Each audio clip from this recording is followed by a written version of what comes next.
Hello, drifters of the internet. Welcome along. It is time for another Tsujigiri Global Drift Challenge Saturday Showdown. My name is Ben Somerville from Tsujigiri Drift Collective, and we are here for a fantastic, hopefully fantastic round for you today. We've gone to another purpose-built custom track. We are looking forward to showing you how that looks in a very short while. We also today have an absolutely massive announcement for you. It is going to be huge. You are going to want to hear it. It is coming up during the course of this broadcast. I am just making sure that we have got the on-track action all sorted. It is underway. We've got some views up here of the guys during practice, which we will cut to in a very short second. We have tonight for you a new track, well, a track that we've used a very long time ago but now modified with added in fun in the shape of a load of walls that weren't previously there. Fully custom layout that no one else has been running over the course of the last few years. We've also got some brand new judges who we are training up for a very specific reason associated with that announcement that will be coming on later on. We've got the new car pack in action yet again, some cars that didn't see competition last week that will be seeing competition this week, and we've got a whole host of new drivers, as well as Formula D's Chris Licup defending his crown from last week's competition. It is very exciting. We are very excited. The judges are very excited. Anders is very excited down on the start line. It's all so exciting. Excitement is the watchword, or so I'm led to believe. Anyway, all of that's irrelevant. What are we doing this evening? Well, let me tell you. We are going to cut across in a second to the driver's briefing, and in the driver's briefing we are going to go through this week's track, which I still haven't said. It's a big announcement. You might have seen it if you follow us on the old Instagram and Facebook. Oh god, I just made myself sound like I was a million years old. If you follow us on the old Instagram or Facebook, you've got the gram, boys and girls. I hope you've got the gram. If you are if you are following us on Instagram or Facebook, you will have seen the track announcement an hour and 15 minutes ago. If you haven't been following us on there, then why not? Get yourself along there. Go on the social. Everything's under Tsujigiri Collective. And find yourself something there to sign up to. And you will have seen what the track is.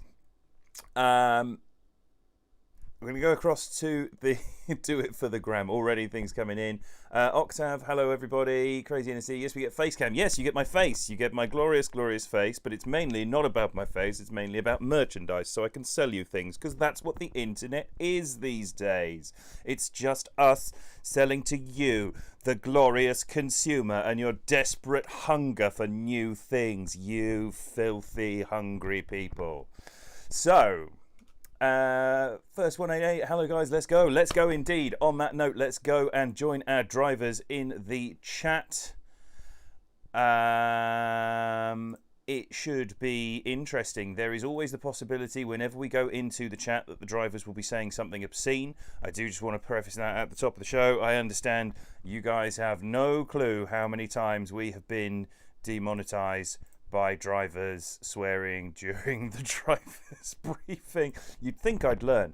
I don't learn. I'm obstinate in my ability to just carry on and do things without any ability to learn at all. So, that's what we're going to cut across to now. I'm just doing a couple of things in the background so that you guys have a better viewing experience. And then, here we go. Fingers crossed, no one is mid-swear. Drivers, good morning. Can you hear me? Right. Hello, everybody. You are live on the live stream. Please keep your general swearing to a minimum. And we will now start the driver's briefing. If you are driving, please stop doing the drivey thing. Please head back to the pits so that we can do this with the minimum of fuss and so that I know that everybody can hear us. If you are not driving, well done you. Thank you very much. I just wait for these guys to finish their last round. As there's guys on track. If you are mid-run, you can finish a run. Thank you. So, welcome drivers to this week's track. And as I said, I'm going to flash it up on screen. It is Bihoku Highland Circuit in Japan. I hope everyone's having a wonderful time getting their asses handed to them by various cunningly placed walls. We have got a specific layout here. If you haven't already, drivers, read the track briefing, please go and do it now. It is written for a reason. There is stuff in there I'm going to highlight. I know some of you like to learn things by reading them at the same time. It's like being in a sort of class for 5 to 7 year olds. That's pretty much how we try and treat everything here. So if you are looking on the stream, you will currently see the track map for the decel zones, and if you are looking in the track info, the driver's briefing info, then you will also see it there. Start line on the right hand side of your screens. I'm sure all of you have discovered it by now. 2-lane start line, left lane leads coming down through that first right-hander. Left-hand lane leads, and on the inside edge, this corner should make it so that the driver in the chase position does not get cut off by the lead driver, and also is able to keep pace. They are all considered to be part of the start chicane, so if you hit any of those cones, any of them, all the way through that section, that is a restart. 3 restarts, and it is game over for whoever has caused those restarts. 3 strikes, and you are out. Once you get through that quote-unquote start chicane, that's not the whole phrase, but start chicane, then you are expected as lead driver to come mid-track so that you can start your flick to the right, 1 rotation slightly right, 1 rotation into the left to start your initiation. Now, you are not expected or allowed to use the full width of the track along that run-in, guys. We want you mid-track maximum so that you are not coming across in front of the lead car and causing them, in front of the chase car and causing them to have to lift out excessively. That would be considered an unfair advantage. So make sure that you guys are keeping yourselves in a good position mid-track. Small rotation right, flick into the left. Only the lead drivers have to hit the first clipping point, and that is the clipping point on the end of the wall on the left-hand side of the track. We want the lead drivers putting their nose through there so that they are out of the way of the chase drivers for their initiation. It sounds weird, I promise you, if you've been practicing twinning with people or just doing solo runs, I promise you this works really well for allowing the chase drivers to get a good run in onto the lead car. So the lead car must be initiated by that cone on the left-hand side at the end of the pit lane. The chase driver does not need to be initiated until the start of clip 2, but you must be initiated by clip 2. So the idea there is it gives you a chance to dive up onto the inside as you go to clip 2, which is an outside zone at the start of that decel area going into the first corner. Now, I will stress this. It is not a massive decel area, okay? We expect you guys to be using angle to slow yourselves down, not jumping to a high rotation and then just throwing an anchor out of the back of the car. You're expected to run smoothly through there at high angle, nicely on the way out to that outside edge through 2 and out to 3. Now, if you guys are watching at home or watching on the stream, or you guys that are looking at the video, the photo in the briefing, then the outside line on the left-hand side of your screen, on the left-hand side of the image, that is then clip 3, is a wall at the far end of the left-hand side of the image, and the wall itself is not the clipping point, boys and girls. You are not to be trying to run the wall. The clipping point is marked on the floor. The wall is there to catch you if you have had a giant mistake and you've gone too far. Anyone that is in that wall is too many wheels off track, and that is an incomplete run. If you are rubbing that wall because your wheels are off track, then there is a problem. From there, just to highlight, all the way through this, the chase driver is allowed to be slightly infield in order to maintain proximity. That does not mean that you can completely ignore the clips. What we ideally want is, if the lead driver is fulfilling the clips, the chase driver should be able to get at least 1 rear wheel into any of these outside clips.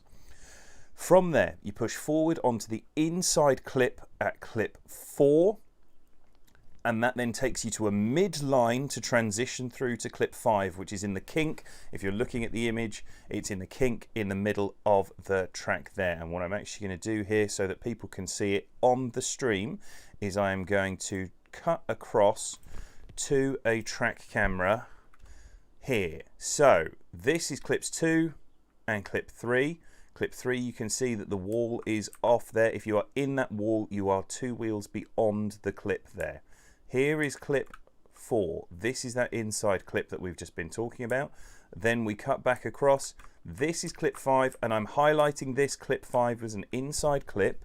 You drivers should be transitioning mid right hand side of the track across to that inside clip, and at that inside clip the lead driver will be considered to be dropping wheels off track if the if their front wheels go inside that white line.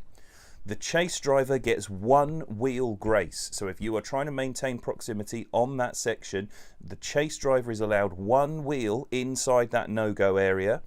Anything more than 1 wheel will start to incur wheel drop penalties. From there, with that line, it should take you smoothly out on the wide line to clip 6 over here on the right hand side of the track, which is just before the first cut through on the right. Outside zone rules apply, no wheel drops there please. Again, normal rules, chase car can be slightly in field there.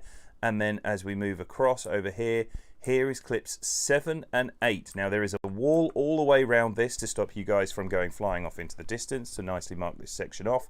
You are not expected to wholly run that wall all the way round. That would be insane. It's a 90-degree bend in the corner. You are expected to get cleanly into clip 7, and the decel for clip 7 does not start until you are level with the banner in the middle, not the cones, not the clipping area itself. We want you to have transitioned, got into the clip, and only from the banner onwards are you allowed to start to really slow down aggressively. You can use your angle through that transition to begin with, but we don't want to see people transitioning, slamming the anchors on and causing the chase car to come screeching into the side of a stationary object when they don't need to be. From 7, nice smooth line all the way across via the middle of the track. You are not expected to treat that rumble strip as a clipping point on the inside edge. You are expected to run a midline drivers all the way round through and across to clip 8, and from clip 8 on the throttle on the outside line, treat it as though you are trying to accelerate round and down through this second section of the course, the inside corner here past that second wall. Once you are across the line, then you may straighten, follow the blocked off area all the way round to head back to the start over at the far end of the track. Now when you finish your runs, both runs together, I'm going to highlight this drivers, there is the first cut through in the middle of the track there after you've come past both of the walls. Please stop there for the cameras so that every one of the boys and girls and children back home can admire you and your sexy car sitting there doing donuts or doing whatever you're doing whilst waiting for the battle. So that is the first cut through. That is where the camera will be looking once you've come through there. We want to be able to see you whilst we're making the decision, and it gives the judges a chance to go back and have a look at all of the battle. Now, if we are going one more time, then you can get fresh tyres. We do not want anyone porting to pit during a run, even if you have had a crash, unless you are on your roof, unless we can tickle the gentle underbelly of your car, you are not to go back to the pits. It's got to be a write-off to justify it, because we want you to do both halves of the battle on the same tyres. Now, anyone who ports back to pit automatically, and I know for a lot of you, if you're starting to go offline, it's an automatic reaction, that will count as using your competition timeout. So if you have connectivity issues later on, or you leave the pits and you forget to load your setup and you have to go back again, that is a use of your competition timeout gone. You won't be able to do it. On that note, anyone who leaves the pits and comes to the start line, which must be done within 30 seconds of being called for the start of your battle.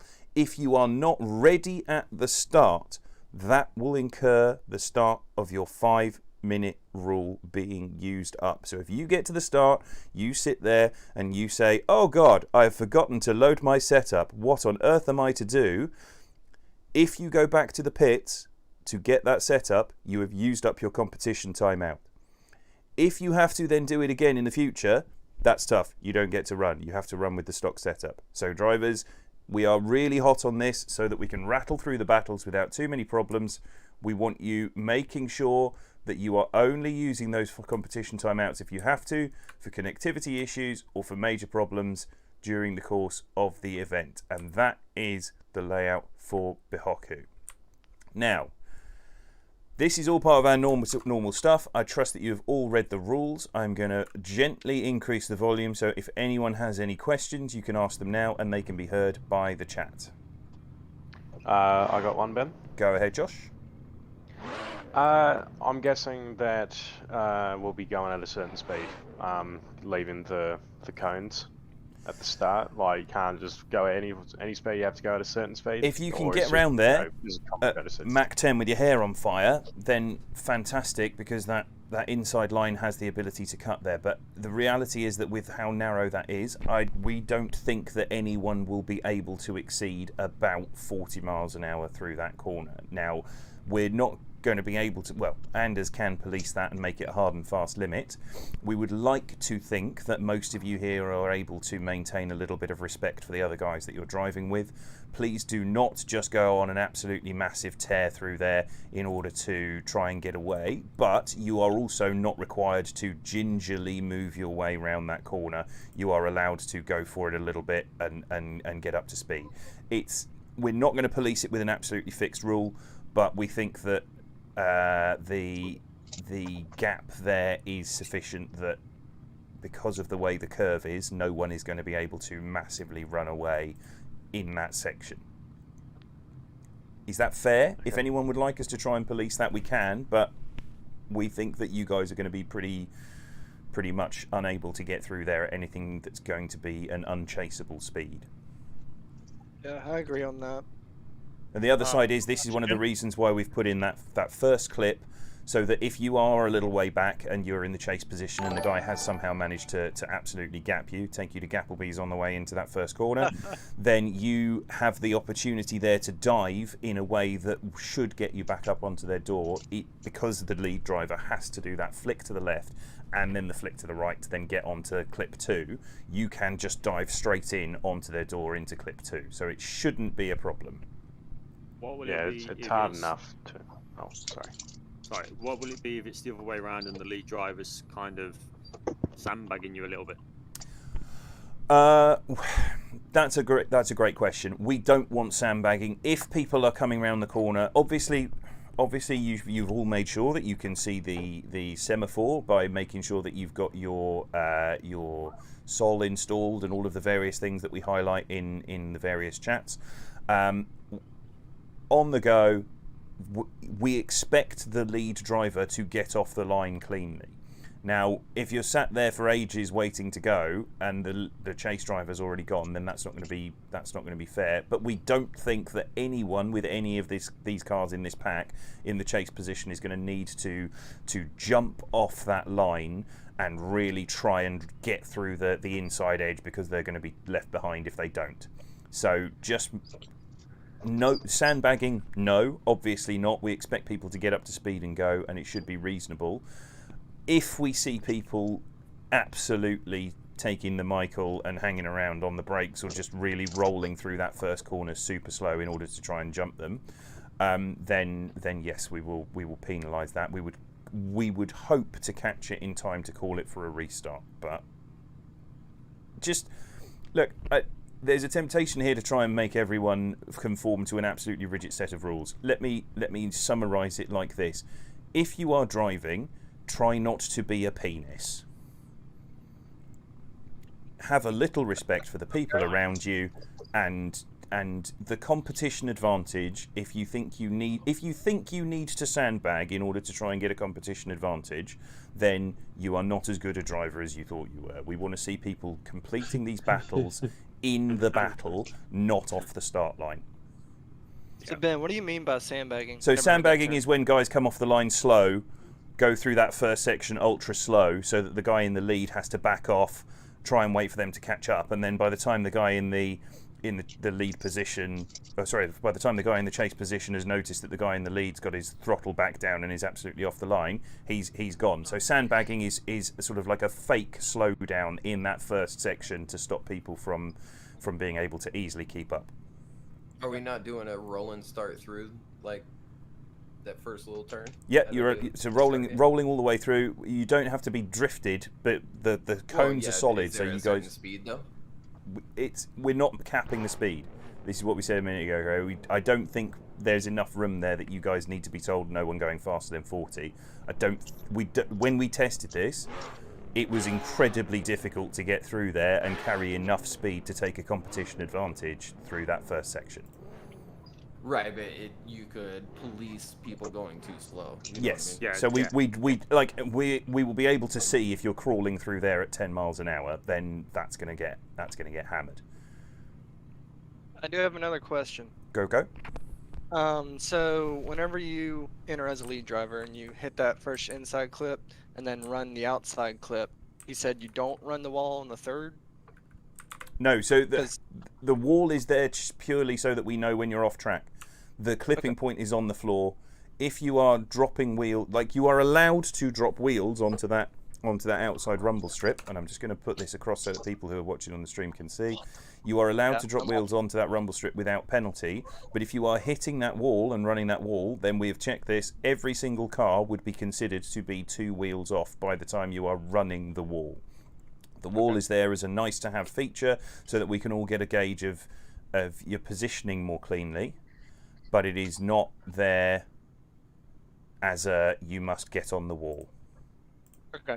Because that's what I was wondering about, because I've been running it like that, so Yep. I don't know. No, that's fine. But I mean, unless you are in the what's the longest? It's probably the SC300 or the E92.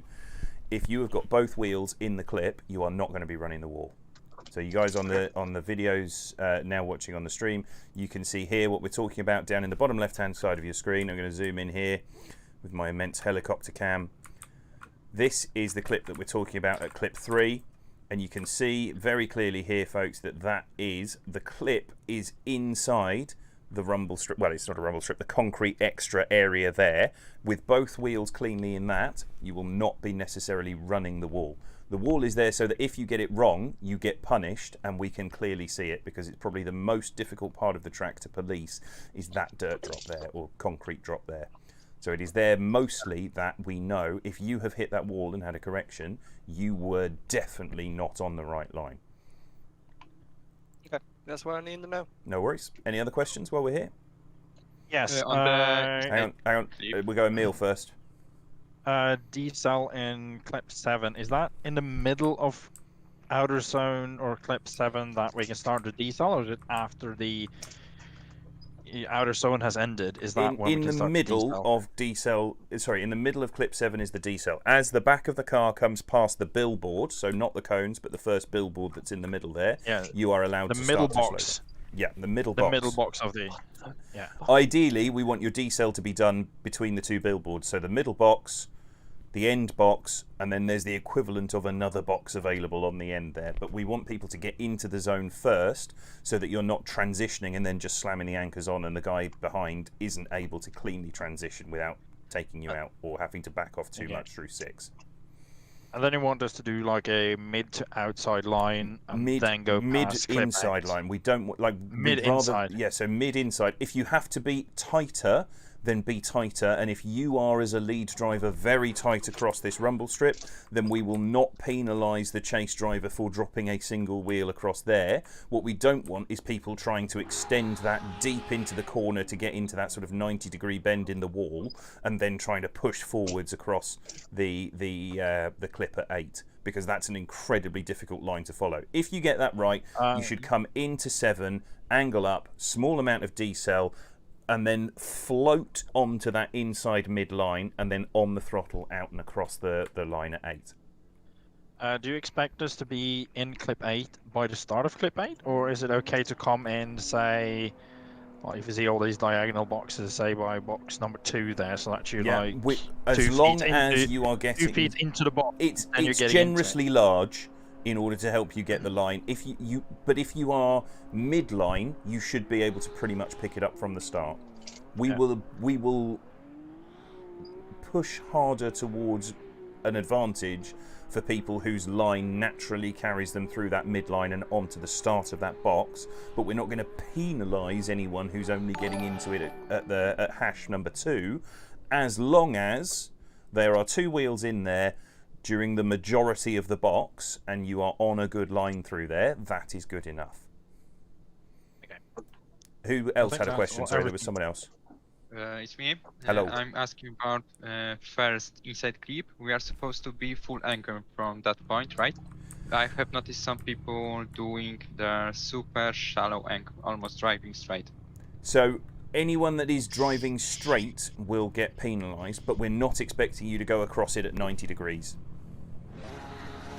It's meant to be. Right? It's meant to be, you know, sort of a forced point. As long as you are in a drift, and it's taking you through that clip with the car in a drift, then we will allow that. But we're expecting you to be above sort of, you know, 10-15 degrees.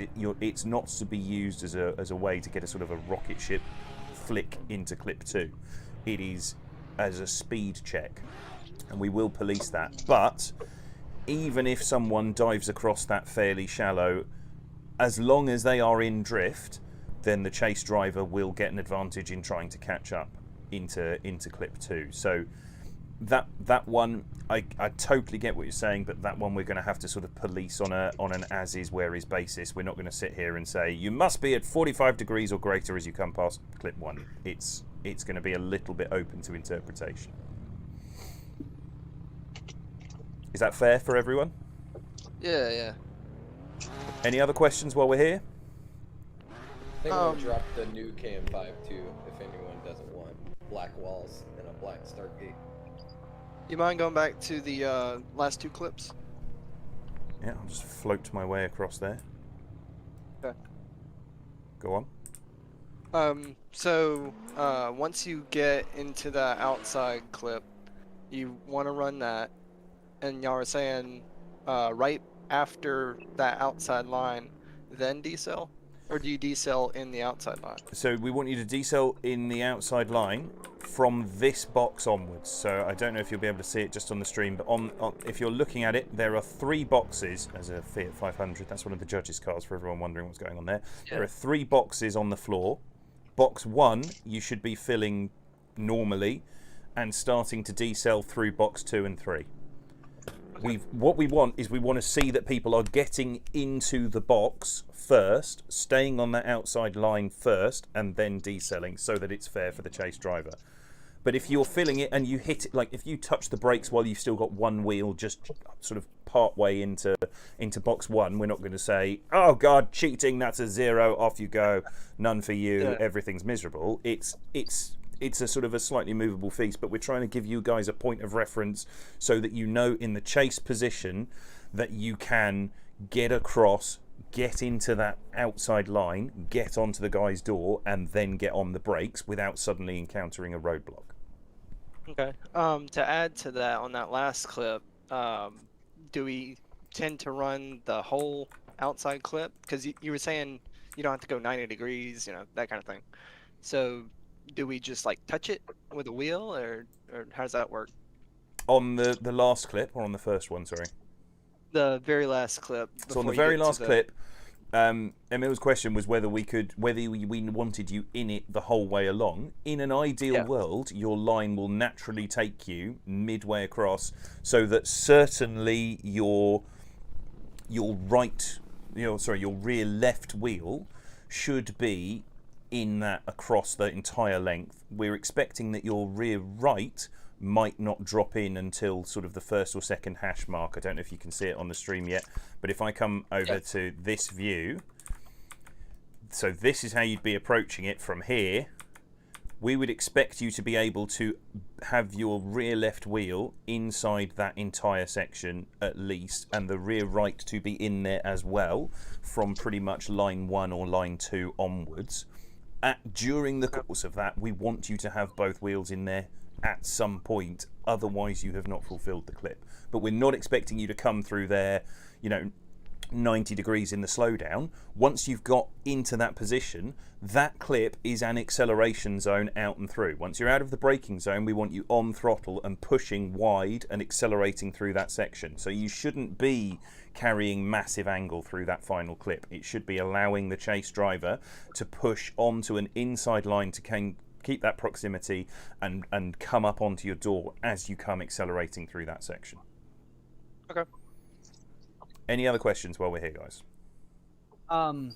procedures for driving back? Just keep going around the track. It should take you right back to the gate. So you come through. I'm just floating gently around. If I zoom out, it'll go. Oh no! If I zoom in, it'll go slower. There we go. So there is the first cut through that doesn't have a wall across it. You are welcome to go through there. We would like you guys to... We've put the wall across the very first cut through because we don't want people trying to slam the anchors on as they come across the line. But you come across the line and gently slow down, come through that very first cut through and run back along the track. It's parallel to the start-finish line. Sorry, to the pit line. And you'll be able to then come back round on that left-hand lane all the way round and back to the start line. But you don't have to take that first cut through, but that's the one we expect. Okay. Ben, 2 questions. And that little inside clip at the end of the pit wall is just for the lead driver's flick? Lead driver, we want you as the lead driver to get your front wheels up, at least one front wheel on that very inside line. I'm going to zoom in on this. That cone is the inside clip. The whole point, if we look at it from this point of view here where I've stopped, is that these guys are coming across here to move the arse of the car across to the left so that you are trying to get onto that rumble strip early. That's the whole purpose, is it gets the lead car out of the way. Now, we're not expecting the lead car to use the whole width here, and I will sort of answer the question more concisely in a second, but we want you to have in the slide, get across that line, and you can see if you're looking at the stream that the lines themselves are not right up against the clipping point itself. But that gives you guys room. There is not a single car here that shouldn't be able to get their front left wheel onto that A line on the left-hand side there, whilst driving and skidding, sorry, and hit that cone. No one should be hitting that cone whilst in drift coming across that clip. But you must be trying to get your front left wheel over that left-hand line as we're looking at it on the screen right now. Alrighty. And apologies, by the way, if any of the questions that I asked were redundant. I only just got here. I just got home from work. And we sort of covered it, but we didn't go into it in detail. This is why we try to make sure there's a comprehensive list of notes for you guys to refer to. And I know it's a little bit boring for the guys on the stream, but this way you all understand exactly what we're looking for as well. There were 2 more questions. I know Chris had one and someone else had one. Yeah. Hey, Ben. So for the first outer clip on the cone, you know how there's the rumble strip right there? Are we allowed to hit tires on that rumble strip? The rumble strip will be considered for the lead car to be a wheel drop. So if you're coming across that clip, 1 wheel on it, very minor deduction. If you're coming across there and you're 2 wheels on it, the reason we've done it this way, that it is a wheel drop, is there is a slight reduction in grip on that. So if you've got 2 wheels on that rumble strip, it changes the way that the car slows down quite a lot. So we want to, in an ideal world, stay on the tarmac. I know that everyone wants to try and get that line so that they use as much of the track as is available, and that's why it will only be a minor deduction going onto the rumble strip. But it does change the way the car... Like, if you're chasing close to someone, it visibly changes how the car slows down in front of you. So it can be quite tricky. I've noticed that. Okay. Second question, left foot braking to maintain angle without slowing down, acceptable? Yes. We will be looking very specifically for excessive left foot braking. We would rather see gentle left foot braking than lots of soaring at the wheel, but we are looking for excessive decels because there are guys using some of the lower power cars today, and if they're trapped in behind you because you've turned it into a rolling burnout, that's a massive mark against you. But yes, light left foot braking is expected in order to maintain angle through the course. Thank you. There was one other person with a question. Maybe we've answered it. Cool. Okay, drivers, it is 8:47. While I go and get the judges all teed up, there is 3 minutes before we ideally want to be starting this. Anders has control of you now. It is the first group. I'm going to do a quick run through on the stream of who is in the bracket, just so that everyone can see. These first 8 drivers, you should be staying on the server in order to be under Anders' control. Everyone else should Foxtrot Oscar to some of the other practice servers or to an offline server, or to spectate and support your fellow drivers, because you wouldn't get the chance to practice if you were in a real competition. So, last week's winner, Chris Licup, will take on Vincent Noah first of all. And that is our very first battle. You guys need to be getting ready under Anders' starters orders.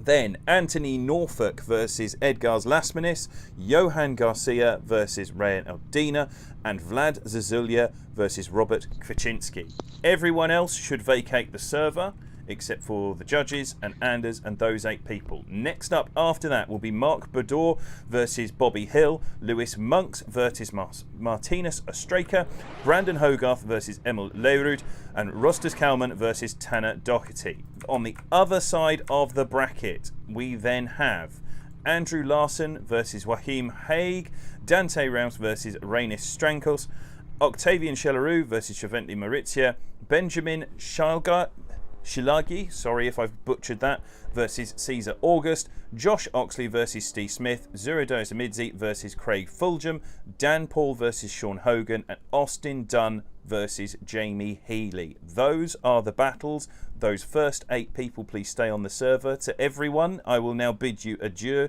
Happy hunting, have a good event, and we will see you all on the other side. Anders, you have control of all of the drivers. Thank you very much.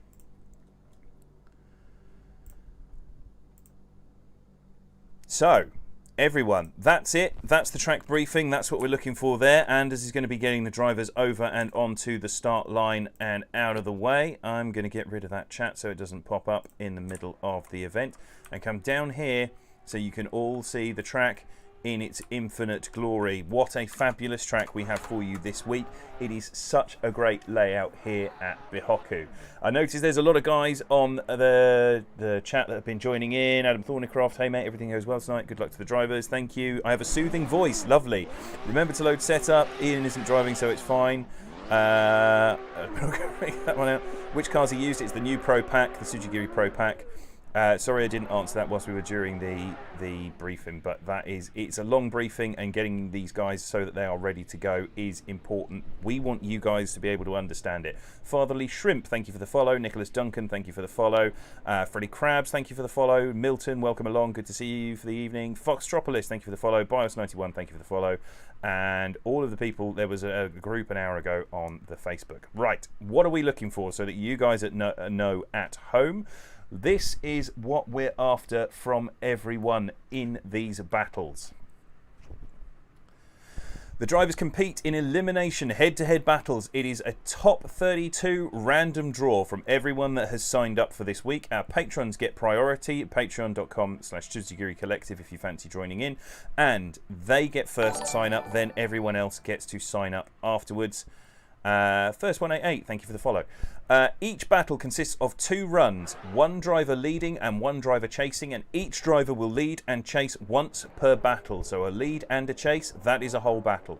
The judges choose a winner based on the combination of both runs, or can opt to have the battle again. We rerun the fun. It's a one more time.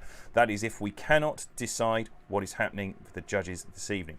Tonight on our judging panel we have, when they're available, we have 3 judges plus myself. I get a deciding vote if there's a tie between the periods where we've only got 2 judges. That'll make sense in a minute, because we've got 3 judges tonight. Only 1 other judge is available all evening because of various family problems, and it is a last minute thing for all of them.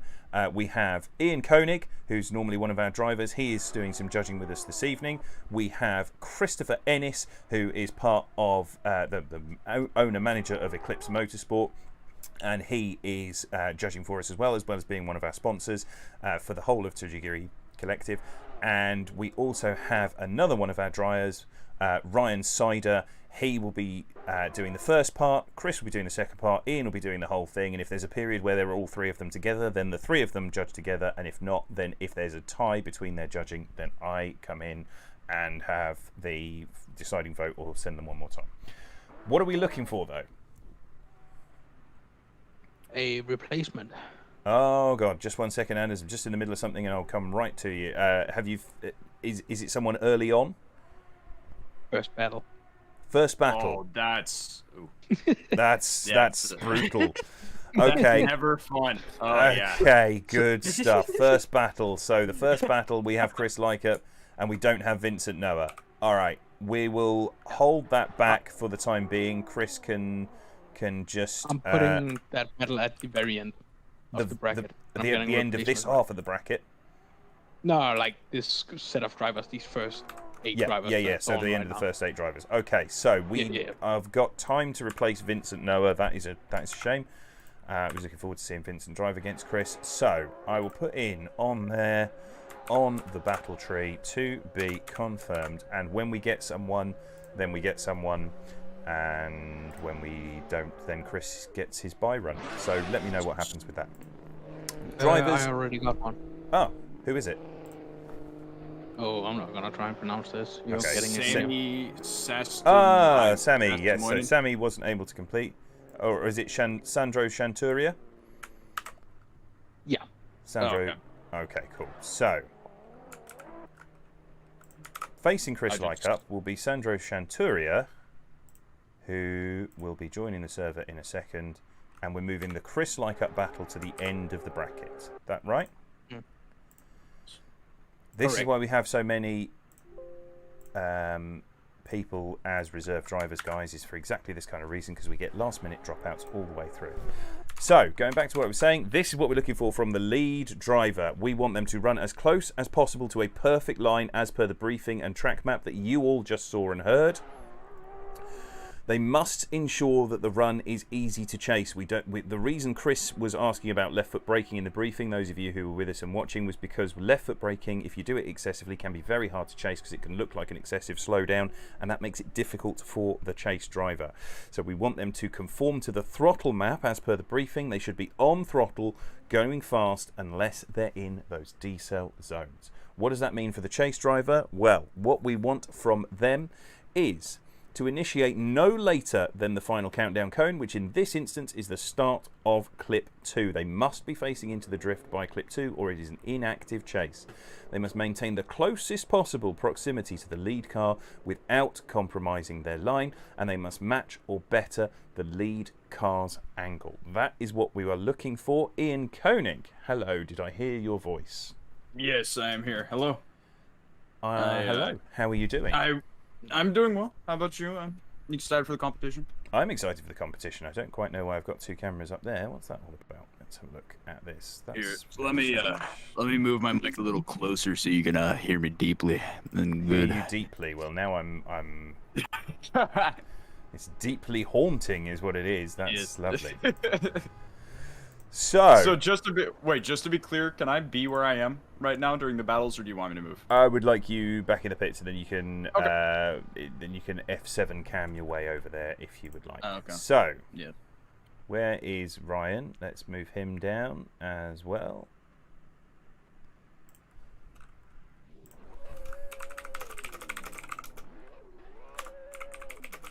Yeah, Ryan just messaged me. Get me dragged in, lol. If I could see where he is, then that would really help. He's in that channel there. I will add the role because Ryan is a new stand-in judge. There we go.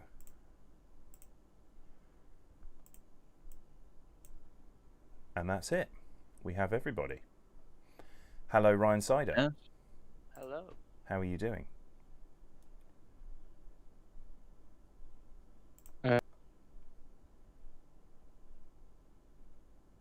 Like we need a WWE announcer to like, ladies and gentlemen, children of all ages, are you ready to rumble?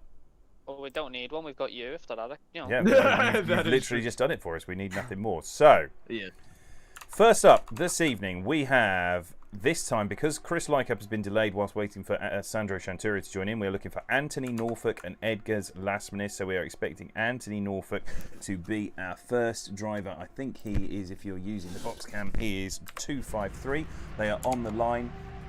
And Ian, I'm going to ask you this evening to be the person who messages Anders' second account. It's here. If you can just tell him that we are ready.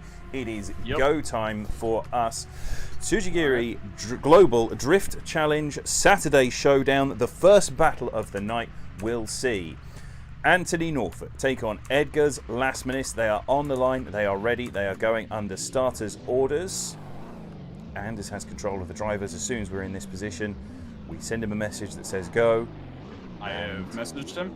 And then we wait for it. And I will then talk rubbish during the entire run, because that's how things work. Look, Well, the so weather's quite nice today. There is the start cone. That's what we're looking for. As Anders referred to it last week, it was the light up dildo of destiny on the start line, and you can see why when you're looking at it from this angle. It is surprisingly phallic, or not surprisingly phallic, depending on your point of view. These are the drivers that we're looking for. So they are off. Here we go. Anthony Norfolk in that lead position coming through, and in the chase position, this is Edgar's Lasmanis, and oh my god, straight away, first battle of the night, and Anthony Norfolk has had a terrible, terrible moment. Edgar's Lasmanis carries on in that big Mustang, coming round, gets basically a free practice run for his lead. Not the tidiest lead. Oh, and he straightens up as well, but it is basically first 0, and they are done. Let's go back to the replay and watch that. Yeah, definitely gonna have to watch that one over.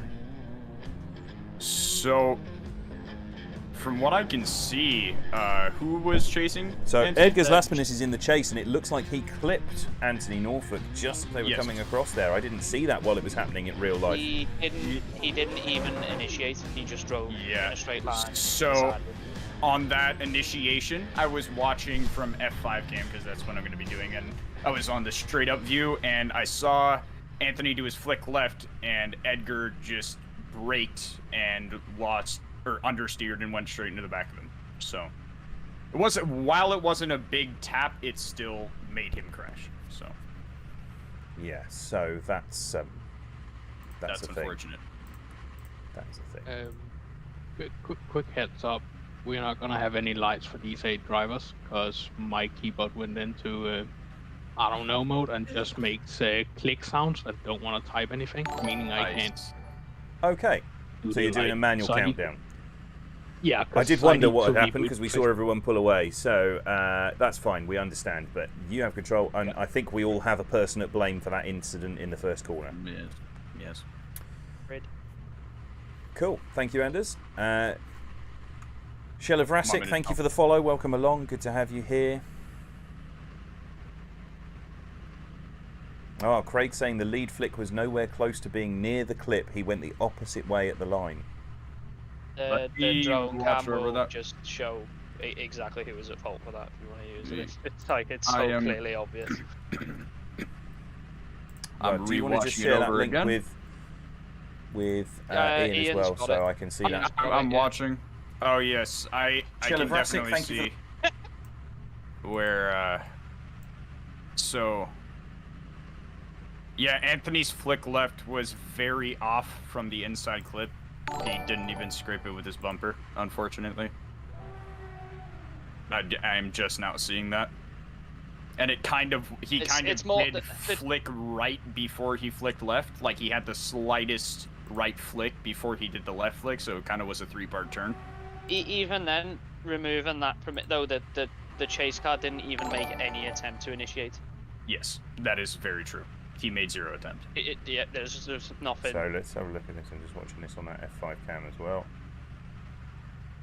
Yeah, he was just on the brakes making contacts along that section. So yes, the lead was at fault for a terrible line, but the fault was overturned. All right, as long as I'm not a judge right now. As long as you guys have got a decision in your minds, then I'm fine with that. So we will move on. Let's do the next half of this battle. While I drink my first coffee of the day, the essential elixir of life. Would you like me to message Anders? Send anytime. Right. Let's go. Snox, is this Bihoku? Yes, it is. That's one of the first times that you competed with us, wasn't it, Snox? Thank you for coming along with that. Ryan, load tune. Tropical Pigeon saying, Ryan, load your tune. So here we go. They are on the drone.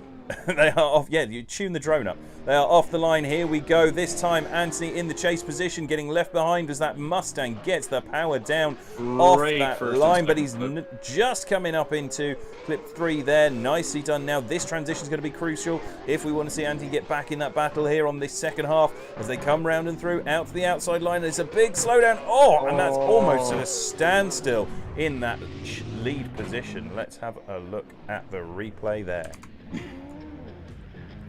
I'm almost going to say one more time. I need to just check the replay. So I think this is going to come down to who you guys consider to be at fault for that first contact in the first battle, and who's at fault for this contact in the second one. This is not how we like to see the competition start off, with 2 runs at this complex. Anthony is definitely at fault for that second contact. I was watching. Yeah, no, I'm 100. Yep. Okay, I agree with that one. Definitely, yeah. He dove in and couldn't slow down in time, so he tapped Edgar. And in the first run, I'm just rewatching it now. I'm on the edge of saying one more time, because on the first run, while Edgar did hit Anthony, I think Edgar may have been thrown off by Anthony's flick right before his flick left, and he may not have known what to do. Okay, so because Ian, you're saying that Anthony was at fault definitely for the second contact. Yes. And you're trying to decide whether he was at fault for the first one? Yeah. I need to watch it again. Okay, Ryan? I think I've got my decision, and I've got a winner. Okay. TSC Kitten, thank you for the follow. Shack Boost, thank you for the subscription. So, Ryan... Give me 1 second. Ryan we're going on first 0, aren't we, as end of the run? First 0 is end of the run. Right, okay. Ryan Sider, your winner, please. I think Mustang takes that. Mustang takes the win, so that's 1 vote for Edgar's Lasmanis. Ian Koenig, your vote, please. I'm going to have to go with Edgar, because I just did watch over the clip again, and you see Anthony riding the wall up all the way up of the straight, and then he flicks right and then flicks left into the inside clip, and then another flick right. And that would obviously mess any driver behind him up, because you're not supposed to do a flick outwards. And exactly right. So by the briefing that we gave earlier, the briefing that you guys who are watching all saw, one of the things we said was that first flick to the right, it's got to be small, they've got to be centre track, they can't go from the wall all the way across the track and then rotate in. Anthony Norfolk failed to get into that inside clip. Edgar's Lasmanis takes the win, and Ian, as one of your other roles as a permanent judge for the evening, you have to send the winner to Anders as well, just so that he knows. Yeah, I mean, the speed on the first run, the speed on the lead car as well was also an issue, because it left, after rewatching it myself, the chase had literally nowhere to go. The reason he didn't initiate is because I think he was just focusing on slowing down, which was a really weird place to be reducing speed, but I think that because the flick was so aggressive and on the complete wrong line, I think that threw the chase off quite a bit, which caused the contact, personally. There we go. The only thing I would say from a personal point of view, I'm not judging unless I'm called upon, but just to put out there, it did look like that was in a lot of decel coming into that final section from the Mustang, but it does take a lot to slow that big car down, so that is acceptable. And our judges had a decision. That was our decision, so they are moving on. The next battle we'll see Johan Garcia taking on Rayan Eldina. Johan Garcia to lead first. Johan is another stand-in driver. Historically speaking, our stand-in drivers have often done very, very, very well when they have come in at the last minute, jumped in the car, just gone and done the track. They've not spent too much time practicing. They've not spent too much time dialing, tweaks, tunes, anything in. They just turn up, they drive. Many have done really well. Craig Fulgham was a stand-in on his very first event, and he went all the way through to win and has now won 5 out of 7 competitions over the course of the last 8-10 weeks. Podiumed on one of the others and made it to the top 16 on the last one. So he's pretty strong driver. We'll see him later. Man's a machine. Go so for that it. Doesn't matter. Here we go. This is Johan Garcia leading in Rayan Eldina. Johan Garcia in that pink and purple GT86 with the 2J under the bonnet. Rayan Eldina, as we see the light up dildo of Anders' Destiny there, comes on and then goes off. It's 3 greens and a red. 3, 2, 1, go as Rayan Eldina comes round on that inside line. There's the flick initiation from Johan Garcia in the lead position, and Rayan Eldina's right up onto his door as he gets on the throttle there, trying to push up onto that inside edge of Johan Garcia. They come through the transition. Rayan's right there. Look at that close proximity from the man in the chase position, firing now up onto that outside line. There's the decel. Johan coming in tight. We did say that was allowed, but then slowing down at the end rather than in the decel zone to keep himself out of the wall. Let's go to the replay here, guys. All around a very nice run. With a punctuation of failure at the end. With the punctuation. Yeah, the last corner was a bit. The lead, I think, extended too far, and he didn't get into the last clip until past the halfway mark. Yeah. But it was a. I want to say a weird place to be, which. We're looking on the replay here, and you can see Johan's off the throttle, off the brake quite early there, and then has to continue his slowdown to keep it out of the wall. Guys, don't say anything further now. We switch back round. Ryan Eldina now in the lead position. We are ready. If you can send the go, please, Ian. Right. 1 minute. This is now going to be crucial. These guys will have in their mind, our judges will have in their mind, an idea of who was at fault for that contact and big slowdown at the end. As Ryan Eldina gets off the line, Johan Garcia lighting up and then going. It looks like Ryan Eldina, that's going to be a restart. Yep, good call by Anders there. Ryan Eldina not getting off the line cleanly when the light came on. Johan Garcia leaping off the line in that GT86, expecting Ryan to really get the hammer down and go. And that is expected, that is normal. We want these guys getting off the line and going hard. Not in a sexy way. That's disgusting. We're discussing human beings. Who's judging today? So Chris Ennis will be joining us once he's dealt with his family method at home. And at the moment we have Ryan Sider and Ian Koenig, two of our normal competitors. They are doing some stand-in judging. All of our other normal judging panel currently unavailable. Oh, and just as I'm talking about that, Ryan Eldina has an absolute nightmare, puts it in the wall. That is going to really affect the outcome of this battle as we see Johan Garcia come round, finish out the run, diving up onto the outside edge. He's using it as a practice. We're going to have to go back. Let's have a look and see what happened there. Was there contact as they came into that section? I can tell you there wasn't. That's very unfortunate, though. It went that way. That was a clear mistake by Rayan. Johan had a good 3 car lengths of space on him in the entry, so there was no way that Johan could have hit him. No, there was no contact there. And unfortunately, that makes it so well, not unfortunately, but unfortunately for Rayan, that makes it Johan is my winner. So you guys don't have a 0 from the first run? A 0. I'm currently watching that at the moment. Yeah, I'm gonna rewatch that right now. Just trying to find it, that's all. Let's put that replay back up.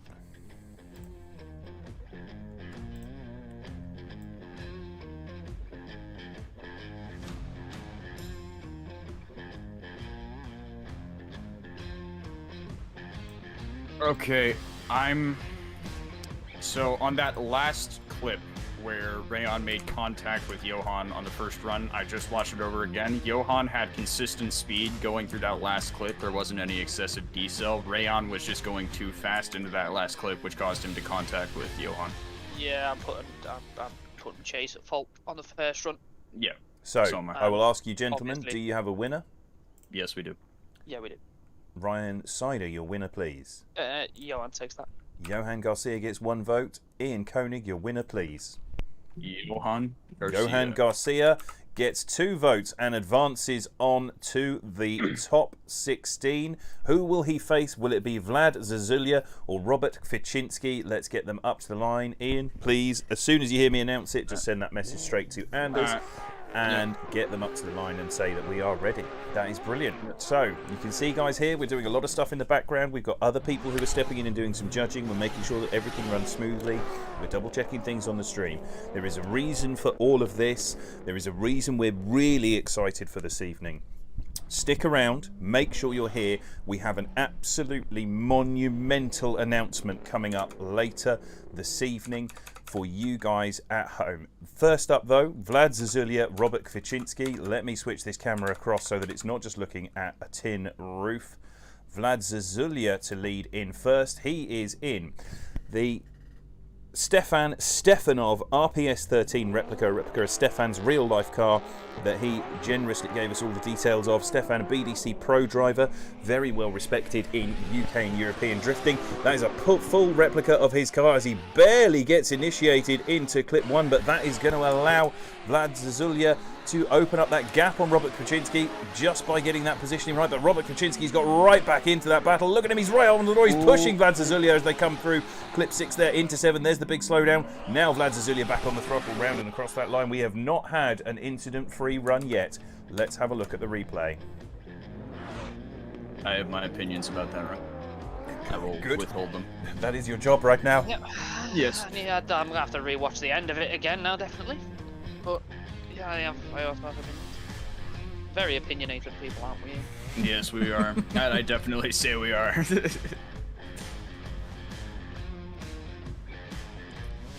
Okay.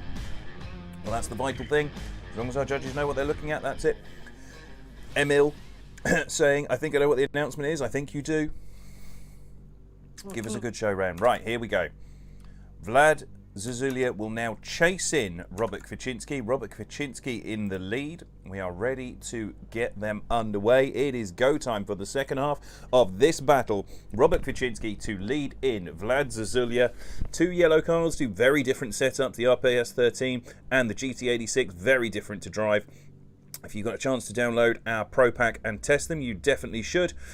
They are fantastic cars, even if I do say so myself. Here we go, the light has gone green on the Dildo of Destiny. They are off the line, coming round and through. Vlad Zazulya getting left behind a little bit there as they come in. Robert Kwaczynski getting that big flick initiation, just riding that outside curve. A little bit of a correction there as he tries to get everything wrangled back up, carrying so much speed in that GT86. Through the transition now, hard on that throttle, trying to come out onto that outside line. There it is, the slowdown. He's using that left foot, breaking off. Vlad Zazulya sending it up the inside and making contact. Absolutely drawing that run to an end. Gentlemen, let us have another look. I definitely have a winner, is all I'm going to say. That was a hard decision, but that sealed it.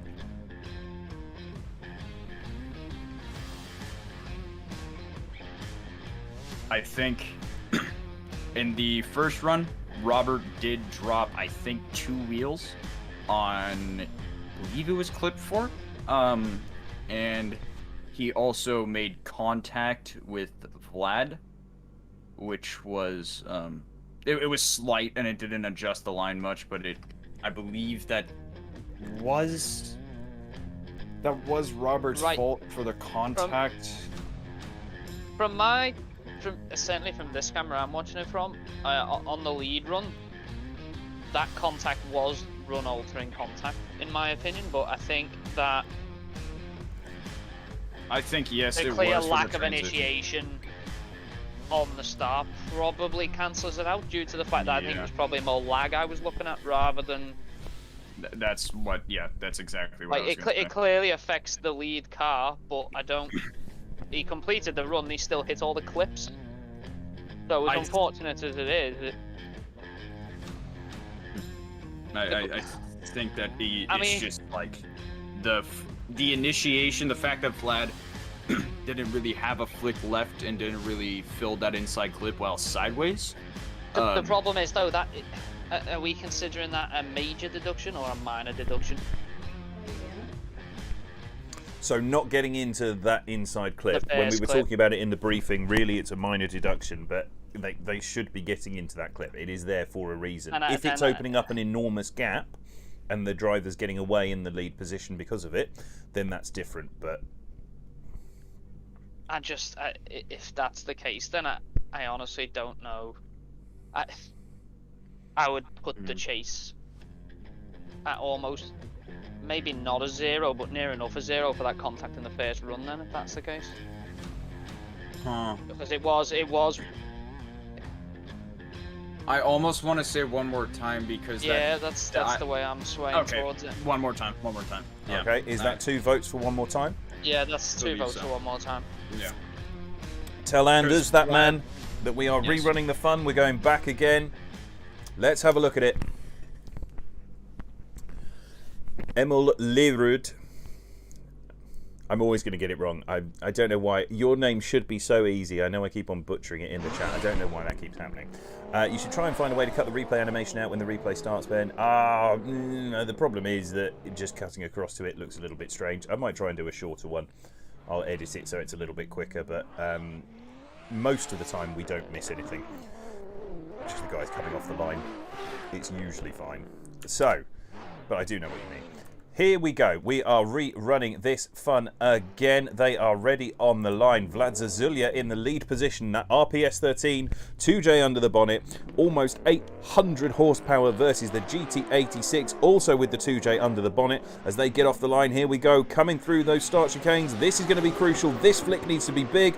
Just about getting into it, but there, look at Robert Kaczynski honing in on the rear quarter of Vlad Zazulya there as they come round. Robert Kaczynski just dropping back a little bit, giving room for this transition. This is a crucial one because so much of the final part of the track is set up through here. But Vlad Zazulya's absolutely got the hammer down all the way through that run and across the line. That's a much cleaner battle. That was more of what we wanted to see. Yeah, much more of what we wanted to see. Here we go. This is on the replay, seeing them come off the line. Robert Kaczynski in that chase position. The GT86 on the right-hand side of your screen from that start line, coming in up onto the door of Vlad Zazulya, nicely through that first section as they come round and through. This is the chance where Vlad Zazulya opens up that gap. Robert Kaczynski not quite able to keep the proximity. They wobble in the D-cell as they come back and across the line. Alright, I'll send them. Sending cars. This is the second half of our first one more time of the night. This is now Robert Kaczynski in the lead position as they come round and through. This is going to be the crucial moment. Can Robert Kaczynski turn the tide back towards him as he goes for a big flick right and left? And oh, look at Vlad Zazulya slot up his inside onto that first clip at 2, the first clip that's required from that chase car. Now through the transition, Vlad Zazulya right there, bringing the fight up onto the rear quarter of Robert Kaczynski. This slowdown is going to be crucial. Is Vlad Zazulya going to be able to maintain proximity? Yes, he is. And across the line. That's much more what we wanted to see, gentlemen. That was a close battle. That was Right. Okay. I just need to rewatch the first run again. Yeah, I think it's gonna be a lot of that, I think.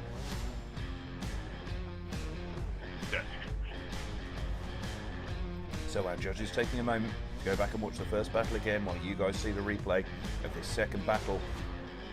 These guys absolutely neck and neck all the way through it, punching hard, well above their weight on that through section there, up and across the line. Good proximity. Hard. It's a tight battle. Should it come down to it, I have a winner. But I am not a primary judge this evening. I am merely a backstop. I am here to catch everything that fields wide with my enormous hands of judgment. I don't know what that was. Sorry, everyone. That was just weird. TSC Kirsten gifting a sub to Alexander Yeager. Thank you very much. That's really generous of you. After this run, I will have a verdict. So, Ian Koenig. Yep, I have a winner. Yeah. Ian Koenig, your winner, please. My winner is going to be Robert. Robert Kaczynski gets 1 vote. Ryan Sider, your vote, please. I'm currently just rewatching it again. And I'll explain I'm why. I'm almost at the end of it. Like I'm just send these guys to the replay again so they can see the second half of that. Yeah, I've got. Yeah, I'll say cars because I don't want to get names muddled up. If we end up with the same cars, it's gonna get more difficult. But yeah, 86, I think, takes the win on that. Yeah. Mainly down to the Stefano car. Obviously, the first inner clip wasn't really. It was on angle, but not really where we wanted it to be.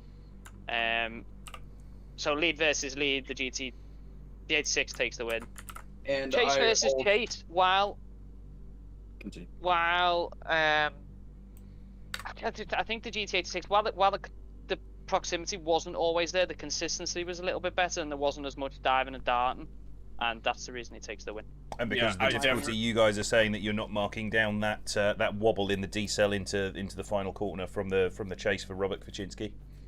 I don't think that. Okay, so the only reason I'm not marking that down is because Robert, throughout the entire run, well, first of all, the biggest difference was Vlad had a big gap between him and Robert when he was chasing in the initiation, but Robert was on Vlad's door in the initiation and through that whole first section and kept pretty much constant proximity through that whole second section, and that decel at the end was to maintain that proximity. At least from what I was. I've got to be honest, until you mentioned it just then, I hadn't even noticed it. So I will just check.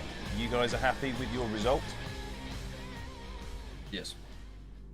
Okay. Yes, Ian Koenig gives 1 vote for Robert Kwiczynski. Ryan Sider gives another vote for Robert Kwiczynski. That is 2 votes for Robert Kwiczynski. He will go on to the top 16 to face Johan Garcia. That is the second half of our top 16 first bracket sorted. We now have to go all the way back to what should have been our first battle of the night. Chris Licup versus Sandro Chanturia. This one should be interesting. Chris Licup is our winner from last week in that absolutely massive SC300 with the 2J under the bonnet, left-hand drive, enormous GT wing, full custom body kit, done by Adam MRT for us at Tsujigiri. It was a labour of love for him. That thing is an absolute work of art, that body kit. If you could get that body kit for real in the outside world, I think the SC300 and the Sora and all of the various different names for it would be seeing an awful lot more love out in the real world. It is a beautiful, beautiful car with that body kit on. And Chris Licup is going to be our first lead driver this evening. Even though he was the winner last week, we still put him into the draw randomly, and in our top 32 random draw, congratulations Chris Licup, you qualified first. It was done by random.org, that's how we always do it. They are ready on the line. We are going to send the cars. Ian, tell Anders it is time. Let's get this underway. Just told him he should. There you go. Kokusian Japan, thank you for the subscription. Here we go. This is Chris Licup leading in Sandro Chanturia, a stand-in driver who has come in the last minute, and Sandro absolutely getting left behind by Chris Licup. I don't know what happened there. Sandro looked like he was with him through the first half of the start chicane, and then as we got back onto the power, absolutely left behind all the way through there. But Chris Licup's on a fantastic lead line. This is the kind of metronomic movement that we've been expecting from Chris Licup, and across the line. Beautiful run in the lead position. Is Sandro on the mediums? I don't know. Can I just say, Ben, I have a lot of respect for you and everybody else that does this, because this is really difficult. I had no idea how mentally strenuous this is. Yeah, we have to make some hard decisions, right? Ryan avoids the hard decisions unless they involve koi. In which case the answer is always spend more money on the koi. Yes. That's the one. So, here we go. They are the other way round. They are off now, coming through that start chicane. Chris Licup now in the chase position. Sandro Chanturia in the lead in that red RPS 13. And the other 2J car, we saw it in the last battle. We know it's fast, but look at Chris Licup just measuring his distance there. Sandro Chanturia trying to get the power down. Goes through the transition. It's a beautiful, snappy transition from Sandro Chanturia out onto that outside line. Lovely run on the wall there. Just slowing the car down at the last minute and across the line. That is actually a really clean lead line, but is it going to be enough to overturn what happened in the first half of the battle? I have a winner. Unfortunately, yeah, I've got a winner. Yeah, I've got a winner. Unfortunately, you have a winner. Yes. Ladies and gentlemen, we have a winner.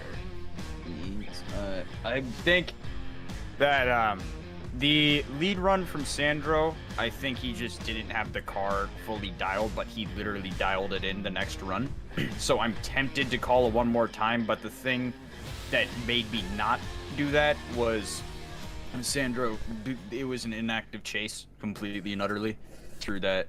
Well, there was one section through, I think, the second clip, or the third clip, where he was actually kind of close to Chris, but for the rest of the run, he was just in a different zip code. And yeah, I think Chris put down Chris put down consistent leads and consistent Ian chases. Koenig, So your vote is Christopher Licup. Christopher Licup gets 1 vote. Ryan Sider, your vote is Chris Licup gets the win and advances on to try and defend his win from last week. He makes it through to the top 16. That is one battle down. If he wants to win again tonight, he has 5 more battles to win. The top 16, the top 8, the top 4... Sorry, 4 more battles to win, and then the final. He would have to get through 4 more battles. 5 battles total to get his win again. He will face Edgar Lasmanis in the top 16. Johan Garcia will take on Robert Kwiczynski. What we are looking for in the way of things next is, as the guys load in, this is how your bracket has now shaped up. Those 4 drivers that I just mentioned already through to the top 16. Well done to them. Who will come up next? It is Mark Baudor versus Bobby Hill, Lewis Monks versus Martinez Ostraka, Brandon Hogarth versus Emil Leerud, and Rostas Kalman versus Tanner Doherty. That is all of the left-hand side of the bracket then complete. On the right-hand side of the bracket, Andrew Larson versus Joachim Haig, Dante Rouse versus Rainis Strankos, Octavian Chelarou versus Chauvently Mauritia, Benjamin Chislagil versus Caesar August, Josh Oxley versus Steve Smith, Zero Samidzi versus Craig Fulgham, Dan Paul versus Sean Hogan, and Austin Dunn versus Jamie Healy. This is going to be a great night for battles. We've seen pretty much all of those guys drive in the past. There's a couple of guys there that are new for us. I think Benjamin Shilagil and Caesar August. I've not seen them drive. I'm looking forward to that battle. I'm hoping they're going to have a good one. Everyone else on that right-hand side of the bracket we've seen drive before. They are all good drivers. It should make for some great bracket battles. On this side, Bobby Hill, he's been practicing dialing that SN95 Mustang in to within the last centimetre of its life. Deliberately done. He's American. It's an American car, and we're going to use metric just to wind him up. Mark Baudor, actually I've not seen him drive. I'm looking forward to that as he gets to lead first. Lewis versus Martinez, that's going to be good. Brandon's looking really dialed on the new pack in the RB28 powered 13.5. And Emil Leerud, he is a real-life drifter, pro driver in Norway. He is used to driving the Supra, the ex-Drift Monkey Supra, and he says the Sora feels very much like that to him. Then Rostas Kalman and Tanner Doherty, I don't know anything about either of those 2 drivers, so I'm really looking forward to seeing all of that. But first, we are waiting for these guys to join the server now as we come back. One thing I will say on that last battle, I had Chris at a massive advantage on the first run, and let's just say he has a rather large manhood because that chase was really aggressive considering the advantage he has in the first run. Yes, he did not need to push that hard. That was Chris Licup just going, I want everyone to know how enormous my testicular fortitude is. Here we go. It was fantastic. Kvychek, thank you for the subscription. Welcome along. So, yeah, this is all good. How are we looking at the moment in the chat? Alexander now being a fancy boy in the chat. Alexander with his new subscription. That's looking good. This is last of first 4. Good. Tropical Pigeon. They're goldfish, not koi. Ryan? Oh, don't even. Oh, that will make. Oh, that'll prod a string you don't want to prod. Done, Brian. Chris Clappin Licup. Yep, he's on his way. Augusto, how you doing? Hi, Augusto. Welcome along. Thanks for joining us. Hope you're well. From TSC Kitten. Christopher Rodriguez Dyson. Thank you very much for the follow. Welcome along. Augusto's then replying to himself. Scranners, no Scotland, no party. Wow. Ben, have you heard me and Chris's new nickname that we came up with? No. Is it streamable? Do we want to? No, it's literally just. Am I right to be scared? No. Okay. Yeah. It's nothing scary. Nothing completely disturbing. It's literally just Chris Hawkeye Licup. Hawkeye Licup. Yes. Because. Archery. Oh, I suppose, yeah, he does love a bit of archery. That is good. Anders, we just thought that nobody was at the line. Well, nobody is at the line. Yeah. That's Mark Baudor is meant to be coming up to the line. I'm just looking for him on the list. I cannot see him. I'm just going to tell Anders. Is he 240? No. That is Mark Baudor. He's 240. Right, so Mark Baudor, he is in this grey and blue chromed RPS 13 with the 2J as he goes past our judges' cars. I hope everyone likes the fact that this week we are sat in the little Fiat 500s because we are classy human beings. This one was floating around. I'm assuming that was Ian. Yes. So Mark Badur and Bobby Hill. What did I do? Here is Bobby Hill up to the line. These guys are ready. The start line dildo of destiny is ready. The judges are, I'm assuming, ready. Anders will have control on the line. Here we go for the second half of the left-hand side of the bracket of our top 32. Let's get these cars underway. It is go time here at Bihoku Highlands Circuit, our new layout. While we're looking at it, thank you very much to our real-life sponsors, Retro Speed Shop, Fiber Factory, Grams Performance, What Would Dango Do, Eclipse Motorsport, Accelera Tyre, and Enemed Fuels, who aren't on that banner but are a big sponsor of one of our real-life drivers.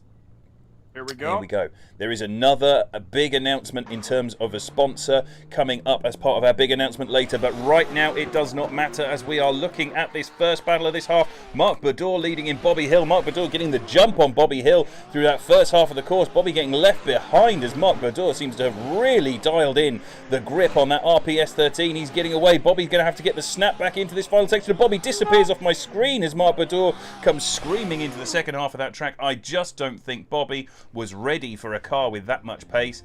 Where is Bobby Hill on track? He's vanished. Oh, Bobby, no.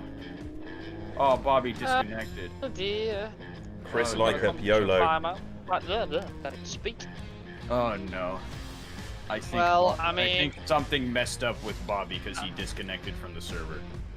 I would hazard a guess to say that's the best lead run we've seen up to now. Yep. I would agree. Or very close to, anyway. Yep. Mark absolutely shredded it. That was a really good watch. we go into a. His wheel desynced. Apparently, World is saying in the chat. He was complaining of that before, as well. Bobby needs a 5-minute timer. Okay, right. Here we go. I am bringing up the timer of destiny. Basically, his wheel completely desynced. Yeah, that's always fun. That is not okay. That is, sadly, this is one of the things, even in virtual drifting, we have technical issues that you have to deal with. That is the equivalent of, I don't know, a broken tie rod in real life. You'd call your 5-minute and hope that you could get it sorted. That is a real shame because Bobby has definitely got that car dialed in. So, gentlemen, we can see that there is a huge advantage. Was that a 10-0, just to confirm before we move on, so that we know when we come back to this battle in a minute, because we're going to give Robbie his 5 minutes. Yes. No, I think Bobby won that first run. Okay, good. Sarcasm duly noted. Let's move on. No, yeah. Okay, just making sure. So we will send Mark Badur back to the pits for a minute. He will be able to get fresh tyres for the second half of this battle. We will bring up Lewis Monks and Martinez Ostraker, and we will run that battle straight away. We are not going to wait on Bobby to rejoin. We will just carry straight on. So let's get this. I think we should do Bobby's battle after, because he literally just reconnected. Oh, did he reconnect just now? Just as you said that, yes. Okay, in that case, we'll carry on. Cursed X Killer, thank you very much for the follow. Welcome along. Hope you're enjoying the stream so far. I feel his pain. My wheel went last week and felt like I was driving a go-kart from Rise. Yep, it's killer when it happens. It's never a fun experience. I noticed that Rise also managed to get in the dang it, Bobby. That is what we were waiting for.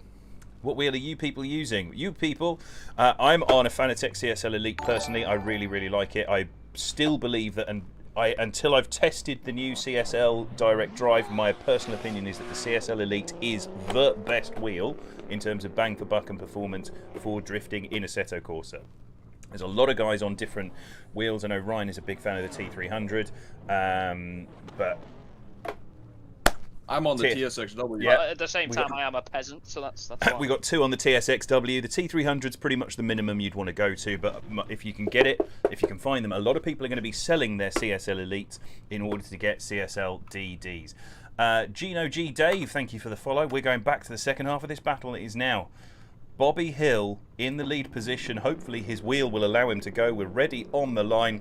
This to overcome that massive disadvantage that he put himself at with that technical failure in the first battle. Mark Bador to chase now with the huge lead that he opened up in that first battle. Bobby Hill in the SN95 Mustang with the supercharged V8 on the left-hand side. The light goes green from the start line dildo of destiny. Here we go. Bobby Hill coming along that start line, going for the flick in. He knows he's at a disadvantage. This is going to have to be something real special from Bobby, or hoping that there is a mistake in the background as Bobby goes real deep, fails to come up into clip 4 at all.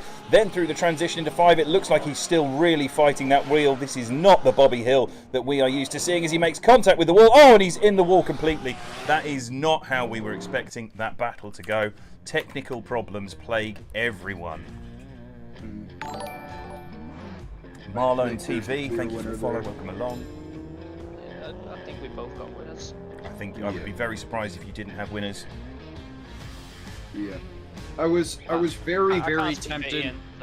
Oh no, yeah, I was very tempted to give a one more time,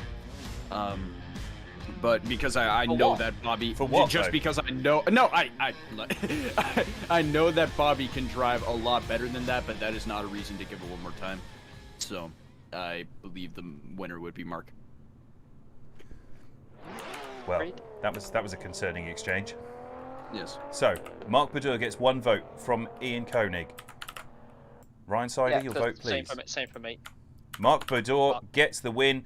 Bobby will be livid with himself. That is a technical problem, knocking him out in a battle on a track that he drives fairly regularly. He knows not this specific layout, but he knows Bihoku Highlands well, as do all drifters pretty much. But Mark Badur gets the win, knocking out Bobby Hill, who had that technical issue and then put it in the wall on his lead run. Who will Mark face in the top 16? Lewis Monks, Martinez Ostraka coming up to the line. Lewis Monks to lead in first. He is in the SC300. Another one of these SC300s. They're very popular. He's just checking his setup. You can see that as the wheels go from side to side. This one in that purple livery, courtesy of Fussy Fez, the guys over there. They've got a whole new pack of liveries for the Tsujigiri cars. If you haven't already downloaded those, you should definitely get along to do so. Here we go. So,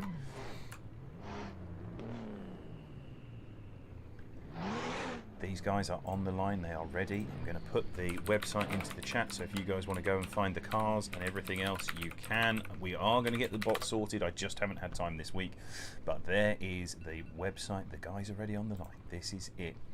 Lewis Monks leading in. Martinez Ostraka. Martinez in the James Dean replica S14.9 in the background that James himself reviewed on his, well, drove repeatedly and did a small review on his own YouTube channel. James competing in RDC this year. Sorry, RDS. That is the 5-minute up for Bobby, just going off in the background in case anyone could hear that on the mic. The Russian Drift Series. And he recently won, James Dean recently won the FIA Intercontinental Drift Cup for 2021 in that car. Not that car, that's a digital car, but in that car that it is a replica of. So well done to him. He likes the car on the game as well. He says that we've done a really good job with the replica there, so you should definitely go and check it out if you have not already. As Lewis Monks gets off the line on that start cone, there's a gap opened up. I don't know if Martinez Ostraka has got his set up so that he can actually see what's going on with the countdown, as Lewis uses a huge amount of left foot braking to try and tuck up in onto that inside clip at 4 and 5. Now coming through this transition section out to the wall. Is Lewis going to be able to hold things together? Yes, it is. Little bit of an angle up at the end that's allowed the chase car to come back in. He gave that opportunity, and Martinez Ostraka said yes, thank you very much, straight back up onto his door in the last part of that battle. I think that was a very acceptable run from Lewis. Hang on, I'm seeing the replay from the last battle before. The last corner, he decelerated massively. Yeah, that is true. And on the initiation, he could have been a little more flicky, but apart from that, it was a great run.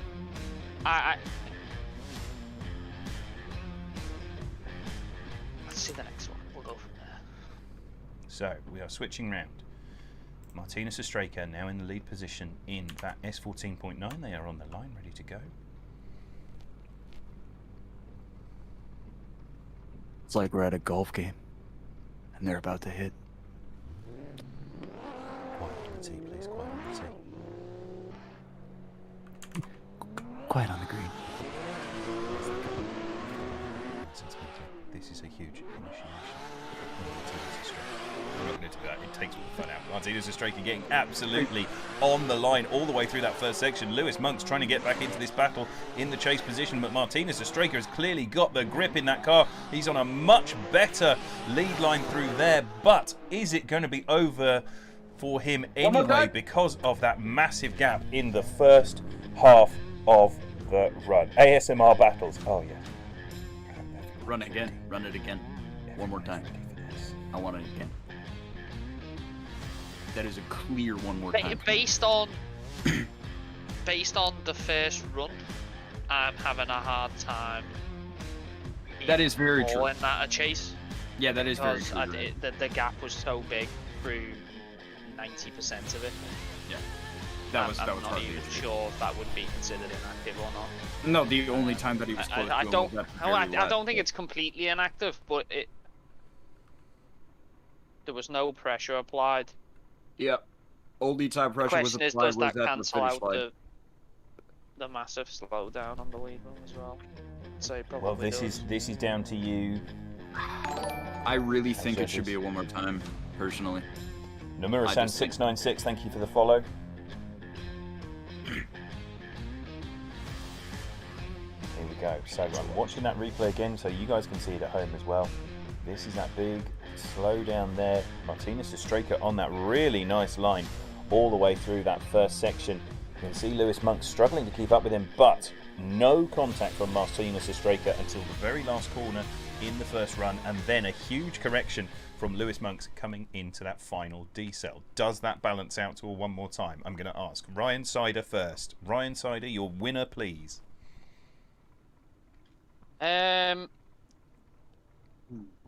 This is so. I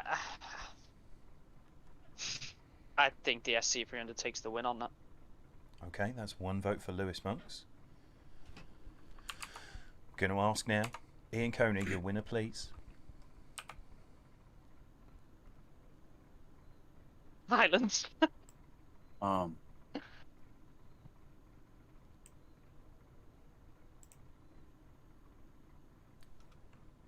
He is alive. He said, don't worry. This is different to when Chris Ennis just says yes. This is Ian Koenig says, Regular viewers amongst you will know that Chris Ennis is known for just sometimes saying yes. Not that I should provide, you could go one more time and give Ben the decider. That is true. I am going to go one more time. Yes, I am going to go one more time. So, Chris Ennis, hello. Yeah. Oh, talking of Chris Ennis has joined us. Thank you, Chris Ennis. Welcome along. How are you doing? I'm not going to give you the deciding vote in this one. I'm going to take this one. For me, that is a win for Lewis Monks, and the reason for that is simply that the gap from the start of that run was... Oh, do I want to say that? I don't know.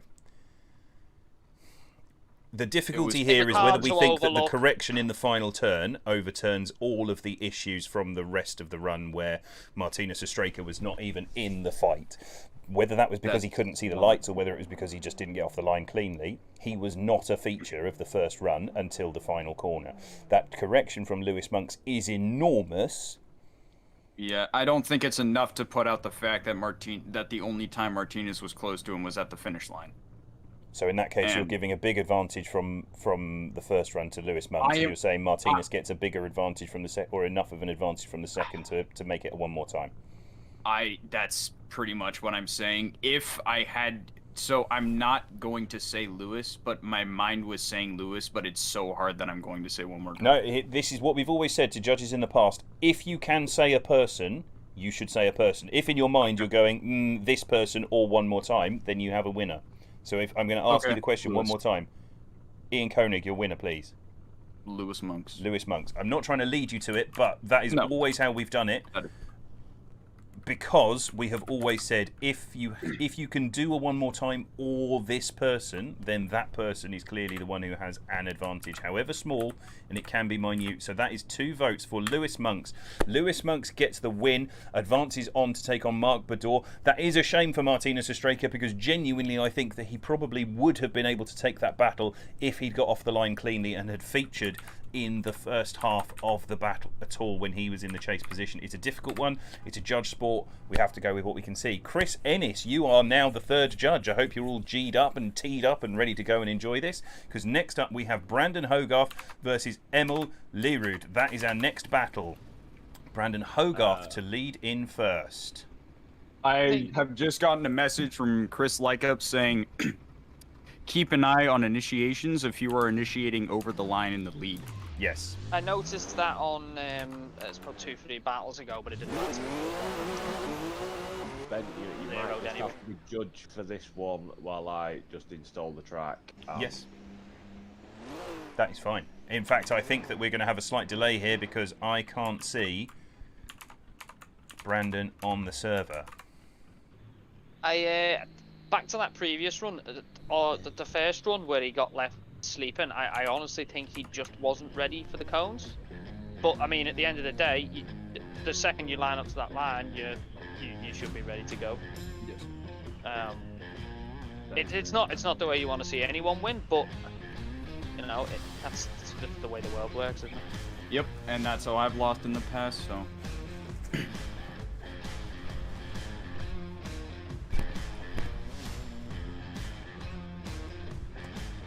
Just we see these guys go through this replay one last time, just so you've all got it in your minds so you can see where it happened. We now come back to the start line, where we see one half of this battle. Lewis Monk's just got through. Brandon Hogarth should be lining up against Emil Lerud here. Has Brandon just joined back in? Yes, here he is. Mr. Hogarth, the man from Taupo, New Zealand, just down the road from me. Very nice guy. We went drifting at Blaster Karts recently. Hopefully we'll go again this week before I move down to the mountains. But I have sent you a link to the drone cam, Chris, should you need to consult it. I still have control of this one, Chris. Ian, if you could please tell the man at the start that it is go time. We are ready for this next battle. Emil Lerud to chase in Brandon Hogarth.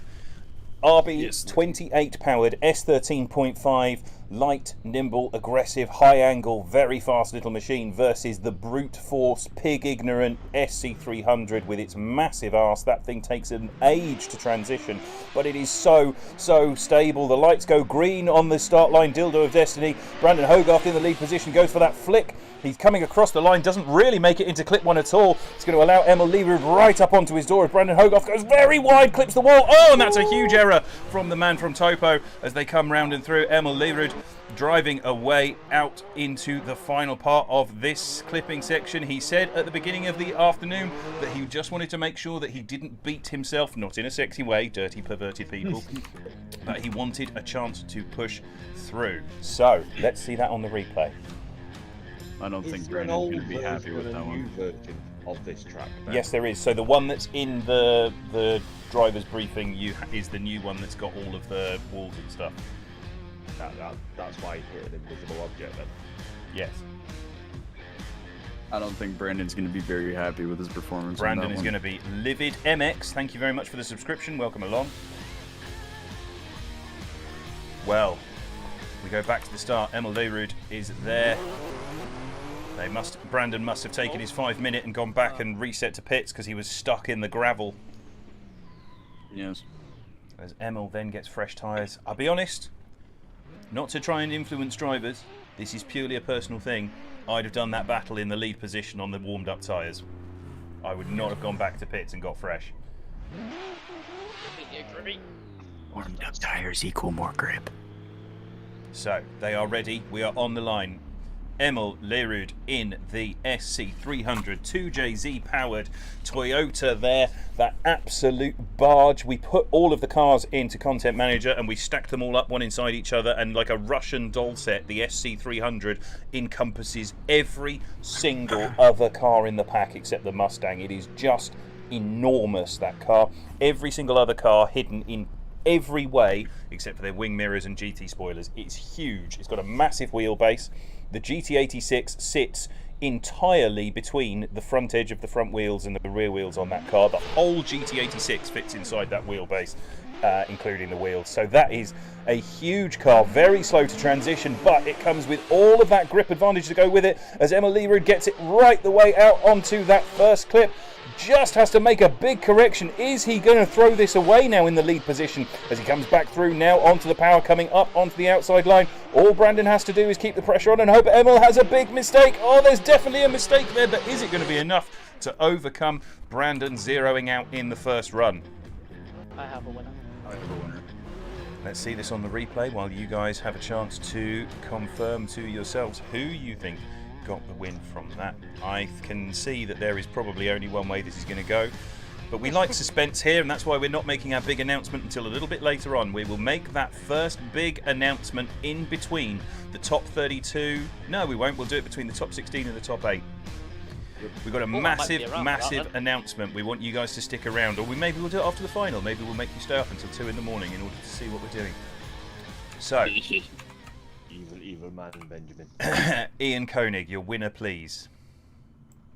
Going to have to give that one to Emil because Brandon, he obviously zeroed out in the first run, but I was looking for his performance in the second run, and he made a lot of adjustments and corrections in the chase and didn't really have a stable line, and that wasn't caused by Emil. Okay, that's one vote for Emil. The only real slowdown that Emil had was after the second clip. So. And Ryan Sider, your vote, please. Emil takes the win, mainly because obviously the lead run was a 0, and then even though when he was leading on the second run, there's a few mistakes, there's nothing that would even come close to overwriting the 0 on the first one. So, Emil Lerud gets the win and advances on. Who will he face? Next up, we have Rostas Kalman and Tanner Doherty for the final battle of this half of the top 16. Emil Lerud gets the win from this half. Now, Rostas Kalman, I have never seen him drive. I don't even think I've seen Tanner Doherty drive. These are 2 new drivers for us at Tsujigiri. It will be really interesting to see how these guys are going to do. Chris Ennis, are you with us? I am with you. It's like a seance. Chris Ennis, are you there? That is good timing. I have just been summoned. I need to go. It is... I will be back in hopefully about 25 minutes, I think I can do it in. Wonderful. So Ryan has been summoned by the person who rules his life, and she is rightly annoyed about all of the goldfish and has demanded that he come and get her from town on a night out. After the goldfish remark, I'm not coming back. Did you guys already decide on a winner that I just didn't get a message about? Oh, Ian. God damn it, Ian! Sorry about that one. I'll be back in a bit, boys. I'll see you in a bit. It was Emil. Emil. That's my bad. Sorry, we got caught up in conversation. Talking about Ryan's goldfish. Travis King, thank you for the subscription. Welcome along. Welcome along. Martinez Astrakis, please restart. I don't see the start lights shit battle. I'm sorry, Martinez. We've said in the chats repeatedly, and I even made sure to say it during the briefing, you must have everything installed to be able to see the start line lights. It is important. I'm sorry, we can't go back and redo that. It's not fair. We say it repeatedly. I can't make it much clearer than I have in the past. Is one of the few things that we insist on is that people are running a custom shaders patch enough to be able to see the lights, and you must have a PP filter on, even if it's basic, to be able to see things. The basic filter uses no extra frames and it allows you to see the lights, and they are an essential part of organising these competitions. So I'm sorry, I apologise. On this one, we won't be able to restart. So we are moving on. Rostas Kalman to take on Tanner Doherty. That's what we were waiting for. Rostas Kalman is driving the RPS 13 Stefan Stefanov replica, this one with the purple and blue livery up the side, that incredible flame effect done by the guys over at, it's Fussy Fez over at KKNC. He's one of the lead guys there. He does fantastic liveries. This one's very basic. He's done a whole livery pack If you guys are using our cars, you should definitely go and check them out. In the meantime, he's going around there. Robert Doherty is already on the line in the RPS-13, the LSX-powered RPS-13, with that V8 supercharged engine under the hood. This thing is an absolute rocket ship. For my money, I think that this car probably has the largest amount of tuning potential in the whole pack. Once it's up and running and tuned and dialed in, it is phenomenally fast. But the 4-speed gearbox and the power band on it do mean that it is sometimes quite hard to drive. So, as we cut back to Rostas Kalman in the lead position, we have 2 judges ready, Ian Koenig and Christopher Ennis. You with us, Chris? I am with you. You happy? I am happy. Ian, make the skiddings happen. Yes, I am. I told him to make the skiddings happen Thank you. Now. Anders Unger is, that's actually much more difficult to say than you think. Anders Unger is our start line marshal, as always. Start line marshal and driver wrangler. These events would not be possible and not run as smoothly without him. He is there on the start with the dildo of destiny, as he refers to it. The start line lights, as they go on and the light goes green, they are off the line, and oh, it looks to me like Rostas Kalman maybe does not have that PP filter on. It's another person having problems with the start line lights. This is not okay, guys. We do talk about this all the way in the briefing. I mention it repeatedly. Is the one thing that you have to do at your end. We create the cars, we get the tracks, we put everything together. It's a huge amount of work on our part. All you got to do is make sure that you can see those lights. Here we go. Rostas Kalman in the lead position. He is going to go for that flick initiation. Is he going to make it into clip 1? Only just barely makes it in there, but it's a huge amount of sand as Rostas Kalman goes absolutely screaming off the end of the track and then has ported back to pit. So Tanner Doherty gets a massive advantage from this run. That is unquestionably a 10-0 as Tanner Doherty gets a free pass to head through and across the line. That's a free warm-up for him. That's very unfortunate. That is very unfortunate. It was a good send on the way into that first initiation, but he just could not get that car slowed down. And this is one of the things we talked about in the briefing. That rumble strip has significantly significantly lower levels of grip on that outside edge. So if you get hooked onto that, you are probably going to be having pretty bad day as they come across over the line. Guys talking about the CSL Elite in the chat. That is going to be down to personal preference. The CSL Elite no longer for sale except in Australia. So if you're in the southern hemisphere, you can get hold of them. They still have a few in stock, same with the Club Sport, but it looks like Fanatec are pretty much replacing all of these, the CSL Elite and the Club Sport 2.5, with the CSL DD or the 0.5 or whatever they're referring it to.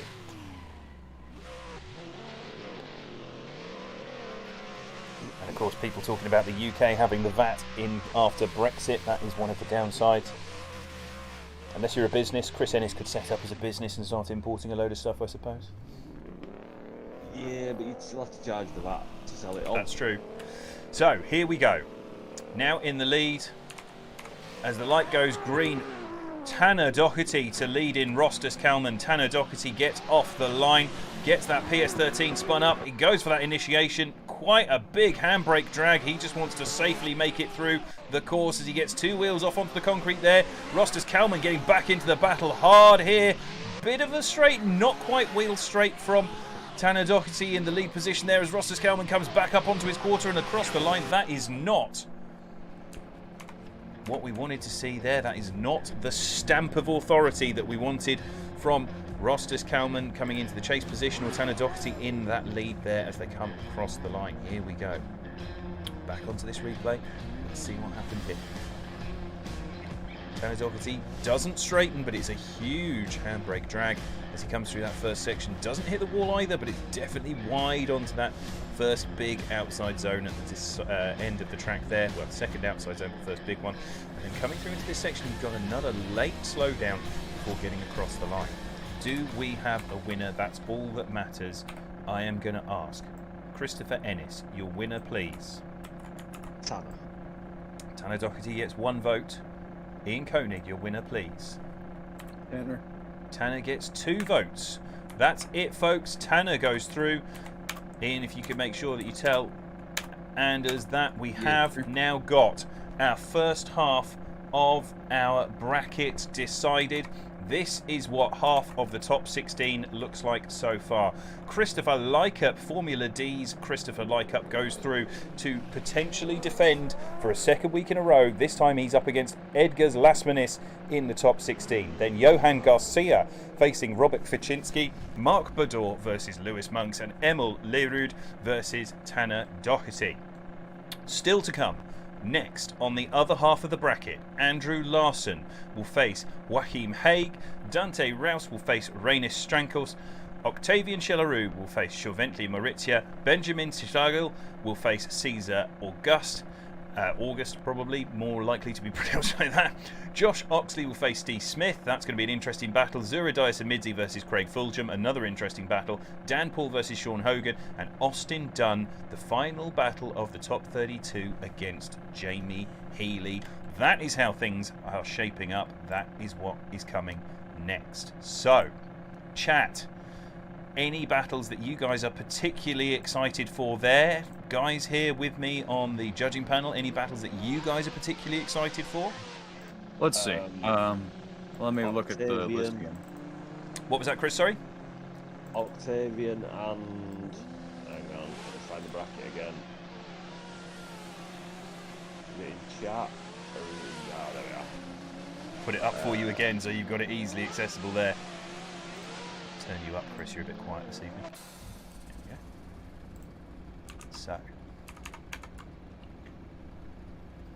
Personally, I am very excited for Octavian Chelarou versus Minty Snowden, or Jared Snowden. Oh, hang on. I am also very excited for... Jared's no longer in. Jared pulled out. He's been replaced. Octavian Chelarou is now going up against Chauventli Maurizia, which I still think is going to be another great battle. Will still be a great battle. That will be a cracking battle. Yes. And also Cormac Guard versus... Yeah, no, he's also been replaced. You should definitely have a look at the updated list, Ian. Apologies. Sorry about that, guys. Where would that be? Sorry. Probably. Yep. I see it. Oh yeah. Zura. Oh yeah. Zura versus Craig should also. Yeah, I think that's going to be good. I think it would have been great if it was Cormac versus Craig as well. But Zura Diasamidze is a good driver. Seeing him up against Craig is going to be good. And we have Zura Diasamidze versus. Johan Garcia. They were meant to battle for the right to use the 717 number in competition, and they are both still in this. Obviously Zura hasn't taken his first battle yet, but if Zura can get past Craig, we could see Johan and Zura in the final for the defining fight to see who gets to keep the 717 number. It's got nothing to do with us. We're just here providing the arena for them to have this face-off. They have been talking about nothing else. They are ready on the line. First of all, however, it is Andrew Larson versus Joachim Haig. Andrew Larson to lead in first. This is going to be interesting. Joachim Haig on the line, the first person to drive Ian's favourite car, the RB27 powered S14. Joachim Haig driving that.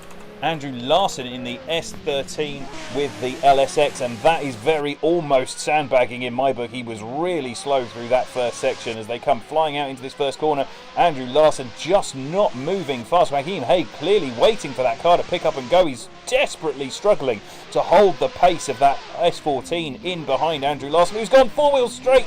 That is definitely a straighten and reinitiation. Let's go back to the replay and have a look at that. That is not how we thought this battle would go. That is not how I wanted it to go. Just while you're on the replay, I'm just going to back out and come back in because the wheel wasn't on. Car was on full off. As they come through, you can see here on the replay, that is a huge grip difference, or so it appears, as they come through there. Andrew Larson having that big problem, the car just not slowing down in that decel at the end, but Joachim Haig must be really relieved about that in the final half of that battle, because he was really struggling to stay in behind Andrew Larson through the main body of that section. Chris Ennis, let us know when you're back with us. We are ready on the line, and I think that our judges are going to have an advantage given in one way or another. Yeah. The lights are on. It is green. Here we go. This is Joachim Haig leading in Andrew Larson. Joachim Haig coming off the line very fast in that massive GT-winged RB27 powered S14, and he goes basically backwards, absolutely sends it along as Joachim Haig causes that huge error. Andrew Larson, all four wheels off in the dirt in behind. Joachim Haig looking really strong in the lead position here. That has got to be one of the most aggressive lead lines of the night so far. I can sense Ian's excitement all the way across the Pacific, his throbbing erection at the sight of seeing that car going well. Oh, I love seeing my car driven like that. Oh, that is so incredible. Amazing job, Joachim. Drift the Shift, thank you for the subscription. Sean Johns, yes, Brandon, let's go. Yeah, Brandon's still in it, but here, this is the crucial one that we are looking at right now. That is Andrew Larson versus Joachim Haig. Chris Ennis, are you back with us? Yes. I'm going to ask the question. I think I know the answer, but Chris Ennis, your winner, please. You're going to make me try and say his name, aren't you? I am. Joachim. Joachim Haig gets one vote from Christopher Ennis. Joachim Haig, will he get two? Ian Koenig, your vote, please. With the most unbiased opinion, Joachim. It had better be unbiased. You're a judge now. It's got nothing to do with who's driving your favourite car. Yes, I know. Yes. But Joachim Haig gets the win with 2 votes there. That is fantastic driving by him. That was looking super aggressive, and that car looks absolutely gripped up to the 9s. That is fantastic. He takes out Andrew Larson. Andrew, great effort in the PS13 LSX. It is a very fast car. Hopefully you can get the grip back into it for next event and come to join us then. Now we've got Dante Rouse versus Rainus Strankos. This is going to be an interesting one. Dante we've seen drive before. Rainus I've not seen drive ever before. So Dante is going to be leading in first. He is in the SC300. I can hear the bings of some kind of information. Mike Cooper, thank you for the like. How you doing, Seffi Mike? Hope you're well. Beamer Boy 75, thank you for the follow on the Twitch. This is fantastic. Why, hello. Sorry I couldn't make it. Totally forgot to sign up. That's all right, Haley. There's always next time. Good to see you. Hello.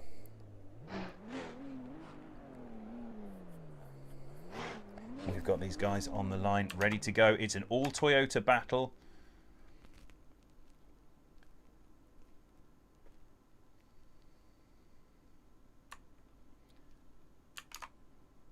They are ready. Chris Ennis is ready. Ian Koenig is ready. Dante Roos is ready on the line, and alongside him, Rainus Strankos. They are off the line. Oh, it looks to me like Rainus is going to be another person that has not got that lighting sorted as we come firing in. That is Dante Rouse absolutely fired that SC300 off the line, making sure he had everything hooked up, and he's hit the wall. That's going to count as a big correction against him. He had to pretty much go 4 wheels straight as he comes firing through into the second half of this run. He's on a terrible line on the inside. Oh, and he's shut it down. Dante Rouse has shut it down and then reinitiated. That is unbelievable. Has he potentially given away that huge advantage off the line? That was a 10-0 to Dante to a... I don't even know.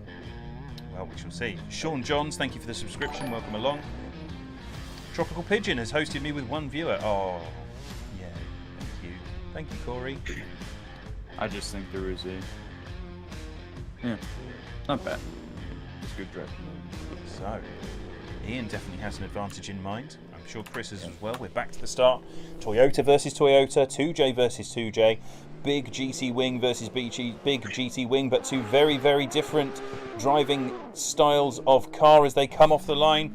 And Dante Rouse got off the line with that green light, but we are now seeing as we go into this big initiation, this is going to be crucial there as Dante ends up going wide, struggling to get things hooked back in.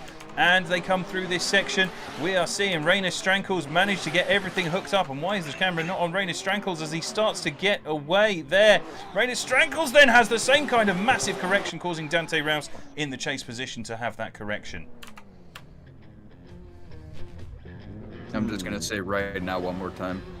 Oh, Ian straight in with the one more Have time. you not been saying that every round? No, I seriously just... And Anders as a start line marshal is losing his mind, wondering when we're going to get a clean. We're going to throw hands later, Ian. Anders is getting on that plane. Okay, you know, here, I'll try and pick someone. Here's the question. Here's the only question that matters. If you think that everyone's a winner, Alexander Jaeger, no, not correct. If you think that Dante zeroed in that first run, do you think that when the roles were reversed, Rainis zeroed in his lead as well? If the answer is no, then you have a winner. So if you think that that straightening correction in the last half of that second run was a 0, then we go one more time. But if it wasn't... I need to watch it again. So let's see it on the replay cam again. And don't forget that you have your own replay cams there. You can always jump back to them, and also the stream is delayed by 20 minutes or 20 seconds versus what you're seeing when you are live. It's 20 minutes, it's 20 minutes behind. We can't do live, I swear too much. So we can see there, that's a correction from Dante in the chase, but it's not a massive one. Out in the lead position though, I know the camera should have been on the lead, but for some reason it hadn't switched across, but there's a big correction from Dante again in the chase. But then is that, right at the end, is that a 0 in the slowdown? That's the question. Just finishing watching it. If it wasn't a 0, it was only a 1. Okay, okay. So, Chris Ennis... Okay, never mind. I'm going to go to Chris first, because we want to rattle through things. So, Chris Ennis, do you have a winner? We don't have to like how we've got there, but do you have a winner? Rainis. There we go. So that is 1 vote for Rainis Strankels. Ian Koenig, do you have a winner? Dante. 1 vote for Dante, so that is a split decision, and that means I come in with my opinion on this one while Ryan is out collecting his better half. I have to say, I think that was a 0 from Dante in the first run, and I don't think that was a 0 from Rainis in the second. There was some sandbagging at the start, but I think that Dante knew that Rainis wasn't seeing the light. So for me, that means I am giving my vote to Rainis Strankels. I don't like how that ended up. I think overall Dante was the stronger driver, but that big error in the lead position, and then Rainis not having as much of an error in his lead to lead, chase to chase, that has to go to Rainis Strankels. That's just how it has to be. I don't like it. I don't think that drifting was the winner there, but if you can please let Anders know that Rainis Strankels is going through to face Joachim Haig. And now we move on to one of the battles that we're all really excited for. Octavian Chelarou versus Joventli Maurizia. Ian, please make sure you've told Anders. Yes. And Octav versus Maurizia. This is going to be a great one. I say that, I've hyped it up. This is going to be awful. Now I've hyped it up that this is now going to be a terrible one.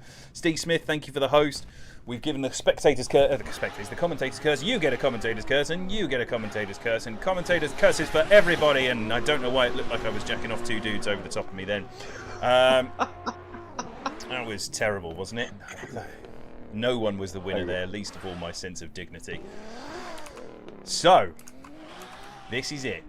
Octavian Chelarou leads in first. He is in that RPS 13 on the left-hand side of the lineup start gate. The purple and grey RPS 13 2J, that is Octavian Chelarou. Joventli Maurizia is in an identical car, except for that livery difference. He is in the green over there. They are ready. They are on the line. They are set. It is time to go. They are underway now. This is it. Joventli Maurizia is going to be chasing down Octavian Chelarou. Octavian Chelarou, these guys are very good drivers, very closely matched in identical cars. This is going to be a really good battle as Octavian Chelarou gets right the way out. That's one of the best lead lines we've seen. But look in the background there. We are seeing a great chase run from the man Joventli Maurizia in the chase. Oh, but there's a big correction and Octavian Chelarou shuts it down before the line. Didn't make it across the line. We're going to have to go back to that replay. Let's have a look at that. No, that's the wrong replay. Come on, work. There we go. We see them coming out onto that outside line. This is where it all starts to go wrong. Octavian Chelarou in the lead gets nicely through here. This transition is good. He's getting away from Joventli Maurizia. Maurizia surges up. There's contact there from Maurizia. That I didn't see. when we were doing the first part of that run through. So that contact from Maurizio, we're going to have to assign blame, guys. Was that down to Octav, or was that down before we start the run again? Let's have a look at it as they come through onto that section. Nicely cut out here. This is it. We've got to assign blame. We've got to all know for a fact who is at fault. Octav in the lead over D-Cell, or Gioventi in the chase over Sen. This is it. That was in the D-Cell zone, I think.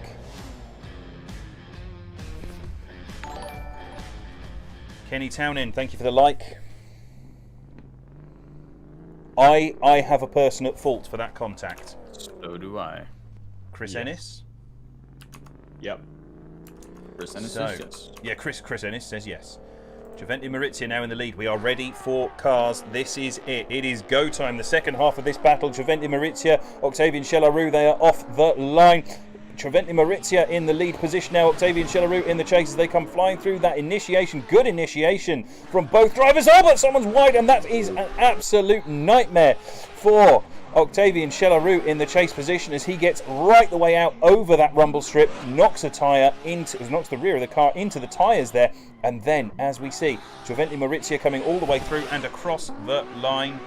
Let's have a look at that replay. Wow, that is not how we were expecting that to go.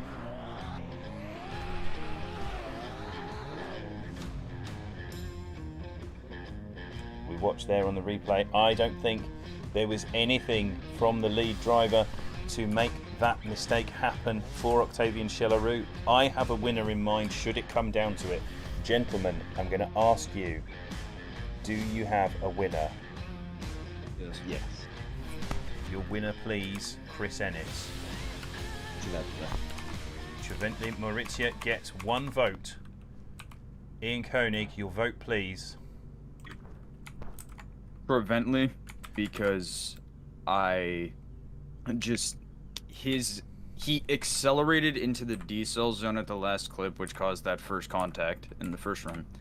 But I think that the 0 that Octavian had in the second run was more than enough to overrule that contact that was caused by him accelerating a little bit into a D-Cell. So there we go. That is 2 votes for Gioventi Maurizio. I can see exactly how you guys got to that. That was contact but not a fault, giving 0 in the first run, and then in that second run, Octavian Chelarou absolutely losing it into the wall on initiation. Octavian Chelarou knocked out by Gioventi Maurizio, and the commentator's curse strikes again. We were not able to get the battle from there that we thought we were going to get from those 2 very evenly matched drivers. So we move on. 2 drivers we've seen before, done, out of the way. A battle that in the end didn't perform how we wanted it to. So a battle we have no idea about. Benjamin Shilagi versus Caesar August. Benjamin Shilagi, I have no idea how either of these guys drive. Hello, Anders? Ian. Oh, it was Yes. Ian. Oh, sorry about that. Yeah, I didn't tell. Ian. The winner. Yeah, I will remember. It's Treventley. I need to remember to do that. That's my bad. Shall I make Chris do it? Yeah. Chris. I don't care who does it as long as someone does I it. Get the messages. Okay. Like both of us can do it. Chris, definitely do it. Yes. Ian's poor wee drug-addled mind can't keep up with it. No, I'm just distracted after the battle. Is it the new flappy flags that are ruining my FPS, Ben? Maybe? I'm still getting 127, so I don't think it should be. You might have something running in the background, maybe. The flags look incredible. It's up to 70, but when we were looking at the flags then, it was down to about 60. Ah. But they look so good, Chris. They do. They'd look better in a better FPS, though. They would look better in a better FPS as I readjust my headset there. So, Anders Ungus has these guys on the start line. This is going to be an interesting one. Benjamin Shilagi versus Caesar August. Caesar August in the chase position in that James Dean S14.9 replica. Benjamin Shilagi on the left in that GT86, both 2J powered, 250 horsepower difference between them. The GT86 by far the more powerful car. But in the way those cars run, in the way they feel to drive. All that translates to, generally speaking, is significantly more angle from the GT86. It is not a vastly faster car. That S14.9 punches well above its weight as Benjamin Szilagyi goes for that flick initiation. Just as I say that, though, about the being evenly matched in pace, Benjamin Szilagyi opens up a huge lead and manages to run that high angle through, and it means that Cesar August is having to do everything he can to try and make it up into the D-cell zone, but he's looking lost at sea as we come through here. Benjamin Szilagyi gets a huge angle on, manages to wrangle that car around. That was actually a really nice lead from Benjamin Szilagyi, who we've not seen before.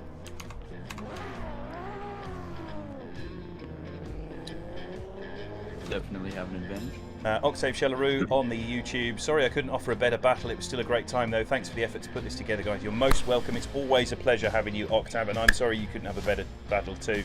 We love seeing you drive. Please do not hesitate to come back next time. When we come back to this battle in hand here, I didn't see any zeros on the way through it. This is a good one, though. We now see them swap around, and this time it will be Cesar August in the lead position. They are off the line. Cesar August in that teal S14.9 in the lead position. Benjamin Szilagyi in the GT86 was very fast on the run-in when he was in the lead position. He knows he's going to have a little bit of an advantage there if he's got a spotter. Oh, but there's a straighten in the chase position from Benjamin Szilagyi. Is he just too gripped up to be chasing Cesar August, who's actually on another really nice lead line as they come flying through here? Oh, but there's a big correction on that slowdown as they come into the D-cell zone. That D-cell zone catching guys out. It's one of the areas where you've really got to have things dialed in and hooked up coming into that D-cell. First 188, that's what I was talking about. Let's go, Benjamin. Yeah, it's great seeing these new drivers out here driving really hard.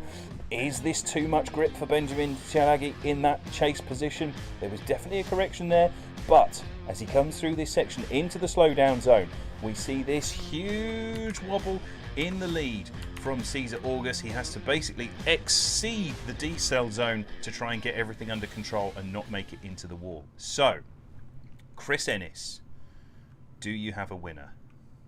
Yes. Ian Koenig, you also have a winner? Yep. Ian Koenig, your winner, please. Gonna have to be Benjamin. Benjamin gets 1 vote. Chris Ennis, your winner, please. Benjamin. 2 votes for Benjamin Szilagyi. That is the win for him. He will go on to face Chorventli Mauritia in the battle for the most difficult name for me to say this evening. They will be facing off in the top 16. That means that we have the first half of the second side of the bracket sorted. We have 4 more battles to go in your top 32. This is how the bracket has shaped up so far. As we see this come up, it is going to be Chris Licup, Formula D driver and last week's winner, versus Edgar Zlasmanis. Johan Garcia versus Robert Ficzynski. Mark Baudor versus Lewis Monks. Emil Lerud versus Tanner Doherty. And Joachim Haig versus Rainer Strankels. Chorventli Mauritia versus Benjamin Szilagyi. That is the first 3 quarters of the top 16 all sorted. Next up, 2 of our regulars. Josh Oxley, the man from Tasmania. Steve Smith, the man from the UK. They are our next battle. Then Zura Diasamidze versus Craig Fulgham, who is a perennial winner here at Tsujigiri Global Drift Challenge. He is a regular visitor to the podium. In fact, a routine winner to the top step. Defeated last week in a shocking outcome. It would have been great for everyone last week to see that Craig is fallible. He can be beaten. Then Dan Paul versus Sean Hogan. And lastly, Austin Dunn versus Jamie Healy. For me, as a balance, I think this is probably the most competitive pairing group that we've seen all the way through the night. Every single battle in this section looks like it should be really even. Now, I've said that. There will be a runaway winner in every single one because commentators' curses for everybody. So let's see how things go. If I make it through both runs, Ben has to clap. Okay, Scranners, we'll give you that one. Dan Paul is not feeling confident, but he is a good driver. When it all comes together for him, he looks really strong. So, let's have a look at this. We're waiting for these guys to come round to the line. Focus on Anders from a distance there. Everyone loves the start line dildo of destiny. Josh Oxley, where are you? He's on the server. He's in the SN95. Chris Ennis rejoining the server again. Yes, my pedals have crapped themselves for some reason. Fair enough. So, Josh Oxley in the SN95 will lead in Steve Smith in the 2JZ GT86, the car that he's moved across to from the RPS 13, and then he was in the GT86 V8 when that was part of our previous rig setup. This now him in that 2JZ powered GT86, looking much more at home now that car's coming together, and much happier on the new tyre model that is a feature of our new Pro pack. He comes round to the start line to go up against the man from Tasmania, Josh Oxley, who's gone back to the pits. They've been called. They should have their 30 seconds. If they don't have their setups on, that they will get the use of their 5 minutes. It will automatically become used. So here they go. Josh Oxley heading round to the start, getting some heat into those tyres. For some reason we've gone to ASMR mode. All of you still with us? Don't forget, we've got this big announcement coming up very soon. It is super exciting. I think a few people have worked it out previously. I know there's a few guys who know what we're talking about. The guys in the Patreon have probably heard us discuss it. But for those of you who are not regulars to the server, you have no clue, I would imagine, what's coming. There are rumours floating around. But we have a huge announcement coming up very soon. 4 battles, and then I'm going to show you the announcement. We're going to talk about it all the way through the evening. The longer you stay with us, the more detail you will have as they come flying off the line. This is Josh Oxley versus Steve Smith. Josh Oxley goes for that flick initiation in the SN95. He's got to do the do for that SN95 after Bobby Hill had such a nightmare earlier. A bit of a correction as they come through that first section, but both of these guys, big angle drivers. This will suit Steve in the chase position as he makes contact with Josh. Oh, just as I say it's going to suit Steve, Josh angles up, and Steve has a nightmare coming up into that decel zone. Steve will be kicking himself as they come into that section. Here we go. Let's watch it on the replay. We see the lights come on. There it is, the green light, and away they go. Steve gets off the line, Josh coming round the outside. We are going to have to check who is at fault for that contact. Big correction there from Josh, but he keeps on the throttle, and Steve just washes wide through that first corner as they come round through. This is the transition where, just as I say, I think Steve hopped the curb. I think that's the problem there. He got too far onto the inside. It lifted the front wheel, and then when it came back down, the car shot forward onto that inside edge. So we go back. The second half of this battle. Steve Smith to lead in. Josh Oxley, we are ready on the line. The dildo of destiny goes green. As they come round, Josh Oxley giving Steve all the room in the world to manoeuvre so that he knows he can send it up the inside. Good initiation from both drivers there. Steve's on an absolutely stonking lead line, but Steve angles up and Josh hits him as they come through there. We are going to have to appoint blame. Is this going to go one more time? A blame apiece. Josh Oxley coming round, rounding off the last corner, having used that Mustang to do Mustang things, trying to drive over his opponent. Who was at fault here? Let's see. Flying in, flick initiation from Steve. He's on the throttle, using that left foot brake. He's very high angle there, and it looks like maybe he tries to slow down to stay out of the wall. It's so hard to tell. We're going to watch this replay a few times, I think. Gentlemen, were either of you watching from a different angle? No. He does seem to, although the tyre smoke doesn't disappear. I was watching from the F5 camera from the back, and I could see Steve kind of did a weird adjustment, but then Josh didn't hit him.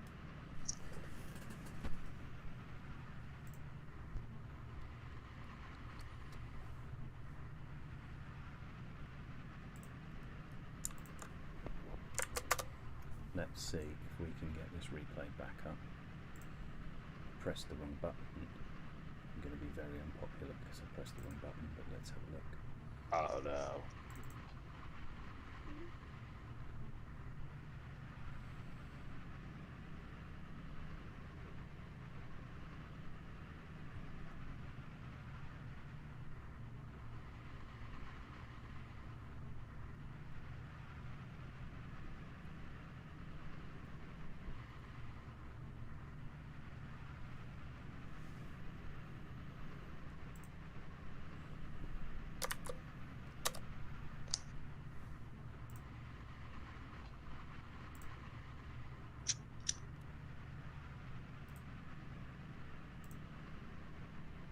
you deep in concentration, Ben? I'm trying to stop this from using the same replay cam again as we transition across. Oh, is it just going to show it? Yes, I think we're going to just get lucky there. Here's the point we wanted to see. Okay, I'm going to ask you guys. I'm going to put that replay on again. I'm going to ask you guys for your opinion. Do you have a winner?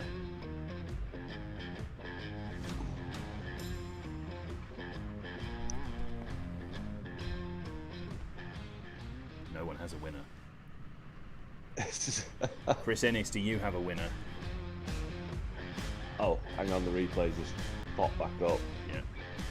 I've got the replay working from just that section so we can see that again. I'm sorry that it keeps flashing up with replay on your screens, guys. We've got to get this right.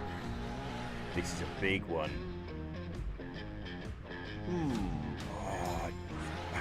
I have an opinion on that. It's not going to be popular.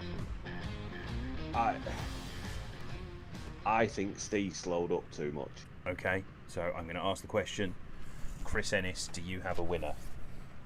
Yes. Ian Koenig, do you have a winner? Yes, I do. Chris Ennis, your winner, please. Mr. Oxley. Josh Oxley gets 1 vote. Proco, thank you for the follow. Welcome along. Ian Koenig, your winner, please.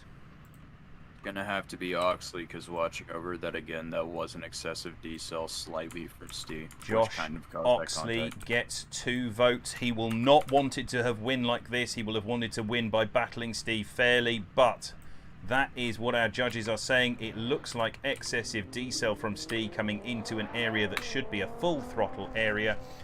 Chris, if you haven't already, please pass that on to Anders. We now know Josh Oxley makes it through to the top 16. Will he face Zura Diasamidze or will he face Craig Fulgham?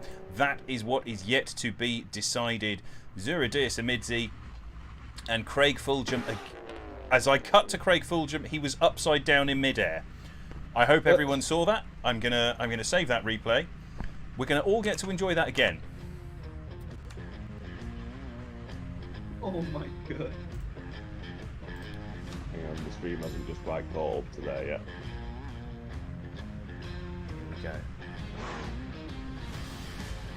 It's going to be about 30 seconds in, just while we wait for these guys. So we cut to Zura. You see my mouse flick across. I cut to Craig and he's upside down in midair.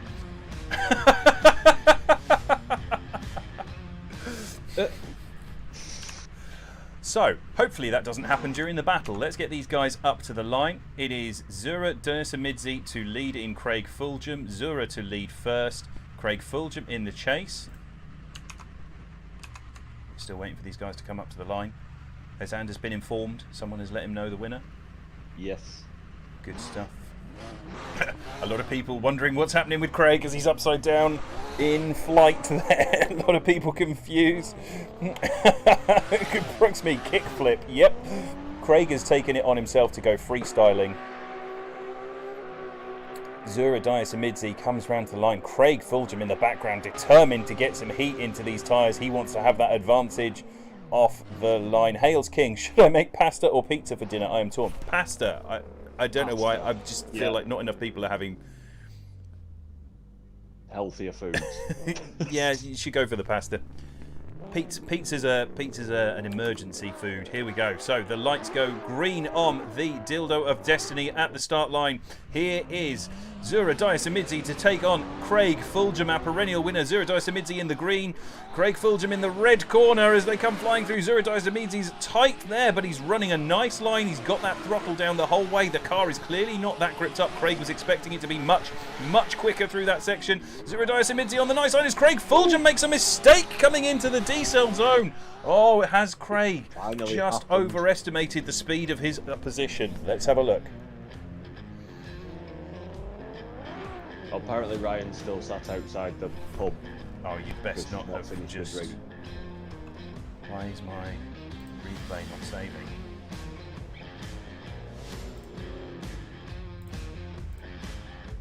Oh, don't tell me that I've lost the replay from that. Oh god, that's annoying. Why didn't it save? Okay, we're going to have to move on. If needs be, we will come back and I will log out and have a look at that. Definitely an error from Craig Fulgham there.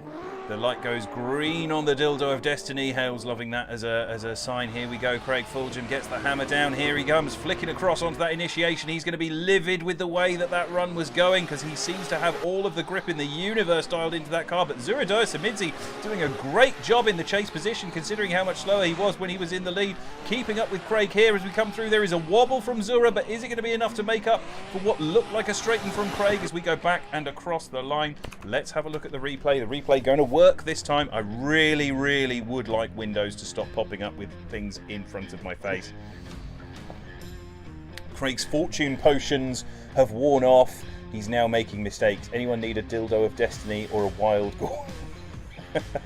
So here we go. Craig comes through. This transition crucial. You see Zuradaya Samidzi managing to hold with him as he comes through this section. Then the transition. Zura just holding back there, unable to get on, but makes a smooth line, surges up onto Craig, doesn't make a mistake in that chase position. So we don't have Ryan Sider yet because his other half, his better half, is still holding sway in the pub in town, or club, or wherever she is in town.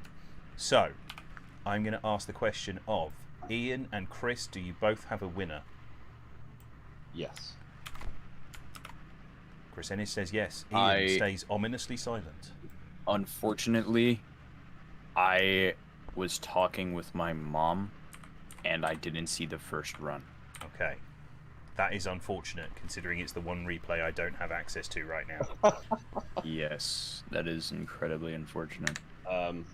Craig made a massive mistake.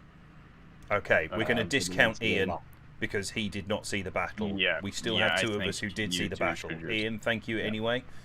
Yeah. Chris Ennis says Zuradaya Samidzi. I watched that run as well. I think Craig was just not expecting the angle and slowdown that Zura had, but I didn't see excessive decel from Zuradaya Samidzi. It looked to me like a chaseable run. It was different.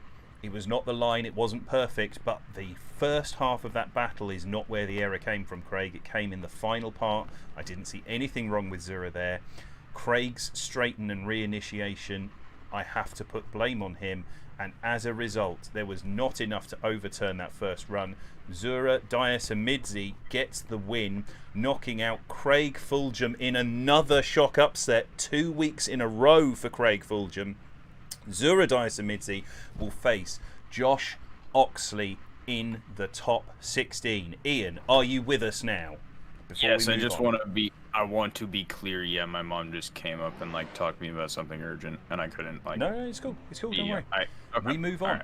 We move on. As long as someone has told Anders that Craig has had that error put against him.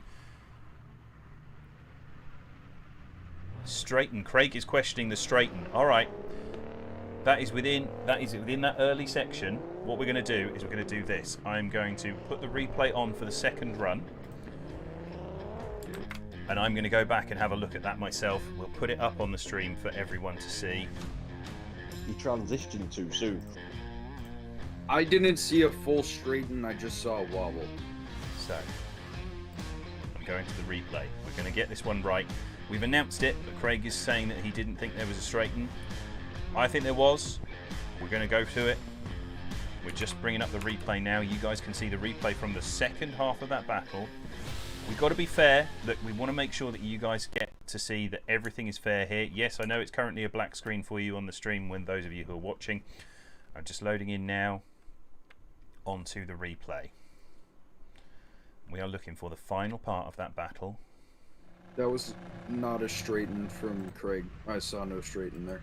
Okay, let's have a look then. Craig Fulgham in the chase position is what I'm looking for. Here we go. Put it on a different camera as well. Yep, I'm going to slow it down as we come into that last section, and I'm going to put it on a different camera. Also, why don't you show the lead since you have the chance? Or Zura's lead, yeah. So here we go. Yeah, it was Zura's lead. That was where Craig made the mistake. Yeah, so here. Alright, that is not a straighten. Craig makes a valid point, but it is a huge correction on that inside section. Okay. In that case, I apologise to Zuradaya Samidzi. I have to agree that Craig's protest is valid there.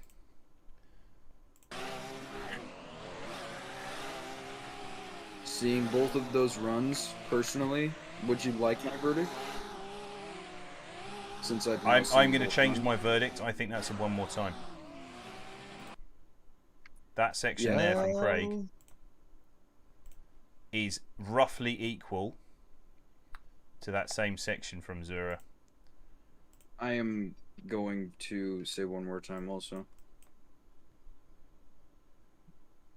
Just put Zura's on while you're there. I'm just watching it now from Zura's point of view. It was better in the final section. That gap opened up there. I think they were both scrappy. I don't think that was a win for anyone. I apologise to Zura Diasamidze. I apologise to everyone here. My opinion has changed from going back and rewatching that on the replay. I would like to see that again. That is a one more time vote from me. And from me. Let's rerun the fun. Let's bring them back to the start. We're going to do it all over again. It's going to be unpopular because we made an announcement, but on the stream it looked like a straighten, but in the replay it's clearly a correction and not a straighten. That is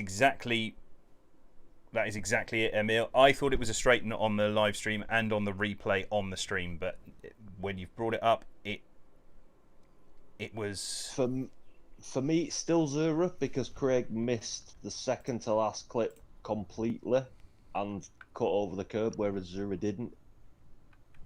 But I think Zura's gap that he opened, I think the faults add up to an even level of fault across both runs. Lead versus lead and chase versus chase, I think they add up to an even level of failure. Well, it's alright. Craig is back. Whilst they load in... do you want to see another battle or directly to them? Let's whilst Zura loads in, let's go straight on to Dan Paul and Sean Hogan, so we don't hold things up. So Dan Paul to lead in first, Sean Hogan, and then we'll go back to the one more time. I apologise to everyone. It looked like a straighten on the stream. This is why we go back and double check the replay. If someone can question it legitimately, Craig was adamant that wasn't a straighten. Normally we don't allow protests, but because Chris was also judging and said, I think you've seen that wrong, because we're doing everything live, there's no chance for me to delay it and have the conversation with the judges and then come back to it. So at some point I will clear this throat and I won't sound quite like I'm choking.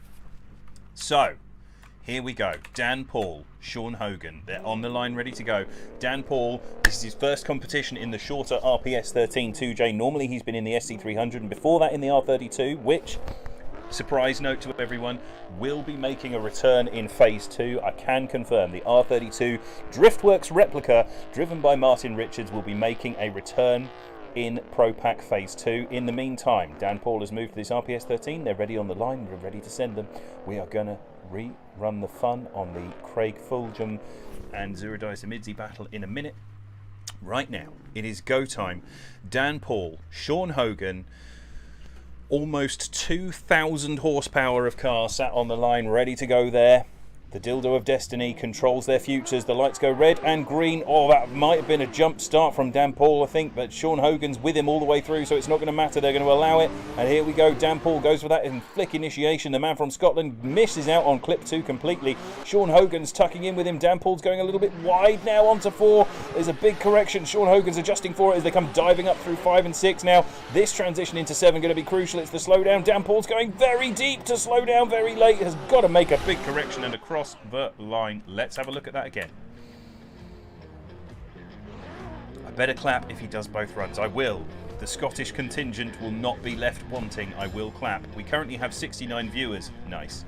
Let's see the replay of this as they come through. There's a definite correction. Sean Hogan managing to cope with Dan Paul's scrappy run.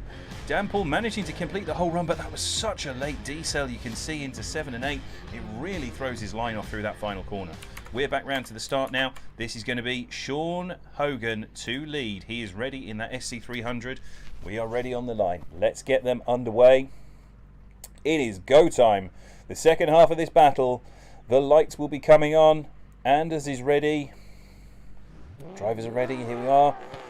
Light goes green on the Dildo of Destiny. They are off the line. That's going to stick, isn't it? I'm never going to not be able to say that now. We're doomed to always refer to it as the Dildo of Destiny as they come firing in. Big flick transition into that section from Sean Hogan, but Dan pulls off on the inside. Oh, he's managed to gather it back up. That was an excessive dive using almost 4 wheels off the track to try and keep up with Sean Hogan. As Sean Hogan gets the hammer down in that SC300. I was not expecting the SC300 to look as competitive round here as they look. That has been, all of them have been looking good.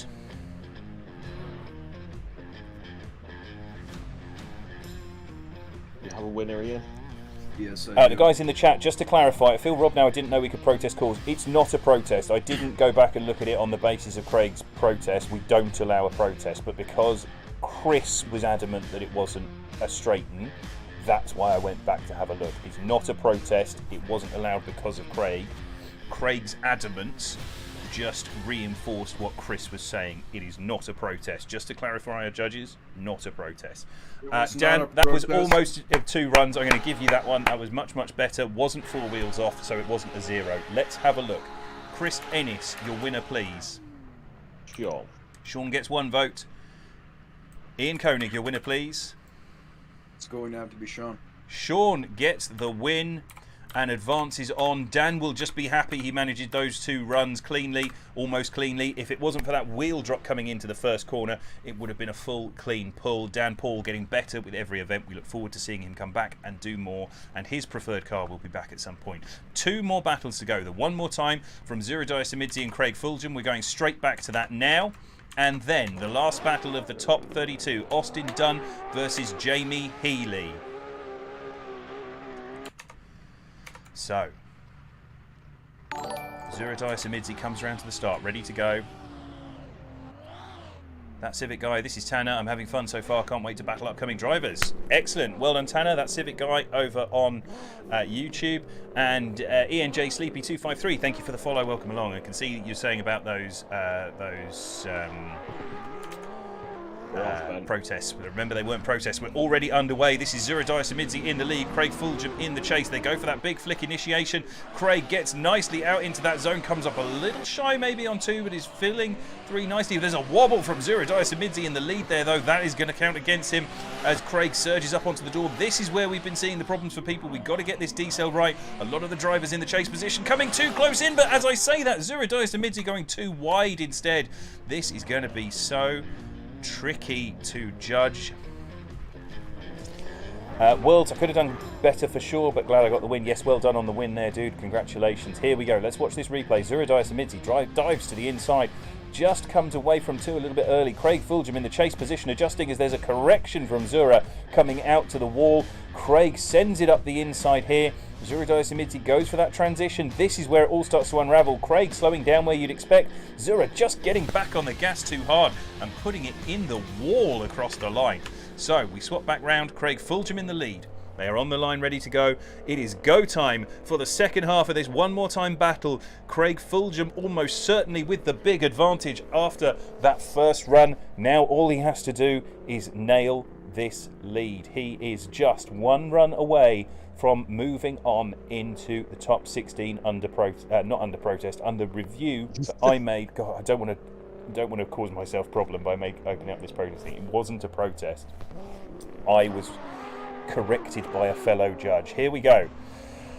Craig off the line in the lead position, goes for the flick initiation, hooks it onto that inside edge and then gets the hammer down nicely, fulfilling clip 2. That's one of the best leads we've seen so far, using all of the luck from the Wisefab on that RPS 13 2J, transitions through into that inside clip, but Zero Diasamidze is absolutely a man on a mission in the chase position there, trying to overturn that problem from the first battle and across the line. That has got to be one of the best chases all night long. What a run from Zero Diasamidze. Here we have to see whether it's going to be an overturn though of those issues from the first run. Look at this, Craig on an absolutely great lead line, and that's what allows Zura into that battle so much.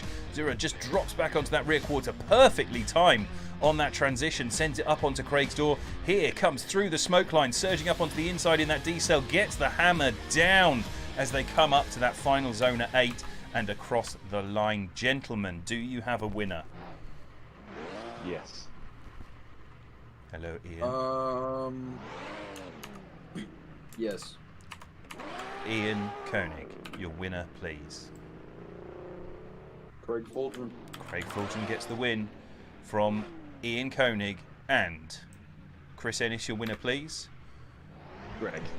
Craig gets 2 votes. That is enough. Zura, I am sorry that we had to go back and look at that. I hope you will agree when you look at the replay that that was the fairest way to do it. It was not a clean-cut thing like I thought when we first run that. I know in a judge sport there's always controversy. I think we've got the better outcome than the original way around of doing that. I think that Chris Ennis was absolutely right in drawing my attention to that, and I hope that we will see you next time. You proved there that you can go toe-to-toe with one of the best drivers that we have. Zuradiah Samidzi knocked out by Craig Fulgham. Craig advancing to take on Josh Oxley. Josh would have been thrilled to battle either of those guys, but he's going to really want to stick it to Craig Fulgham. So now, the last battle of the top 32. Austin Dunn to take on Jamie Healy. Austin Dunn to lead. Dunn and Dunn Motorsports. That big Mustang on this very small track. It is so much car around here. So's the SC300 though. We've seen that both of those cars are able to go well round here.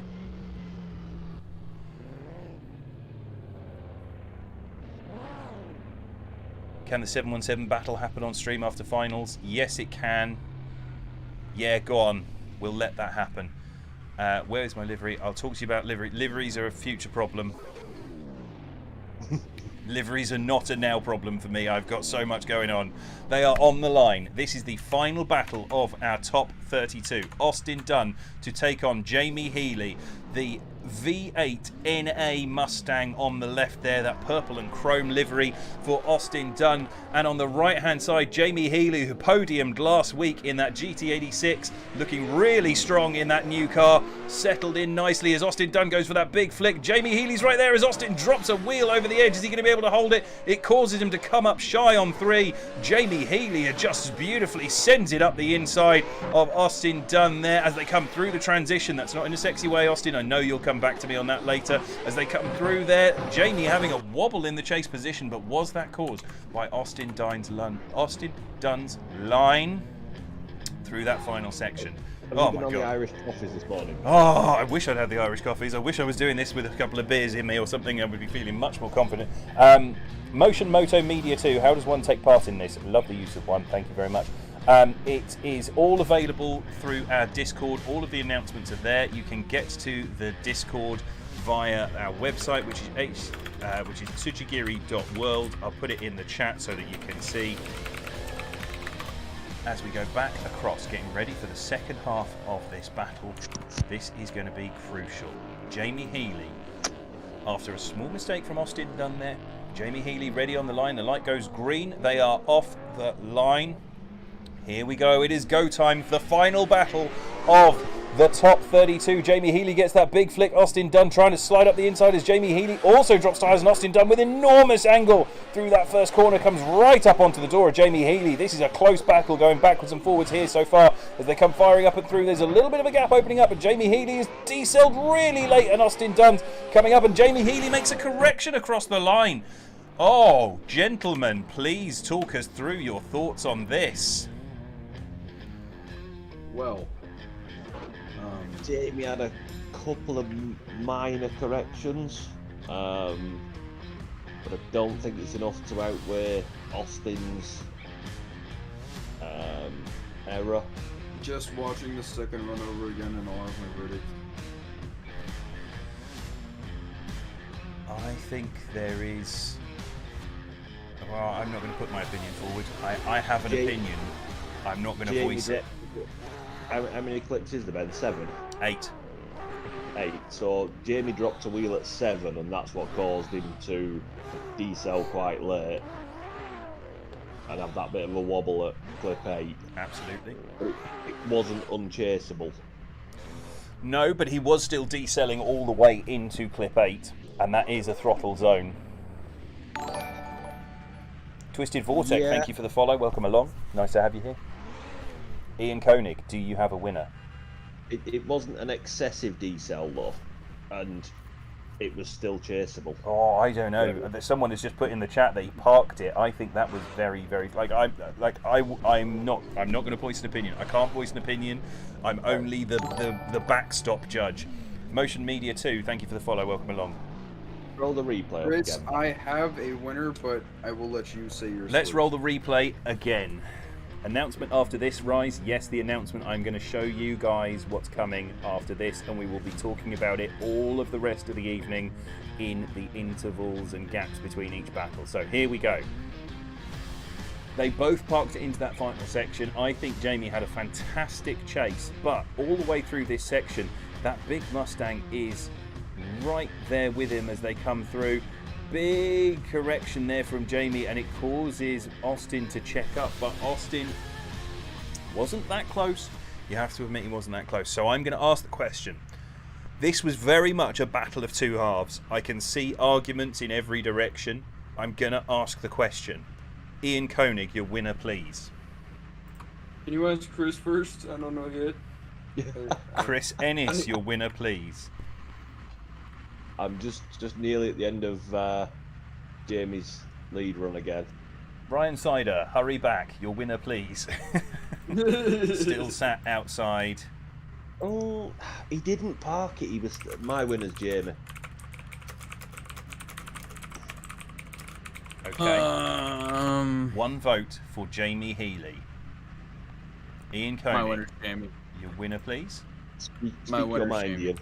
It's Jamie. My winner is Jamie because his proximity was closer to the run, and even though coming into the last wall, he did get off throttle and he used handbrake to slow up for a second, or he just decelled because he was getting too close to he hit the done. Rumble strip at 7. Well, on his yeah. That's it. That's what we've got. Your winner for the final battle of the top 32 is Jamie Healy. Jamie advances, sadly knocking out Austin Dunn. For the record, my vote was a one more time. I think that could have gone again quite comfortably. That means Jamie Healy will take on Sean Hogan. It means that your bracket for the top 16 looks like this. Well done to both drivers. That was a great battle, but we will next be seeing Chris Licup versus Edgars Lasmanis, Johan Garcia versus Robert Kvicinski, Mark Boda versus Lewis Monks, and Emil Lirud versus Tanner Doherty. That's your first half of the battle tree. Those 8 will be coming onto the server first. On the other side, Joachim Haig versus Reynes Strankles, Giovanni Maurizia versus Benjamin Shigari, Josh Oxley versus Craig Fulgham, and Sean Hogan versus Jamie Healy. That is how your top 16 has shaken up. We are halfway through this evening's proceedings, and we now have a massive, massive announcement for you. I am going to cut to this video. This will start what I expect will be a flurry of questions and people asking about things next. So, ladies and gentlemen, Tsujigiri Collective's big announcement this evening. Enjoy.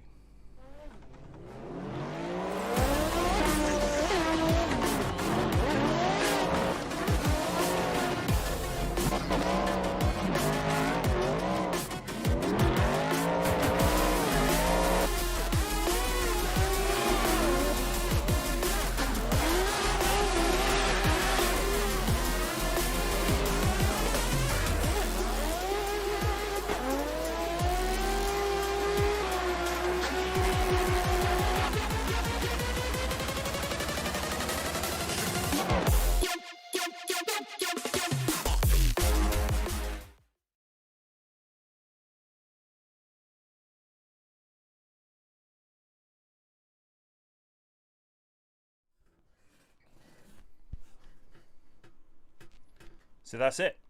There we go. Welcome back. That is our big announcement thank you very much to all of the guys over at VDC, as well as obviously working very closely with us over the course of the last 2 years whilst we've been putting the pack together. Those of you who drove in VDC last year will be aware that Chris Viltovsky and myself worked really hard to develop the last year's VDC tyre that was also the basis of our original pack, and this year's tyres are a massive update on the new tyres. They're a massive update on last year's tyres, and these tyres that are part of the Tsujigiri Pro Pack will form, the softs will form the basis of the 2021-22 VDC tyre. Whether it'll be exactly the same remains to be seen. Chris has final sign-off on his. It's his and Craig's championship. Those guys are phenomenal. They are organising what is, in our opinion, the best drift competition in the world for pro drivers on the sim right now. VDC, it's where it's at. We are thrilled to be a part with them again. Previously, I was supposedly the head judge in the first season before my work got in the way. As a pilot, I was around all over the world on weekends. It wasn't very helpful. So they have done an immense job taking that championship and right to the pinnacle. It is without question, in my opinion, in my 16 years of driving in drift cars in the real world and my 14 years of driving drift cars in the simulator, they have put together one of the best championships, whether it's inside or outside of the virtual world. They are phenomenal guys. They deserve praise. I think their cars are super realistic. That is why the physics underpins our own cars. That's what we're here for. The video, thank you Craig, She's Stick video. That video was actually put together by Emma Learid for us as a promo. We really appreciate all of his work on that.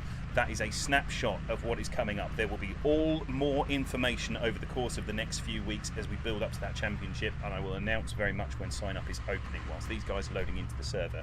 We'll be talking about costs, we'll be talking about everything else, we'll be talking about the number of slots, but the big takeaway from that, Alexander Yeager saying 16 slots, we have the largest number of slots for the Virtual Drift Championship available anywhere in the world.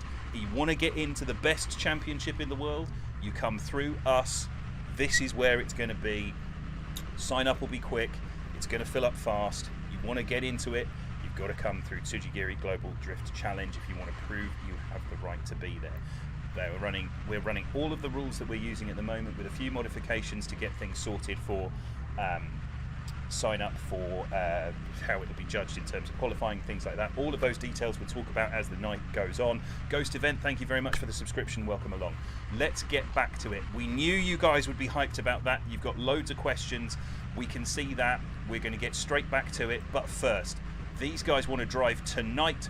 Let's get on with it. We're going straight back into the top 16. And our first battle is Chris Licup, last week's defending champion, taking on Edgar's Lasmanis. This is what it's about right now. I know you've all got questions. We're going to come back to that all the way through the course of the evening. Chris Licup, our first driver on the line. He is coming out in that SC300. Chris Licup, former Formula D driver. Where in the world can you, on a Friday or Saturday night, turn up and drive with Formula D pros? We've got previous Formula D pros. We've got current Formula D pros. They drop in and out. We've had Kazuya Taguchi on here recently. We've had Chris Licup on here. We've had Austin Meeks. We've got guys from all over the world, pro drivers. We've got James Dean's using our cars at the moment for practice for RDS. We've got Alan Hines is talking about how our cars are his favourites at the moment on that. We've got real life drivers are here right now driving with us. If you want to be involved, you've got to be here. Let's get on with this. Chris Licup is on the line. Judges, are you with me? Yes. I am so sick of talking. I am here. I'm waffling on, but they are underway. This is Chris Licup in the lead position. The two largest cars in the pack as Chris Licup leads in Edgar's Lasmanis. Chris Licup goes for that flick, just makes it into one, but Edgar Lasmanis surging up onto the inside. That is a dead set line there from Edgar Lasmanis, using that big Mustang's torque and power to surge up onto the side, but Edgar Lasmanis has made a mistake in the chase position. Chris Licup gets away with it. This lead not being the same level that he has previously put down, as Edgar Lasmanis has a problem in the transition. He's jattering around in the background there. It's looking a little bit like that car may have had problems because of lag. Let's have a look. Here we go, this is it. You can see it looks like connection issues. You can see Edgar Lasmanis is having some serious ping problems in the background. He goes for this transition, and as he transitions, the car just locks up. Sadly, this is one of those things, we have it in the rules.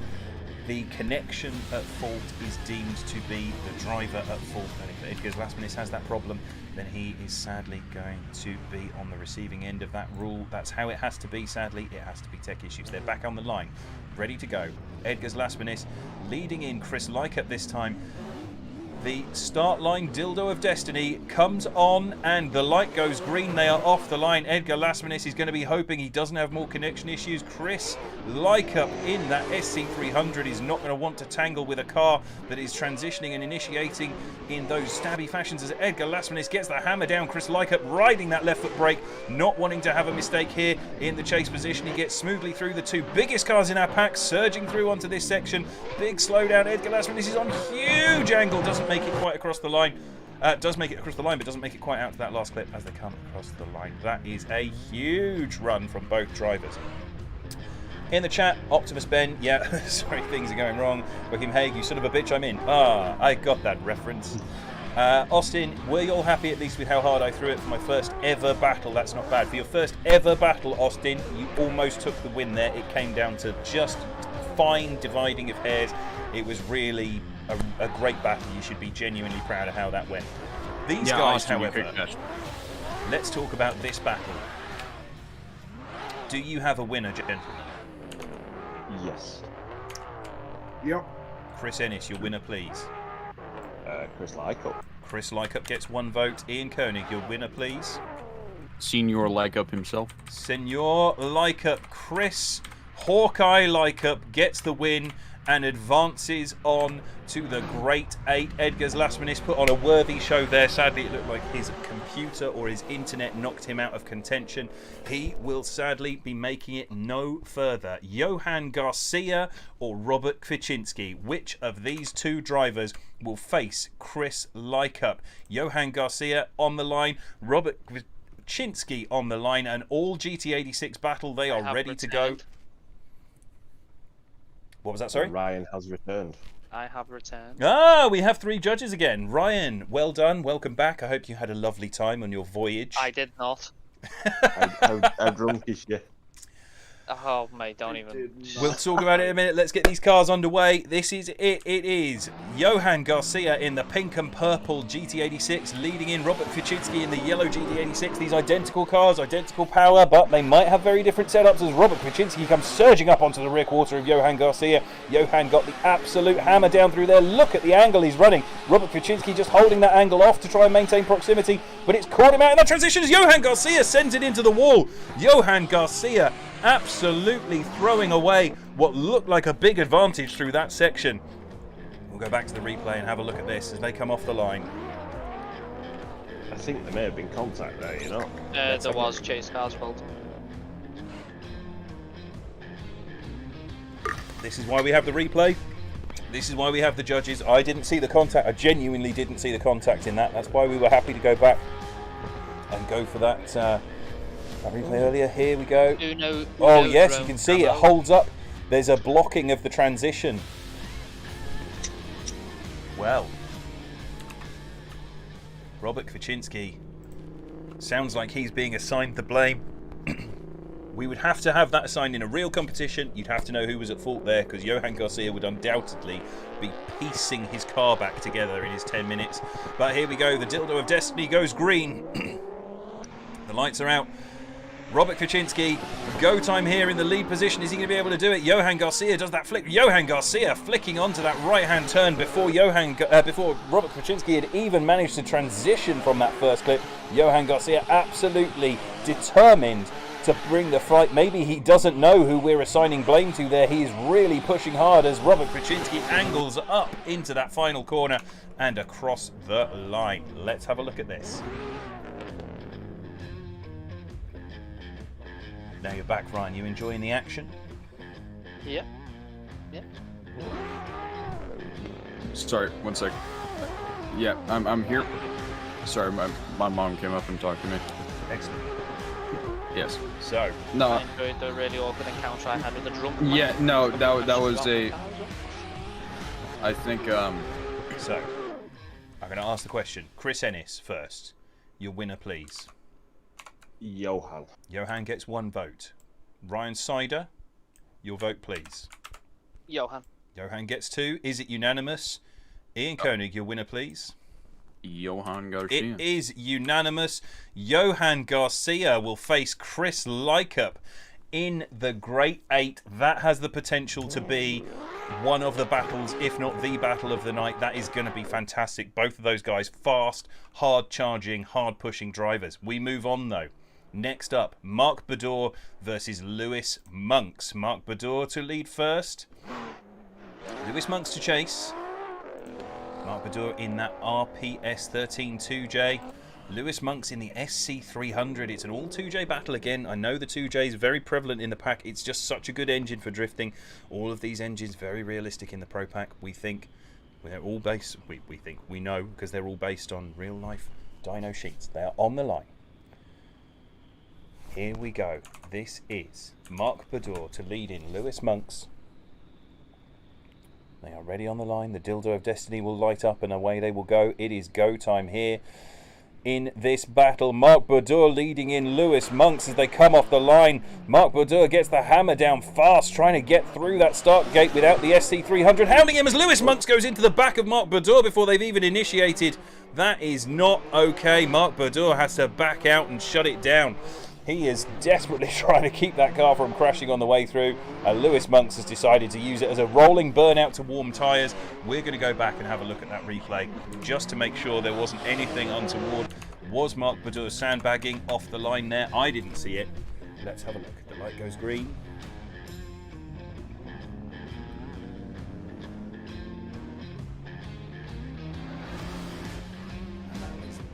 Didn't look to me like there was anything from Mark Bador there to cause that from Lewis Monks, but it's not down to me, it's down to our 3 judges. What's the official rule, Ben? In what respect? Where you can initiate. You have to be on the left-hand side of the track, or can you use all of the track? Wait, no. That is very true. That is very true. He did use all of the track. But you can use the left-hand 2/3. We said in the briefing that you're not allowed to come all the way across, but it's going to come down to whether you think that even if he'd only been on the 2/3 of the track, I would argue maybe there could have still been contact, but it's not my vote.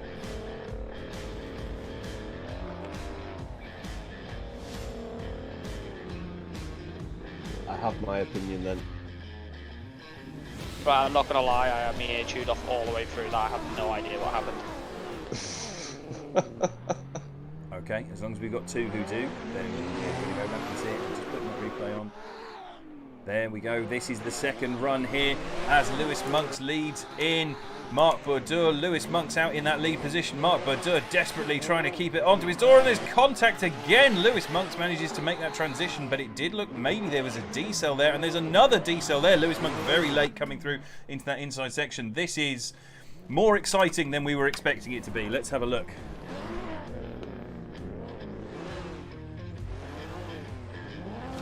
Through that initiation, Lewis Monks getting onto that outside line, just keeping that left foot braking to keep out from the outside edge there too much. He drops into position, does come a little bit wide there.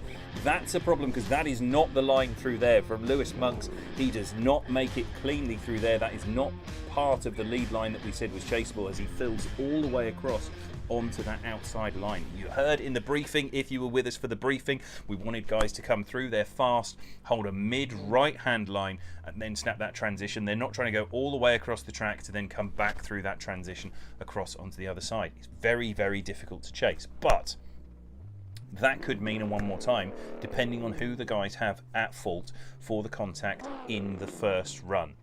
Did Lewis give plenty of room, or did Lewis go steaming into the inside edge? Gentlemen, do you have a winner? Yes. Chris Ennis, your winner, please. Not Lewis, who's in the other car. Mark Bador. Mark, yes, Mark. Ian Koenig, your winner, please. Mark Bador. Mark Bador gets 2 votes. Mark Badur is the winner. Ryan, do you have a vote, or were you unable to pay attention to what was going on from the harassment within your household? Mate, at this point, I don't even know what day of the week it is. Not gonna lie. I'm in it for the next one. I'm completely washed that one out. Maybe my brain's frazzled. It's fine. It happened. We got a clear winner. Mark Badur takes the win and advances through. Who will he face? Is it Emil Lerud or is it Tanner Doherty? This is what's coming up next. Emil Lerud on the line, ready to go. Tanner Doherty in the chase position. LSX versus 2JZ. PS13 chasing SC300. Nissan versus Toyota. This is exciting. Scandinavia versus, I'm assuming, Ireland. I don't know, but with a surname of Doherty, I would assume so. Let's see what happens here. Let's get these guys underway. They are ready on the line.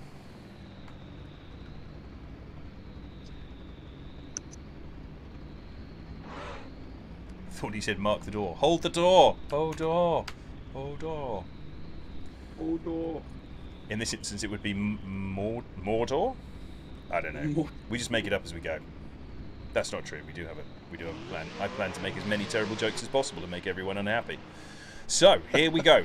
Emil Lerud in the lead position, coming gone into that initiation. He is leading in. Tanner Doherty. Tanner surging up onto the inside as Emil doesn't really make it cleanly out to clip 2. Tanner Doherty in the chase position, having to drop back as Emil then gets a big correction across the inside line at 5. 6 now and out into 7. A massive slowdown. Tanner Doherty not even on the screen for me here. We're going to have to go back and have a look at that and see who was at fault there. I saw all what happened. Tanner basically got too much angle and spun out behind Emil on the first transition. I think that was because he was playing catch up because Emil's entry was almost straight. Yes. And very slow. So here you go. You can hear the judges deliberating in the background what they're looking for. They've got the criteria from our briefing earlier and from everything else. We've made sure that everything is as laid out as we can do. They're then looking for an advantage. So I'm assuming all of you have someone in mind with an advantage for that run. Yes. Silence. Silence greets me as the dildo of destiny goes green. They are off the line. Tanner Doherty to lead in. Emil Lerud as they come flying along. This is going to be the flick in from Tanner Doherty. And he's got that handbrake initiation again. He's come up short on 2 and he's now really slow into 3, cranking that angle, trying to stay on the correct side of the track. Then Emil Lerud in the chase position, trying to get himself wrangled back into this. There is a gap opened up, but that is going to be down there. But that is an independent error, it looked like, from Emil in the chase position. Emil Lerud absolutely on the edge of being all wheels straight into that final section. Let's have a look at the replay and see what happened there. That was a big correction from Emil. Was it enough to zero out? That's going to be the question here as we come flying in. Tanner Doherty not making it all the way out to clip 2, filling clip 3 but using a lot of angle to do so. It's effectively making it a slowdown. Then he comes through this transition. Emil just dropping back.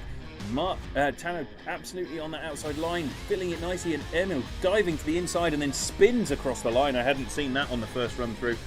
Spins across the line. Was that because he got the wheels straightened, got the understeer and then span out? That is what we're going to find out. We go to our judges.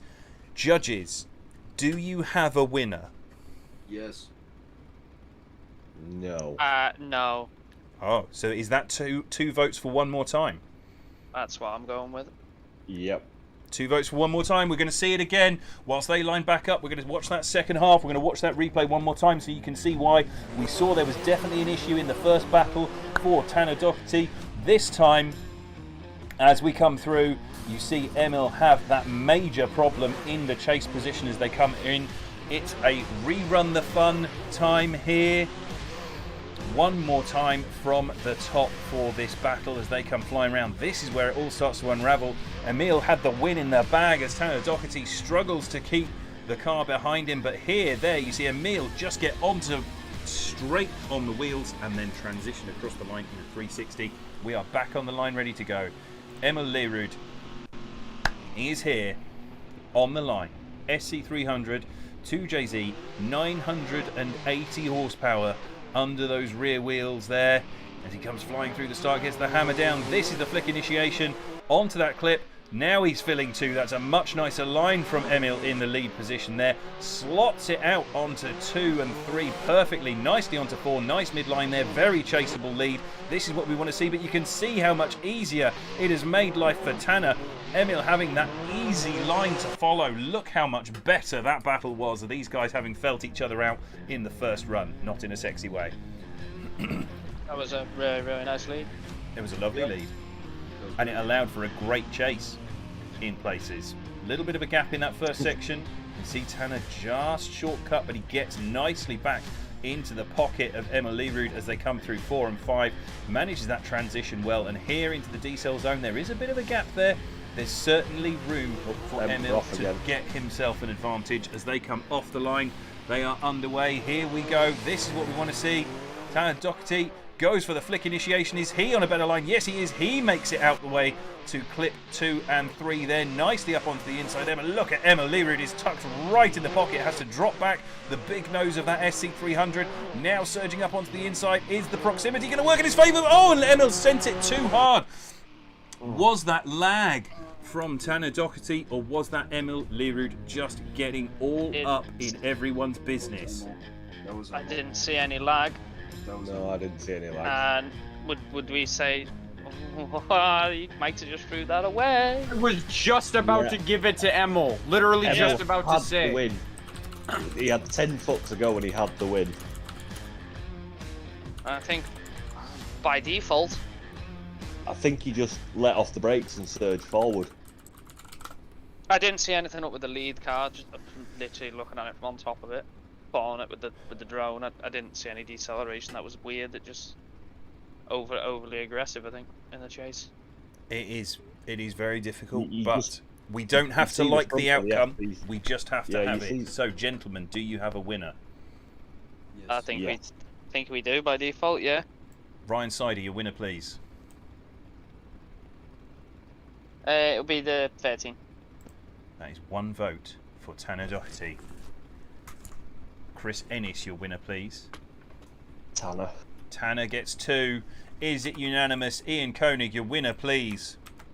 Tanner Doherty. Tanner Doherty knocks out Emil Lerud. Or would we say that? Did Emil take himself out of that battle? That is going to be the question he's asking. He was saying at the start of this event that the one thing he wanted to avoid doing was taking himself out of the battle, and it looks like having just dominated that entire one more time right up until the last 10 meters, it all fell apart for Emil Lerud there. So that is one half of our top 16 completed. We have the shape of half of our Great 8 sorted out. This is how it looks on the left-hand side of the bracket. Chris Licup will take on Johan Garcia. Mark Bador will take on Tanner Doherty. On the other side, Joachim Haig will take on Reynes Strankles. Joventi Maurizia will take on Benjamin Shigaril. And Josh Oxley will face Craig Fulgham, while Sean Hogan will face Jamie Healy. Those are the 8 drivers joining the server right now. All 4 of those battles looking very exciting. Oh, Emil is going to be absolutely raging. Yeah. Oh, wow. Jameson Healy better get in the lobby.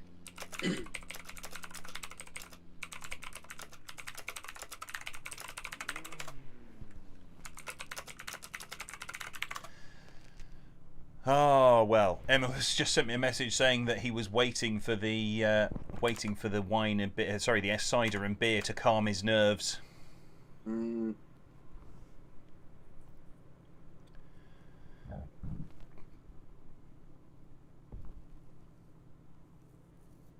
No, I'm not raging. I'm drunk. That's the alternative way of dealing with it. Absolutely. So while we're waiting for these guys to load in, I'm just going to do this one more time in case you haven't seen it.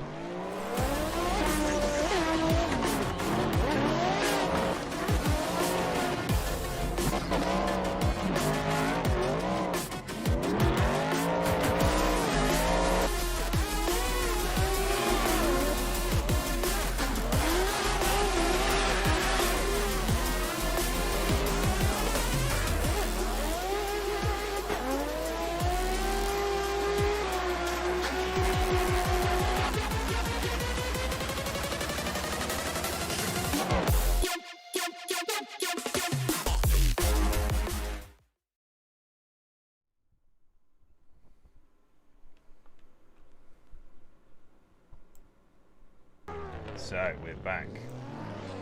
Did that video not play for anyone? Josh is saying, where be the video? Someone's running ad blocker. Well, it's not an ad. It's not like a registered ad, so it shouldn't be working. Haffin, thank you for the follow. What's the cart pack? It's the Tsujigiri Pro pack. You can get to it if you go and watch the Pro release video. We're sending everyone via our YouTube, just because we're dirty attention whores and we want the likes to rise there. And you can get to that. It's youtube.com/c/Tsujigiri Collective, and I'll put that link in now before we send them.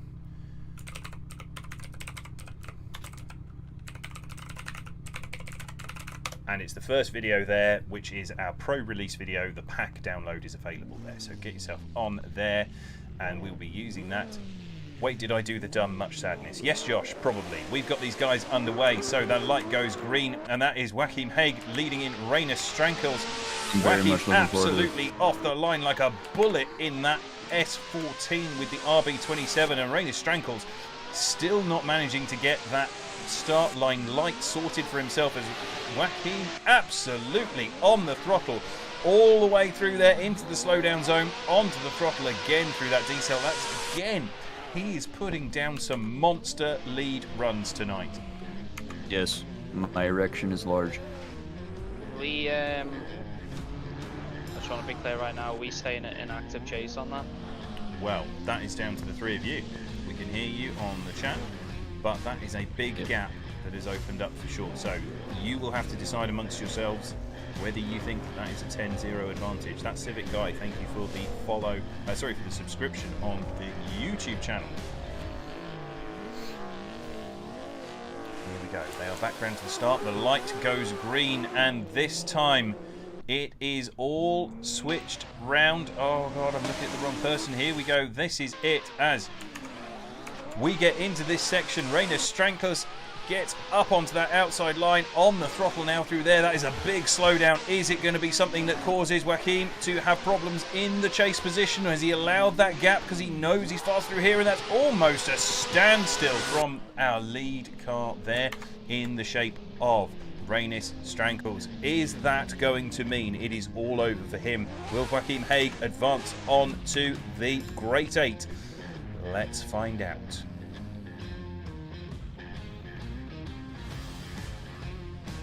$69 viewers again. Nice. You've got to say it every time. Nice.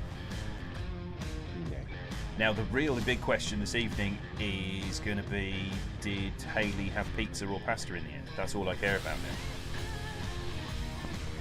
I hope she's still here and is able to answer the mystery for us. Why not pasta on pizza? Are we making a decision on this battle? Let's have a decision on this battle. I've got a winner. Yeah, I'm going to go to Ian Koenig first. Your winner, please. Yeah, my car. Okay, Joachim Haig gets 1 vote from Ian Koenig. Ryan Sider. Joachim. Joachim Haig gets 2 votes. He gets the win. Is it unanimous? Christopher Ennis. Joachim. Joachim gets 3 votes. Joachim Haig goes through to the Great 8. Well done to him. His first competition with us, as far as I'm aware, makes it through to the Great 8. He is not going to have it easy from here on in, potentially. He hasn't had it easy so far, in fairness. He's been driving really well. But next up, Joventli Maurizia versus Benjamin Shigalil. This could be a good one. Joventli Maurizia up to the line in the RPS 13. 2J powered RPS 13 there. Leading in Benjamin Shilagil. Sorry. It is... I get them wrong sometimes. I think I get most of them right most of the time, which is as good as we're all going to get, to be honest, the way things are going. So, Joventli Maurizia in the lead. Benjamin Shilagil in the chase as they come off the line. Chuventli Maurizia is leading us in, goes for that flick initiation, but Benjamin Shilagil is right there using the handbrake to try and close up as Chuventli Maurizia goes deep, tries to tuck in, does nicely, but he's a little bit shallow there in the end coming through clip 3. Benjamin Shilagil in that chase position. That GD86 looks gripped up as all hell as he comes firing up. Look at that proximity across the line, and we go back to the replay.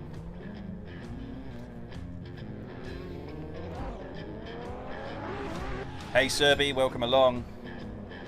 Serby! Serby! Summon the Serb. Here we go. They come flying through. This is where it all started to come together in the chase position for Benjamin Shilagil. He was not looking as strong through the first corner, but this second half of the battle, look at him using that D-cell and holding the angle off to keep that proximity all the way through and across the line. They have switched around. Let's see what happens here. What's with the weird start line arrangement? Just trying to get the launch on it. So yeah, we have been allowing that in the past, but for the championship, I can confirm we will not be allowing this extra run-up. If the lead car wants to do it, they won't be allowed to. The chase car can right now, but we will not allow it in future. The light goes green. Benjamin Shilagil in the lead position. Chuventli Maurizia trying to get the hammer down on that inside line and not let the very fast GT86 get away as Benjamin Shilagil gets onto clip 1, doesn't quite get to clip 2, and then wavers his way out to clip 3, but you see Chuventli Maurizia getting back into the fight now. Hard push through the transition to try and close up onto the door. Look at the gap open up through the second half of the course, though. This is where that GT86 has been rocket ship fast, but Benjamin Shilagil gets hit right across the line. Why is that not working? There we go. Let's watch the replay. That backy at the end was sick from Benjamin. And because he was far enough ahead, it did not impede Chuventli Maurizia in the chase position. So, have we got a winner, gentlemen? Yes. Yes. Ian has a winner. Yeah. It's a yes from everyone. Chris Ennis says yes. Even Ryan Sider says yes. Ryan Sider, your winner, please. 86. I can't remember the guy's name. Benjamin Shilagil gets 1 vote.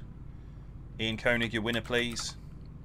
Benjamin Shilagil gets 2 votes. That's the win. Is it unanimous? Chris Ennis, your winner, please. Benjamin Shilagil gets the win, advances on to the Great 8 to face Joachim Haig. Both of those guys very, very fast. I'm properly excited for that, and I've already cursed it with the commentator's curse before we've even got into the Great 8. Look at that. Hopefully that run will still be a great battle for those two as we come to the final part of the top 16. Josh Oxley versus Craig Fulgham, Sean Hogan versus Jamie Healy. I hope someone's told Anders the result there. Ian. Or Chris. No, someone tell Anders the result so we can move on. Done it. Thank you. So here we go. Josh Oxley to lead in Craig Fulgham. Josh Oxley will be so desperate to stamp his authority on this run. It is going to be really interesting to see him versus Craig. Craig and he have very different driving styles. Josh Oxley is set up with huge angle. Craig Fulgham tends to dart forward onto those inside lines. But that SN95 naturally runs the big angle. Isn't the fastest car here, I don't think, but it's very, very capable, and it's so big, it really blocks that road off. It's a big, big car. Not as big as the SC or the 550 Mustang, but it's still a big car. You know about it when you're chasing it. Josh Oxley to lead first. They are up to the line. They are under starters' orders. Anders Unger, driver wrangler, controlling the dildo of destiny. Here we go. Last 2 battles coming up of our top 16. The lights go on. They're green. Josh Oxley off the line in front of Craig Fulgham coming round this start line here. Josh Oxley goes for the flick. Nicely across clip 1 there. Big angle from Josh Oxley. Is he going to be able to hold it? Yes, he is. Look at that angle from Josh Oxley.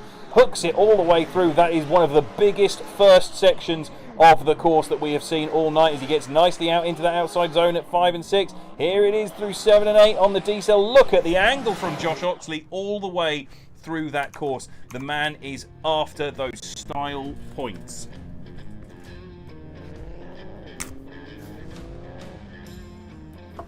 Wow, the judges taking in what they've just seen. Josh Oxley getting support from his teammate at Team Hot Boy in the shape of Joshua William Hartshorn.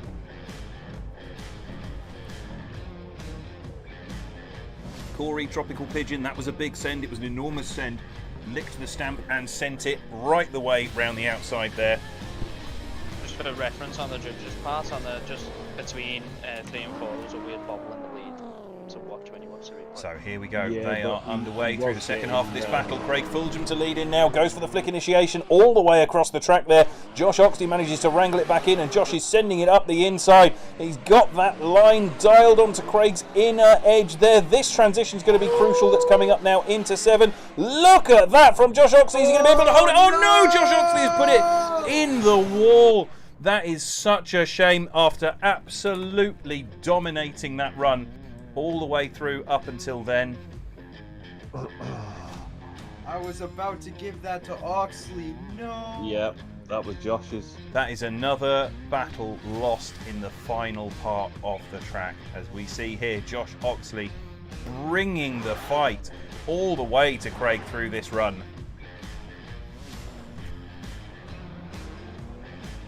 And he just hits that wall, has that bobble, and loses it out. So I have to ask the question. Chris Ennis, your winner, please. Craig gets the win from Chris Ennis. Ian Koenig, your winner, please. Sir Gregory Fulham. So Gregory Fulham gets 2. He has got the win. Is it unanimous? Ryan Sider, your winner, please. Controversially, it's Craig, but I probably would have gone Craig anyway. Oh, well, there we go. That is good to know for Craig and for the Josh fans out there. Josh will be unhappy in the way that ended, though. It was a great battle until then. So now we come to the final battle of the top 16. Sean Hogan versus Jamie Healy. Sean Hogan in the SC300, Jamie Healy in the GT86 that fits entirely inside that SC300. They are 2 of the largest and 2 of the, well, one of the largest and one of the smallest coupes that Toyota have ever made. It's a battle of extremes, but they both have very similar power. They're both very, very fast cars. Support for Josh from his fellow Antipodean. Brandon on the chat, Inter NZ. Bugger, Josh, that was looking epic as F. Yeah, absolutely, Brandon. Now remember, folks, New Zealand and Australia, not the same thing.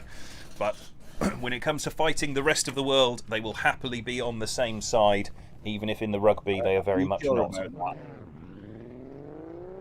Haffin has put what appears to be a Dorito. Sadly, no rotaries in the current pack, but stay tuned. There may be one making an appearance in Phase 2.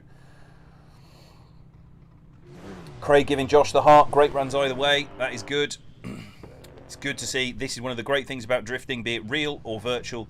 The camaraderie between competitors is always great to see. These guys are fair with each other. Oh, and by accident, we've ended up with both of these liveries done by Emil Lerud. Both of them the yellow livery for the 2 Toyotas.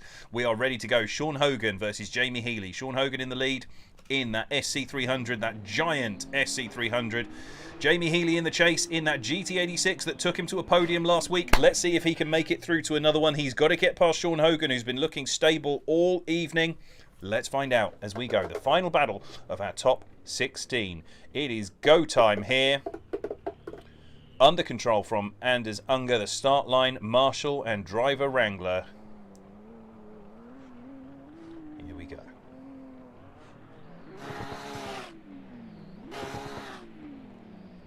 I assume someone has said to Anders that it's ready to go? Yes. Just check. There we go, the lights have gone on. It is green from the Dildo of Destiny as Sean Hogan navigates his way around those cones. Oh, that's going to hold up Jamie Healy as he lights it up coming through that final section, but Sean Hogan gets that nicely up, and Jamie Healy, look at the size difference of that tiny little GT86, tries to surge up the inside, then goes for that flick transition right up onto the door of Sean Hogan. This is a good battle so far. Sean slowing down on that outside line. That is a D-cell zone where Jamie just made contact as they come round and across the line. Let's have a look at that again.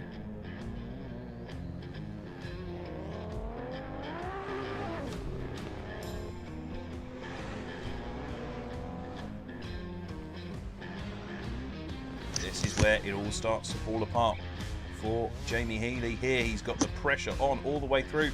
This is going to come down to our judges deciding who was at fault. Sean Hogan is in his rights to be deselling there. Was it excessive though? That is going to be the thing our judges are trying to decide. We are back round on the start. Jamie Healy ready to go. On the line, in the lead position. The lights come on and it's green. This is go time for the very final pull of the top 16. Unless there is a one more time, we will be moving on to the Great 8 after this battle. But which of these drivers is going to be making it through? Is it Jamie Healy on that big outside line? Sean Hogan coming in tight, trying to get that SC300 up onto the door of the GT86. Surging through the transition now and sends it up the inside. But Jamie Healy's on that big outside line. Round and across the finish. I just want to say that first clip from Jamie was gnarly. Have a look at it again. You couldn't fit a cocktail sausage in that gap. It was that small. Ryan, of course, using his genitals as a means of measurement. Yeah, the first clip. Yeah. It's a shame because it was a good lead. So,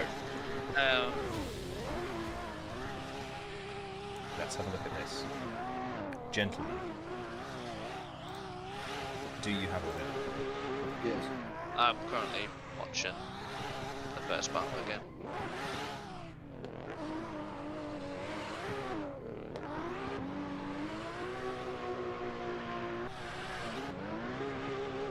What about you, Chris? Have you got a winner? I've got a winner, yeah. Okay, let's go to these guys first then. Chris Ennis, your winner, please. Sean Hogan. Sean Hogan gets 1. Ian Koenig, your winner, please. Sean Hogan. Sean Hogan gets 2. This is going to stop Jamie Healy from his run to the podium, but was it unanimous? Ryan Sider, your winner, please. I just wanted to 100% confirm who was at fault on the first one, but yeah, Sean gets the win for me. Sean Hogan knocks out last week's podium man, Jamie Healy. Or rather, gentlemen, I'll ask the question, did Jamie Healy take himself out there? He did. He did. That is a shame. It was an error from Jamie Healy. Gives the win to Sean Hogan and allows Sean to march on into the Great 8, which means our bracket looks like this for our Great 8. Christopher Licup from Formula D will take on Johan Garcia. Mark Bodor from, we don't know where. He hasn't been competing in a Pro Championship to my knowledge. I don't know why I'd started to tee that sentence up. It was a rubbish sentence and I'm ashamed. Mark Bodor versus Tanner Doherty on the other side of the bracket. Joachim Haig will face on Benjamin Schlagel and Craig Fulgham takes on Sean Hogan. That is how your Great 8 has shaped up. Little Bear 20, thank you for the follow. Rotary car, that'll be fun to drive. Yeah, absolutely. Steve Smith thinks it should have been Jamie. I can see that. I can understand why, but when you've got that little kind of problem, when you hit the wall, you can't have that kind of issue. Hafin, the track is not yet available. It is why it is not coming up for you there. This track will become available after the competition is finished and after we have redone it. I'm going to send you guys who are newly watching over to the video that we have been plugging all evening while the next group of guys, those 8 drivers that have made it through to the Great 8, join in. This is what is coming soon. Don't go anywhere. So, who won?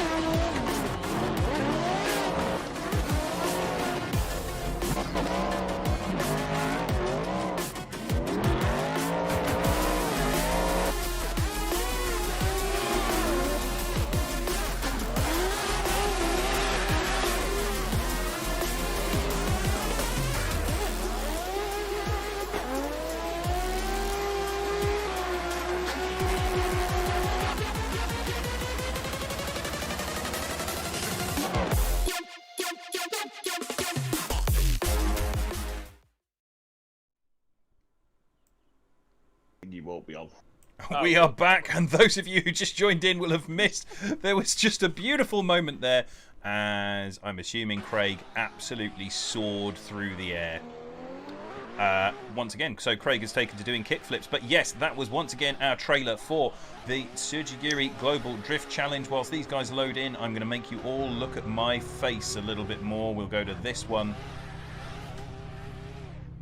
On the toilet, I'll be back, sure. So that is it. That is the next thing that's coming up. Tsujigiri Global Drift Challenge is now a championship. We are providing 16 drivers to the VDC this year. The championship will be run in time for the VDC to have those drivers set in. Drivers who have previously taken part in VDC and lost their licenses this year during their petition process will be eligible to get their licenses back through TGDC, Tsujigiri Global Drift Challenge.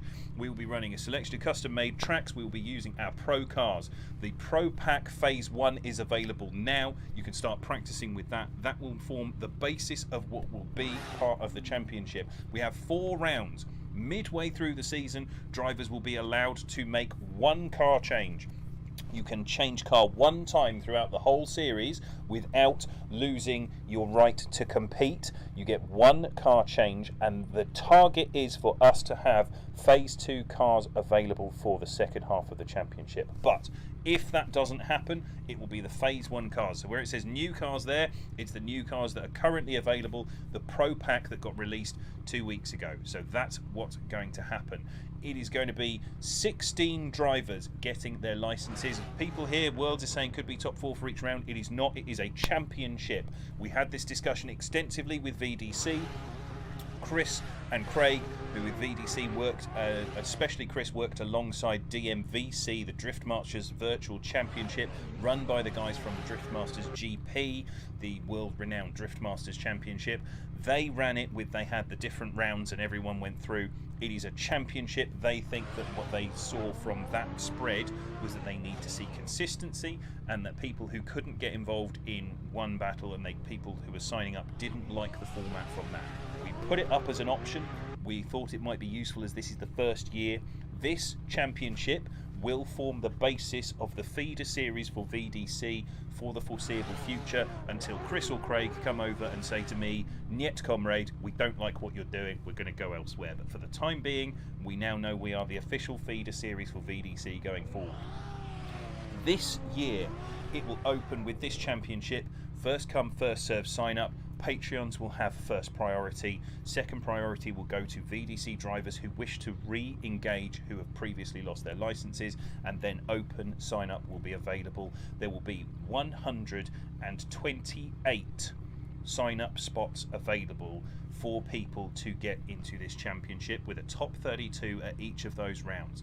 If you want to be involved, sign up for the whole championship. Costs will be confirmed a little bit later. We're talking about it now. We are still going to be doing some fun rounds like this, but during those 8 weeks of competition, quite frankly, our priority is going to be on the championship. So there will be an 8-week hiatus on our Saturday and Friday night competitions, these fun events. We will still be doing Matsuris and things like that that don't require anywhere near the same kind of organisation, but we are going to focus for just that 2-month period on running that championship. If you don't get into the championship this time round, then we can announce as well. This is exclusive. If you didn't know already, we have a street pack coming later this year that we have already pretty much finished bar a few things. 16 car street pack based on our current physics with a different tyre model. Those of you who used our tyres before will know we have a 300 tyre. That is underpinning the street pack. 380 brake horsepower per tonne across the entire pack, balanced across the cars within plus minus 3 horsepower of all 16 cars. They are incredibly close. They are very easy to drive. We will be running a winter championship with those cars with Northern Hemisphere winter later on in the year as a feeder series for our feeder series for VDC. So there is a whole progression from street cars to our pro cars to a full VDC custom build for you guys to come all the way through to take on the best in the business. That's all the details for now. We're going back to the action. It is top 16 over, great 8 now here. We are looking for Chris Licup versus Johan Garcia. They are our first guys out. Johan Garcia out on track in that pink and purple car, ready to go. Chris Licup coming out in that SC300, another all Toyota, all 2J battle. Let's see what happens here. Judges, are you excited for the Global Drift Challenge? The championship? Of course I am. Definitely. Definitely. Yes. Tonight, Chris Ennis says yes. Ryan is carefully silent, which means he's probably getting harangued at the other end. It's giving me a raging chubby. The raging chubby for drifting. Reinvigorating his loins for the world of drifting as the dildo of destiny goes off. There's a lot of dick jokes going on right now. I'm not happy about it. Dicks for drifting just is not how we want it to be. As Chris Licup absolutely sends it through clips 1 and 2, flying out into clip 3 there on a storming line, but Johan Garcia is right with him. Chris Licup on that line though just hooks that bumper over the section there. Nice slowdown from Chris Licup. It's allowed that gap to open up, but Johan Garcia sends it up the inside just at the end to claim that space back. Let's have a look at this. Chris Licup getting off the line. You can see the way things worked out. I perfect. Thank you for the follow. Sorry I missed you 5 minutes ago while I was talking waffle. Here we go. We're back into the drifting. Chris Licup in that lead position. Johan Garcia having a little wobble in the D-cell there during that first section, and this is where Chris Licup really gets the hammer down. You can see the suspension doing the work on that car. He gets that dialed in nicely, and then into the D-cell here, that big car nicely slowed down and across the line. Here we go. They're back round the other way. Johan Garcia in the lead position. Chris Licup in the chase. They are ready. They are off the line.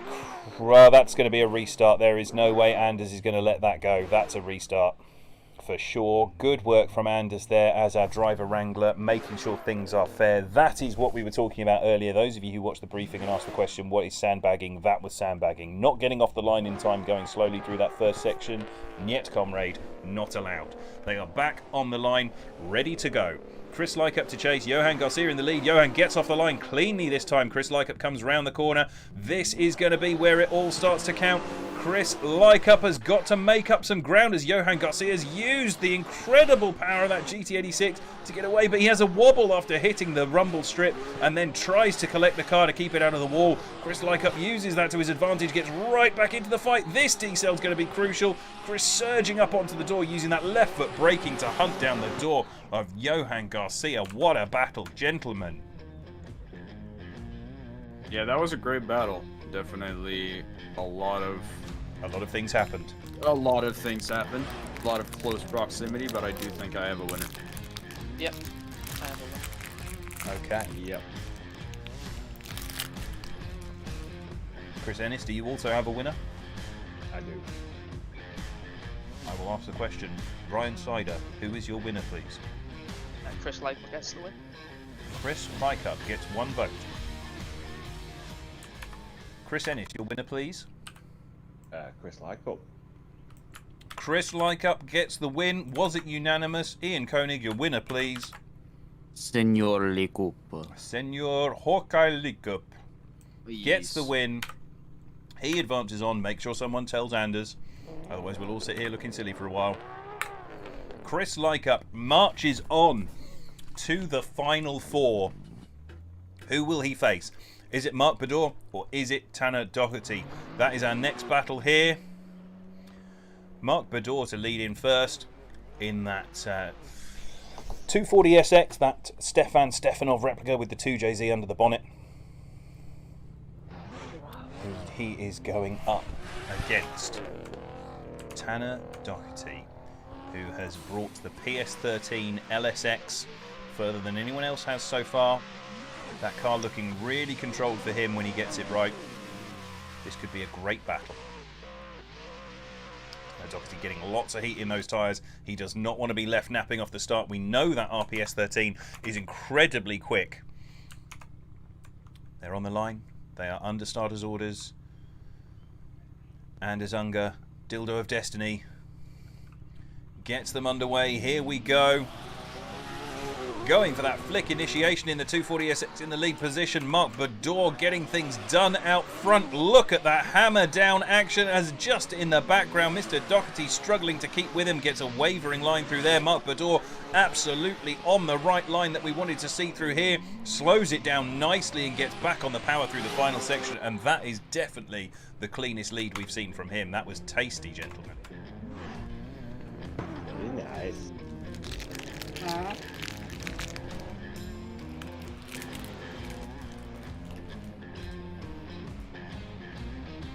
go.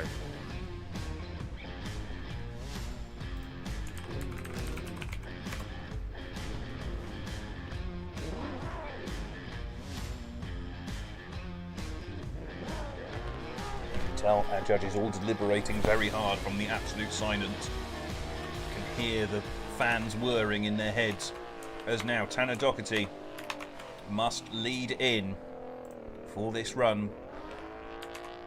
Is he going to be able to overturn that advantage of Mark Bador so solidly put down in that first run? The lights go green on the Dildo of Destiny. Here we go.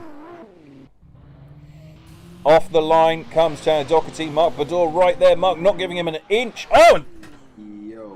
That was exactly as the cameras changed over. Was that Tanner Doherty the first person to hit that inside edge on the initiation? I can't even transition Not across. first person. Drone cam shows perfectly what happened there. If you want to use that.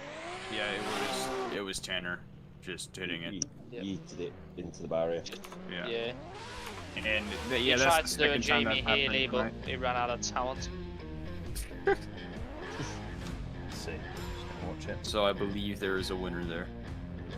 Oh yeah, you can see that clearly even with the transition of the cameras going across from one to the other. So I don't feel like we need to emphasise this too much, but gentlemen, your winner please. Chris Ennis. The RPS. Mark Bador gets 1 vote. Ryan Sider. Mark from me. Mark. And is it unanimous? Mark Bador. Mark Bador gets the win. He will face Chris Licup, Formula D. Chris Licup in the final 4. On the other side of the bracket, we're going straight across into this next battle. It's Joachim Haig versus Benjamin Schilagel. I'm excited for this one. These guys are fast and consistent drivers. Let's see who is going to be able to come out on top. We get these donuts of victory in the centre there. These guys are happy with how that battle went. Joachim Haig is probably, in my book right now, the fastest man on track all evening. He has got that RB27 powered S14 absolutely singing. It is so fast. The only question will be, is anyone going to take advantage of the fact that it's so fast and just run a smoother, slower line in the lead that is totally fine if they're not deliberately sandbagging, as long as they are not actively slowing down. If their car is slower, he's going to have a real problem trying to keep up with it. I don't think that anyone is going to say that the GT86 is a slow car, especially not being driven by Benjamin Schilagel, who's looked fast all night. This could be a knock-em-down, straight-up brawl of 2 of the faster drivers here this evening. Let's see what happens as we come off the line. Benjamin Schilagel to chase in Joachim Haig. First of all, the lights go green. Joachim Haig round the outside. Benjamin Schilagel in that GT86 on the inside. Joachim Haig drops the hammer, gets off the line. Is Benjamin Schilagel going to be able to get back into it? Joachim Haig goes really backwards. Oh, and it's thrown his line right off. He didn't fulfill 3 because he was trying to correct for that, and that definitely will have a big black mark against him for that excessive decel there, as Benjamin Schilagel manages to give him room, and Joachim Haig has lost it, absolutely put the back end in the wall. That is the best demonstration of the commentator's curse that we've had all night. Commentator's curse for everybody. Oh, I'm so disappointed in the way that went, gentlemen. Yeah, you really ruined that one, didn't you? Oh, yeah. I ruined everyone's fun there. 69 viewers, nice. Oh, and now it's 70 again. No, don't anyone log off, just... Oh god, what am I thinking? So, we come back round to the start, exactly as time as Benjamin Schilagel goes flying after that start. Joachim Haig is going to try and push up onto him, but that is a bit of contact in the decel zone. That is a decel zone in that first section there. Joachim Haig now trying to get back in the battle with Benjamin Schilagel. Navigates his way nicely through between clips 5 and 6, and then gets it backwards along into clips 7 and 8. Is it going to be too much decel there? Oh my god. It's a battle of 2 halves. These guys really going at it. Nobody wins that. Is that nobody wins? Nobody wins. I think Benjamin's last corner was really backwards and aggressive, but I don't think that outweighs the countless mistakes made by. We'll just call him the other guy because I've already forgot his name, unfortunately. I have to consult the replays to see the first run, but both of their entries were far too excessive and unchaseable, so they were pretty much a 0 for me. Exactly. I'll have a little gander now, but I've got a feeling we might disagree on this one, Chris, but we'll see what happens. Is it going to come down to Ian as the deciding vote? That's the question. It might do. It might fall to Ian. Let's have a look. Ian Koenig, your vote, please. So. Sorry, I didn't hear that. Say that again. Yeah. He's pondering. I'm gonna have to give it to the 8-6. Benjamin Shalago gets 1 vote from Ian Koenig. Brian Sider. I'm just currently go to Chris. I'm just currently rewatching the first run. Chris Ennis, your vote, please. One more time. It's a 1 more time from Chris Ennis. No, that goes to Benjamin for me. It is 2-1. Benjamin Shalago gets the win. Chris Ennis splitting the decision, saying it's a 1 more time from him. But 2 votes, 1 from Ian Koenig and 1 from Ryan Sider, go to Benjamin Shalago. He advances on the right-hand side of the bracket to take on who we don't know yet. They are coming up now. This is going to be Craig Fulgham versus Sean Hogan. I trust that someone has told Anders, and we are going to move straight on. That is a sad moment for Joachim Haig. He definitely had the chance there to really put that together and get that battle under his belt, but unfortunately, over-aggression in that lead position, having the car not having let him down all evening so far, it then finally bit him on the way into that first corner. So, Craig Fulgham, who has finished doing kickflips over sections of the tyres, versus Sean Hogan. 2 very different cars. Battle. What was that, sorry? That's what I was going to say. That previous battle, unfortunately, just came down to who made the least mistakes. Yeah, sometimes it does.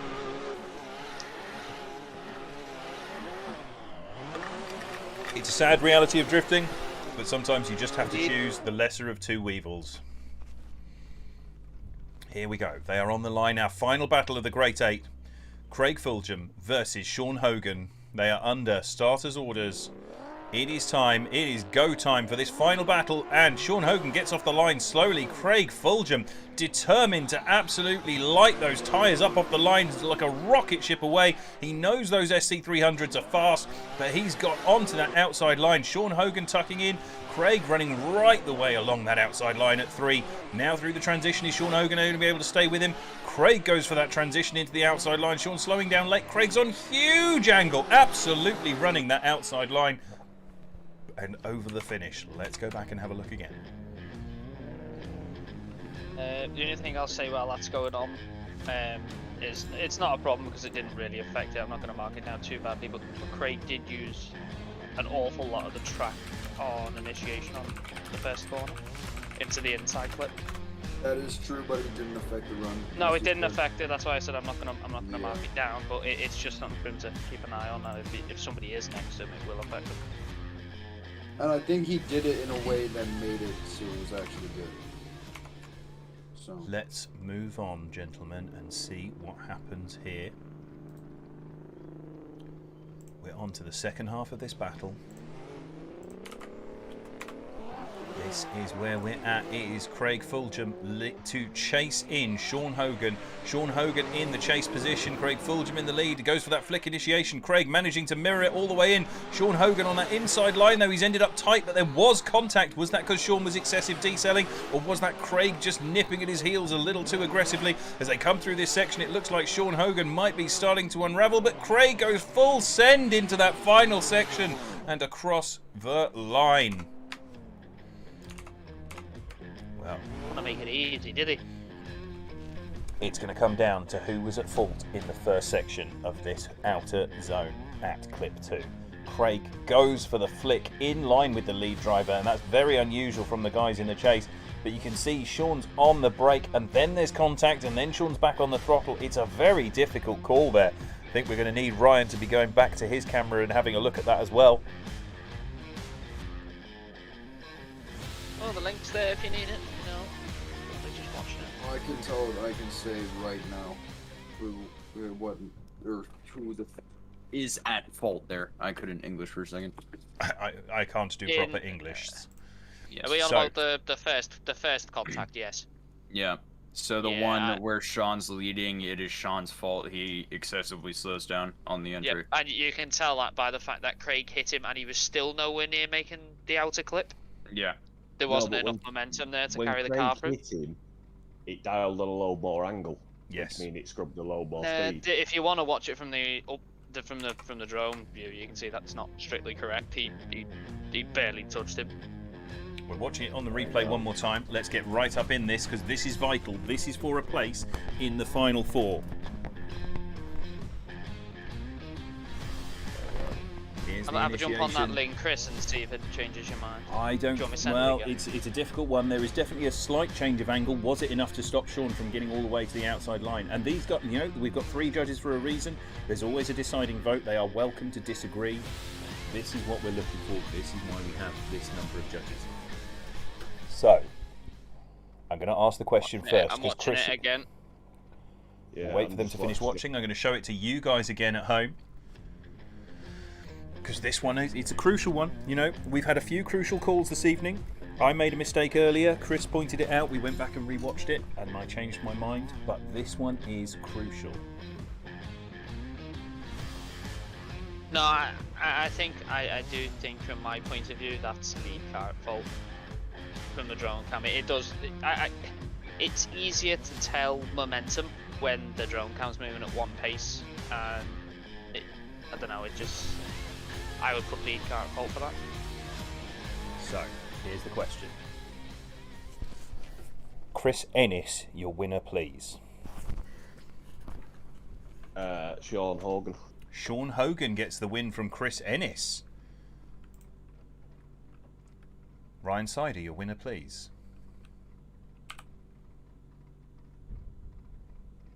I'm gonna have to watch it. I'm gonna have to watch it again. I'll have to watch it again. Oh, so we got 1 vote for Sean Hogan. Yes, he's on the brakes, but it's a decent zone. I'll go the other way. I just don't think he would have made that if. No, we're allowed to disagree. That's fine. So, Chris has said 1 vote for Sean Hogan. Ian. I'm gonna go Craig. Okay, we got that's 1 apiece. Ian Koenig, you have the deciding vote. Craig Fulgham or Sean Hogan?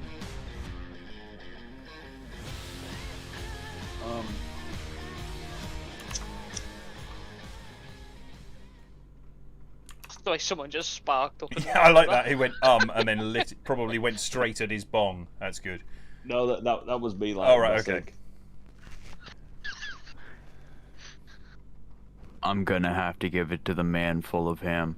Craig Fulgham gets the win. I can understand everyone's perspective there.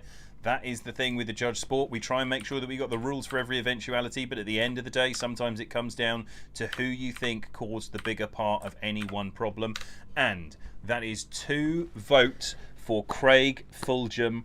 Craig Fulgham will march on to take on Benjamin Shilagil in the final 4. And that means that your bracket has shaped up like this. Chris Licup will take on Mark Bador and Benjamin Shilagil in his first time competing with us at TGDC, and Mark Bador as well, both of them first timers with us this week. They have both made it through to the final 4 against some stiff competition. On the other side of those, Chris Licup and Craig Fulgham are both experienced winners here. Craig has stood atop that podium a lot, and recently speaking, most recently last week, Chris Licup stood atop that podium last week at Fern Bay. So, we go back. The first battle They're on the line already. Let's go to the camera. Here we go. Oh, never mind. An all-teal battle. Chris Licup in the lead position. Mark Bador in the chase. Mark Bador off the line nicely. Chris Licup in that lead in that big SC300. It's SC300 versus RPS13. 2Js. All of the battle going on here as Chris Licup runs that clean outside line using all of the angle. Absolutely brushing his way along that wall with the big arse end of that SC300. Mark Bador coming through that final section using the inside line to come over the clip and across the line. Let's have a look at the replay. Sorry, Mark. I had a moment of breakdown there. I was staring at two cars parked in the middle of the track for ages, thinking that somebody hadn't told Anders, and I was looking at the replay camera like a knob. So this is a fantastic lead from Chris Licup. What we've come to expect from him, the signature that has started to come into play from Chris Licup has been these incredibly consistent lead lines. As we come back to the start, it is all go here. Is Mark Bador going to be able to take down Chris Licup for a place in the final? They are under starters' orders. The dildo of destiny is illuminated. They are off. Mark Bador in the lead position. Chris Licup in the chase. Chris Licup! Oh, that's going to be a restart. That's going to be a restart. That's got to be a restart. That is a full start from both drivers. Yeah, so no matter what happens. Can someone please tell Anders so they don't waste the tyres? It's a restart. We said in the briefing, so you guys know, we said in the briefing that all of the start chicane counts as that entire curve. Every single cone there counts. All of that means that there would be a restart. Did I miss something? It should have been a restart.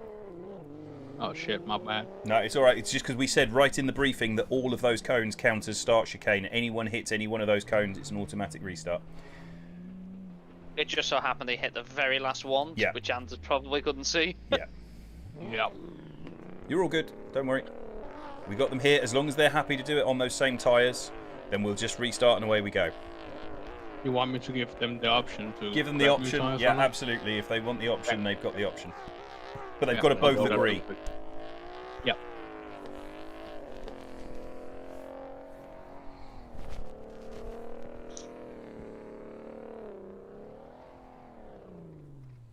So this is why we have these rules in place, guys. You could see that Chris Licup was trying to find every single bit of track to make sure that he was still in that battle. And that cone, if you watch Formula D, if you watch any other championship, apart from apparently the British Drift Championship, where they don't give a damn about the cones, but any other championship, hitting those start line cones is a restart. You cannot have the guys just powering through those. It doesn't matter which way round it is, lead and chase, you've got to make sure that you are not hitting those cones during a battle. It is a restart. So that is one strike against Chris Licup. He has 3 total for the whole competition, so that is 1 strike against Chris Licup. He is in the chase position now. They're on fresh tyres. Here we go. Joachim Haig, had a great time. Thank you for your kind words about my driving. See you next time. Thank you, Joachim. They are under starters' orders. I'm going to continue reading things out.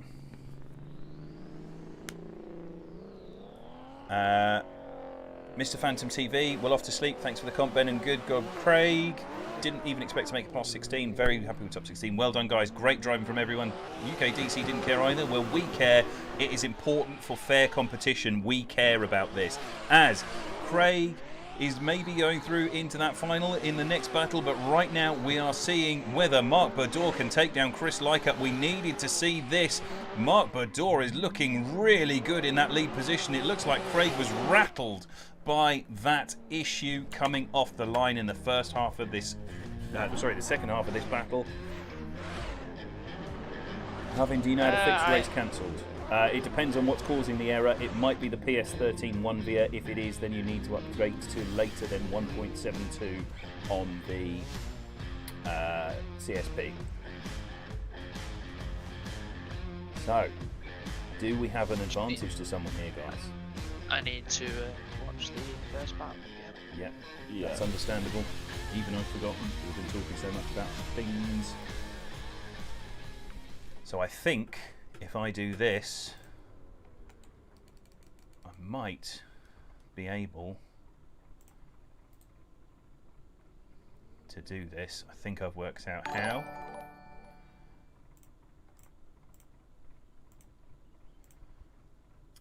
Andreas Sargantinis, thank you very much for the follow. Let's have a look at this. See if I can do this. Oh no, replay count. The drone cam's broken.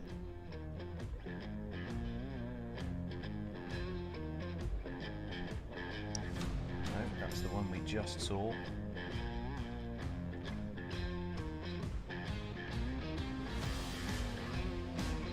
Hathen, you don't know how to fix it. You only got the game for like 2 months. If you drop into the Discord, someone will be able to help you with that, or we'll be able to help as soon as the competition's finished. But basically, you need to upgrade your custom shaders patch in Content Manager, and that will make it all work. Or don't load in with the Wombier.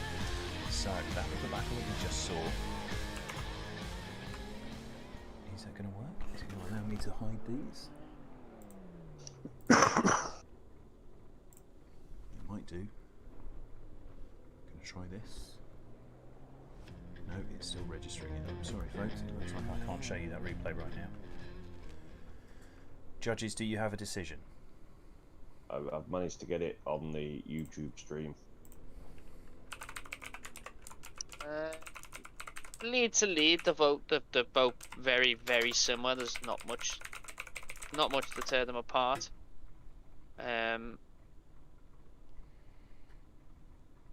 I have a winner. Chase to chase. Yeah, I think I've got a winner. Okay, Ian, you still with us? Yes, I am. Do you have a I winner? believe I do too. Right, I'm going to come to you first, Ian. Your winner, please.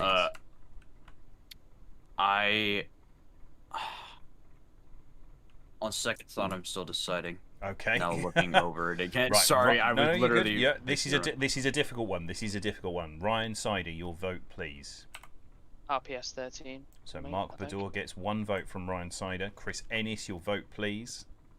Mark Bador. Mark Bador gets the win and will advance on to the final, knocking out last week's champion, who will now go to the 3rd, 4th playoff. That is how it works. So, I Chris... was going to vote for Mark Bador also. Okay, there we go. It would have been unanimous. Error from Chris Licup in the chase position. His metronomic lead has been doing him great work all evening, but sadly in that one, I think when he hit the cone, it just knocked his confidence in that chase position. And Mark Bador was looking so fast through that chicane at the beginning and off the line. So Mark Bador goes to the final. Chris Licup goes to the 3rd, 4th face-off. Who will face whom? Benjamin Shilagil and Craig Fulgham up next. Benjamin Shilagil in that GT86. He's been looking good all evening. Craig Fulgham, you just saw a flash of him in the background as he's warming up those tyres, desperately trying to make his way round to the start. Doesn't want to get gapped in the first part of that run. We are here. We are ready. Everything is coming together. These guys are set.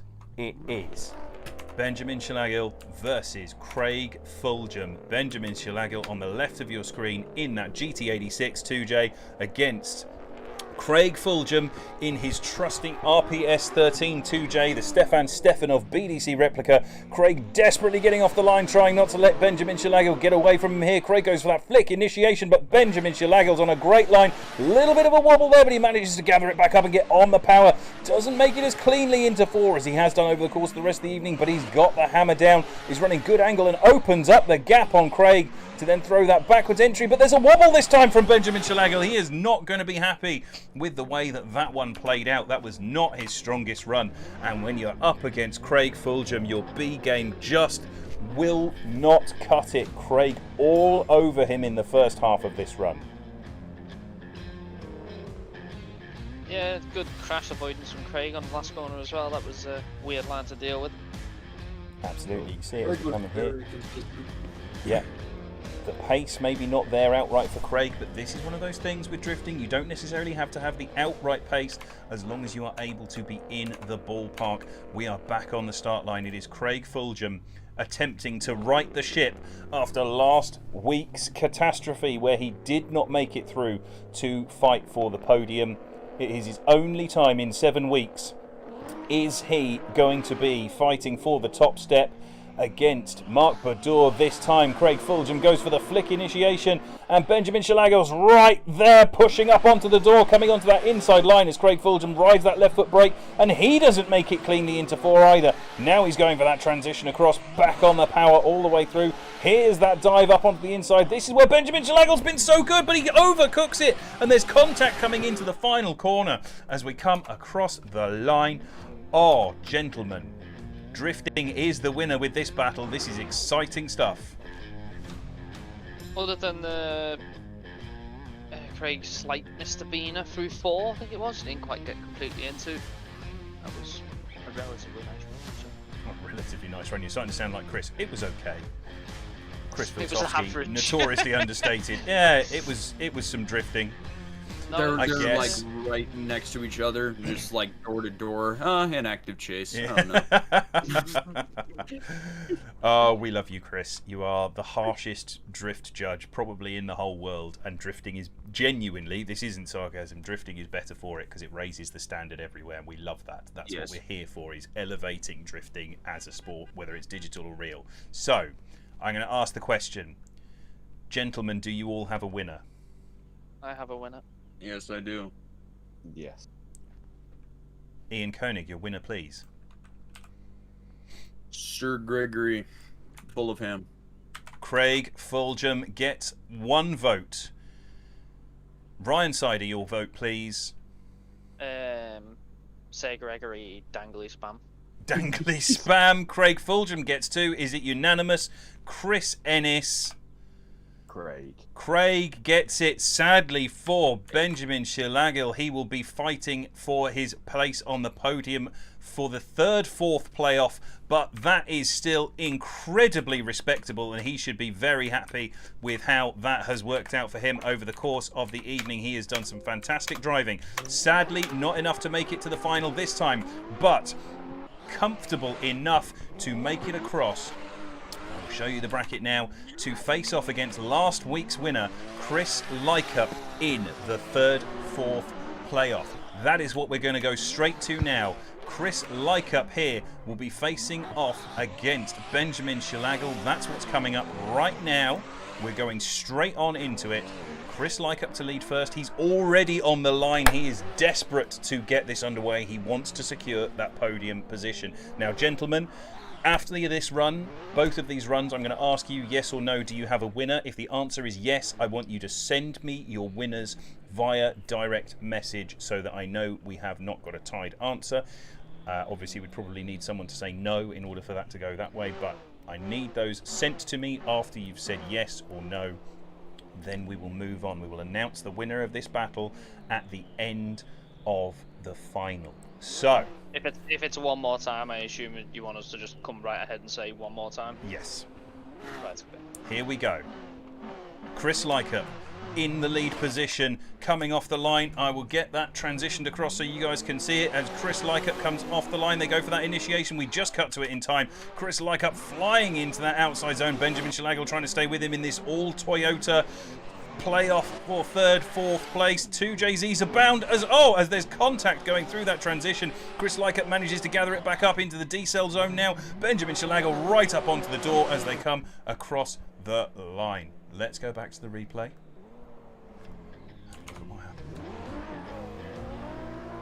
Yeah, we see that I was late getting the bracket off the door. Sorry, guys, but you do manage to see the initiation here. Just as we cut across to it, there's that flick initiation from Chris Licup, and Benjamin Shilagil gets up onto the door. This is going to be crucial as we come through this transition. This is what we need to see. Were the judges able to come out with fault for that transition? It was a big send up the inside, but was Chris Licup off throttle? Let's go back, see the next half of this battle. This is Benjamin Shilagil's last chance at a place on the podium. Chris Licup likewise has to win this. Can Hawkeye himself get another podium 2 weeks in a row in that brand new SC300 2JZ? They're under starters orders, and as Unger in the lead position there, is going to be underway very, very shortly. Here we go. They are coming firing through just for 1 second. They are initiating into this battle now nicely. Chris Licup slides up onto the door. I'm afraid I'm busy right now, Dad. I can see that you're calling me. I'll call you back in a second. I'm really sorry. And I will have to hang up there as they come surging in. And Chris Licup straight lines in a little bit as Benjamin Shalagal does that signature, absolutely massive reverse entry into the final corner as they come through there. Huge run for both of these guys. As much as I hate to say, I have an answer already. Okay, send me your answer. Chris Ennis, do you also have an answer? It's not a winner. Oh, it's not a winner. Okay. Let me ask the question differently. Ryan Sider, do you have a winner? No. Chris Ennis, do you have a winner?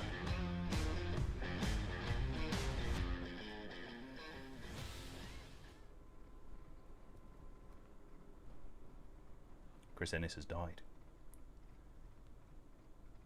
The reason being for my outcome, Ben, as your dad called you, Chris decided it was a good idea to cave the door in of the car he was chasing. Yeah, I saw that. I did just see that on the replay. So, Ian Koenig, do you have a winner? No. No? Nope. Okay, we're going to go at it again, regardless of whether Chris Ennis is alive or not. We're going to rerun the fun. It is a one more time. Let's go at it again. Send them straight back. Let's do this one from the top. One more time. Rerun the fun. Fresh tyres for everybody. And then let's go at it again. We want to see a clean battle from these guys. They're clearly very evenly matched. The nerves in this final section of the playoff are starting to come into play. The big GT86 defeating elsewhere in the battles 2JZ SC300 versus the tiny big car defeating GT86, because they've also knocked out a 2JZ SC300. It is David and Goliath, both of them with 950 plus horsepower. Very loose definition of David in that particular analogy. They are ready on the line. We are going for it. One more time. It is the rerun the fun. At it again. It is go time. They are off the line for a place on the podium. Chris Licup in the lead position, gets that big car round the start chicane this time. Nicely initiates across. Is he going to be able to hold on to this lead line and put one of his signature runs down that we've seen from him all night as he angles up through 3, getting nicely into 4, then goes for that transition. There's no contact this time. He's back on the throttle. This slowdown is the big problem in that giant car as he's got the angle on the throttle as there's contact across the line. And back on to the replay. Well, contact again. It's all go in this battle. All difficult decisions in this battle. Yeah. This is the name of the game. When you get to the sharp end, things start to become tricky. You're looking for more respect for people that do this on a regular basis. Yeah. That right now. Every little thing is vital. You've got to look for all of those minute details, the minutiae of the thing. Here we go. We're back on the line. Chris Licup, Benjamin Shalagal. Benjamin Shalagal will now lead in that GT86. They're under starter's orders. The lights are coming on.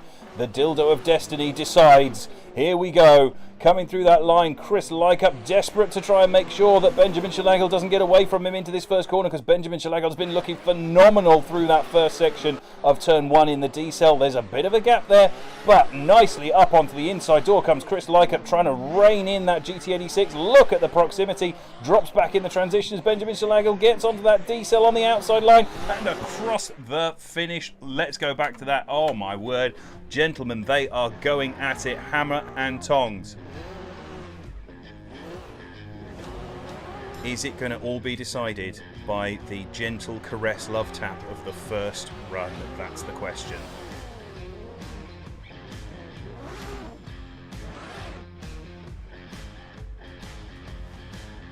As you see coming in here, that gap opens up, but it very much accordions in and out across that section as these guys stand there waiting patiently to know whether they're going to have to go yet again.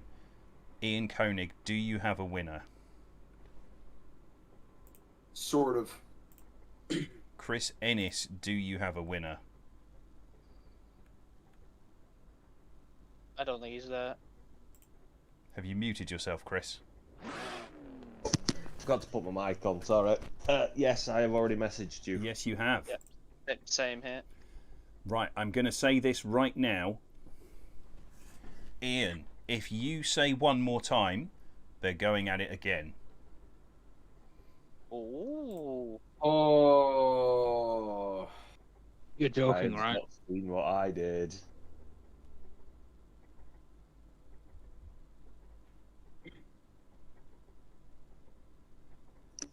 Ian, do you have a winner?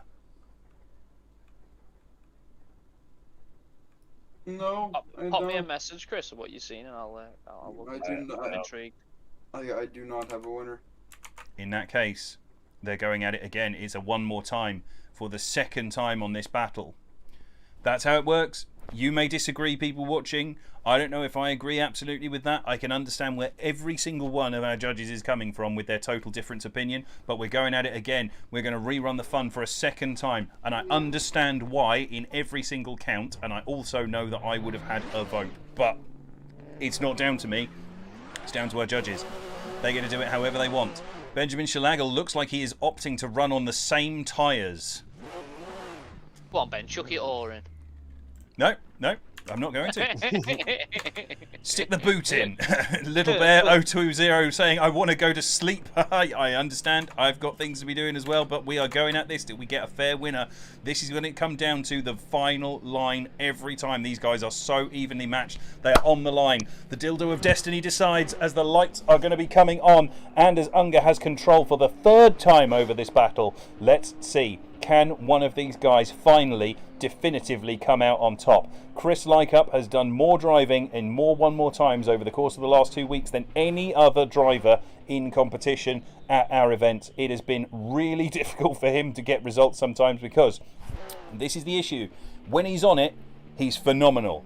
And when he's off it, generally the other person is able to capitalise, and he's only ever off it by small amounts. But this is where it's going to really come down to it as Benjamin Shalagal lights them up off the line, determined not to let Chris Licup get away. This could be crucial. It's all going to come down to proximity unless it comes down to errors. That is a big error, as I've said that on the inside edge by Benjamin Shalagal. Absolutely overcooks it on the way into turn one. We're going to have to see whether that was excessive decel from Chris Licup, but as it stands right now, it looks to me, I am not a judge today, it looks to me like there is a definitive winner from the first half of that battle. Someone has a definite advantage in my book, my ignorant, I am not here judging book. Here we go. They're off the line. Chris Licup goes for that coming flip. at it with his commentator's curse again. Well, as long as I haven't cursed both of them, so we go for this a fourth time. Oh, Tropical Pigeon has commented and said he thinks he's run out of fuel. Did Benjamin Shalagal's not going back to the pits cost him that battle? That would be a real dramatic outcome. It certainly looked like the car just shut down. Benjamin Shalagal now in the lead position. They are back on the start line, and as Unga has control, here is the light up Dildo of Destiny on the start line. Dictates everything. Here we go, the light is green. Benjamin Shalagal off the line in that lead position. Chris Licup lighting them up, and in any situation we'd say that maybe that was the greasier side of the track, but there isn't one because everything's unreal. Here we go as they come firing in. Chris Licup knows he has an advantage here. All he has to do is not zero out. Christopher Licup in striking range of another step on the podium this week. He's just got to make it to the end as Benjamin Shalagal tries to punctuate his run with that massive backwards entry. Gentlemen, I'm going to ask it straight away. Do you have a winner? Already sent you mine. Yep, I see that. I see that. And Ian, just waiting for yours. Right, well, you line the final up. I'm just going to go and do something. Can someone please tell Anders that we have a winner and to move on? I'll do it. Which means after those... Wait. My person was wrong. That was not who I meant. That is not who I meant. Yep. I meant that person. Yep. We have a winner from that battle. We have the first step on the podium decided. Our bronze driver tonight has been decided. After 3 epic one more times, we now go to the final. Sir Gregory, full of ham, to chase in newcomer Mark Bador. In these identical cars, this is the first time since we've switched to these new cars, the Pro Pack with its new setup, that we've had a final that has featured 2 cars that are the same. The pack is so much more balanced than our previous pack, but you can see on this tighter track there is an advantage to the slightly smaller car as they are ready to go. They are on the line. Chris Ennis, have you returned? Oh God.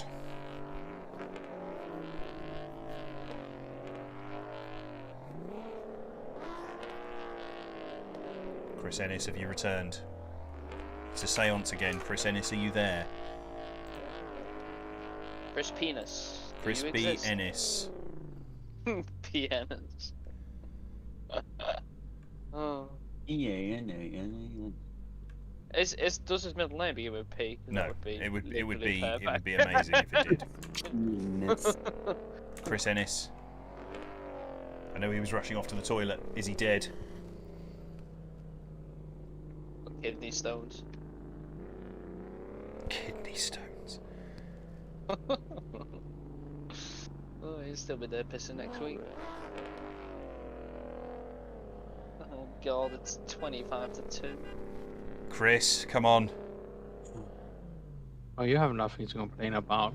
I'm 1 hour ahead of you, Ryan. Chris ran to the toilet and has died. I think we're going to have to send it with just 2 judges because we cannot wait this long. Come on, get them underway. Let's do this. All right. Big yeetus. So, Mark Bador has the chance now to shut out the podium, to stop Chris Ennis from having to decide. This needs to be absolutely, seriously on the line all the way through. Here we go. Is Chris Ennis muted again? Someone has commented. Here we go. Look at Mark Bador on an absolutely stonking lead line there, but Craig Fulgham is right with him all the way through. Look how evenly matched these guys are. Oh, and there's the D-cell. There's contact in the D-cell. That area has been tricky for people all night long. Let's have a look at it again. Live fast. Hello, Benjamin. Hello. I'm looking vigorous. Well, I think that's a compliment. It's always nice to hear. That massive flick initiation from Mark Bador has absolutely been on point all of the second half of this evening. He was looking so good through there as he goes through that transition back onto the throttle. And here comes Craig steaming in. Is this D-cell excessive? I don't know. It's going to come down to our judges, but it causes that correction from Mark Bador as they come round and across the line. So, we come back to the start. Sir Gregory full of ham. Craig Fulgham in the lead position. They are on the start line, ready to go as the clouds float across the sky in this virtual environment as we see the shadows grow ever longer. It is time for the final battle of the night. Here we are. This is it. Has someone said go? Would you like me to say go? I am back, by the way. Oh, good. You get to see the second half of the battle. I saw the first half. I managed to sit down just as they were initially. Okay, so Craig Fulgham. Here we go. The lights come on the dildo of destiny, and Mark Bador jumps the start, determined not to let Craig get away. We don't yet know who's at fault for that first contact as they come through, as Craig Fulgham absolutely sends it deep into that first corner, now wrapping round up onto the inside line. This is where Mark Bador has got to bring the power onto the edge. He gets a snap transition. It was very aggressive, but it cost him a little bit of ground as Craig Fulgham angles up, trying to get onto the outside line now and pushes through and across the line. Oh boy, that is a final. Let's have a look. Off the replay we go. One more time for me. Well, Chris Ennis immediately in with a one more time.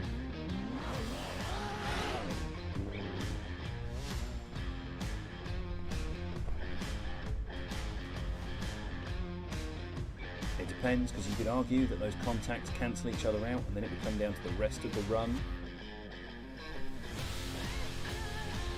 It wasn't just the contacts, they both made the same mistake. Well, not on the same corner, but Craig cut the inside of the second half of the first hairpin, and Mark cut the corner at clip 4. So, Chris Ennis says one more time. Ian Koenig, do you have a winner? It all comes down to me of who was at fault for that contact on the first run. That's the decider. So, in that case, Ryan Sider, do you have a winner? I will come back to me. Oh, we can't come back to you. Someone's got to tell me yes or no. If we're going again, I want to send them again. No, just I can't. Chris Ennis has already said one more time. Let's watch that replay. I'm going.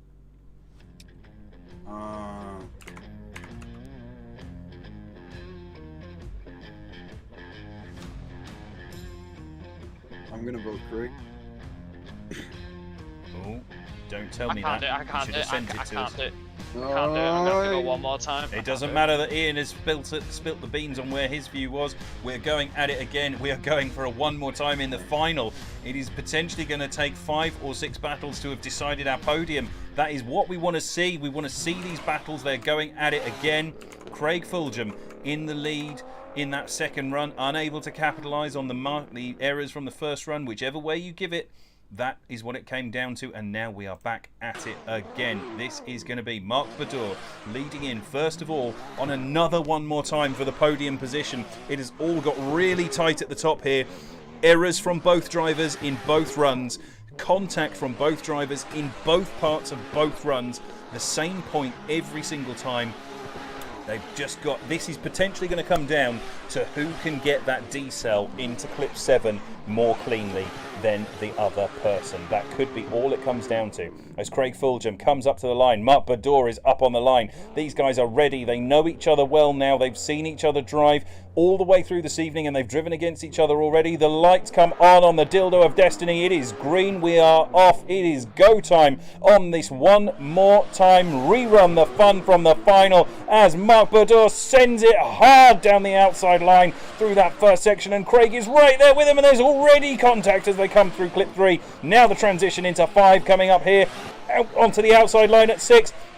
This is where it all hinges. Is Mark Badur going to be able to make that? Yes, he is. That is an enormous transition from Mark Badur. Is that going to seal it? As I choke on my own excitement, which sounds like a euphemism for something. The contact for me was just the definition of rubbing his race, and it was the perfect amount of touchy-feely. Perfect amount of touchy-feely for Ryan Sider. Just nudging up on him there, but still allowing Mark Badur to make that clip at 5 just as we come across that. This is where that transition starts to really play into things. Here we go into the D-cell there. And across the line. We are back on the line, ready to go. This time it is Craig Fulgham to lead in this one more time battle. They are under starters orders, and as Unger lights up the dildo of destiny, there we are. The light is green. It's go time. Is this the last battle of the night? Barring any unforeseen issues, it could even go one more time again as Craig Fulgham doesn't rotate to the same amount of angle as Mark Badur, but he's on a storming lead line. But look at how much it's allowing Mark Badur right up onto that rear quarter as the gap opens up a little bit through that transition. But Mark Badur's right there trying to send it as Craig also goes hugely backwards into that final section and onto the outside line. Wow. Oh my god. This is what we wanted to see all night. These are two drivers going at it as hard as possible. Look at this. Flick in from Craig, then rotates to a little bit more angle and it allows Mark Badur up onto that quarter all the way through there. Mark Badur sends it up the inside as we go through that transition, but this is where it is again. Craig backs that car in along that outside line and then back on the throttle through the final part. Here we go. Gentlemen, do you have a winner? I think me and Chris are looking towards the same thing. I think. This is what it all comes down to. This is the final. This is the last. It's controversial for sure, but I can't believe it. With you there. Yeah. Let me just rewind it and. Just have a look. I'm almost 100% sure. I can't believe I'm saying it, but. I'm going to check as well with this.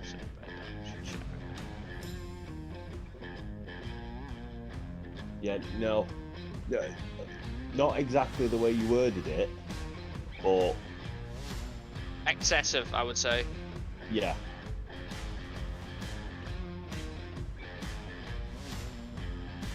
But that was what swung it for me. That thing and then the thing you mentioned were the two main standouts compared to the run before. Yeah.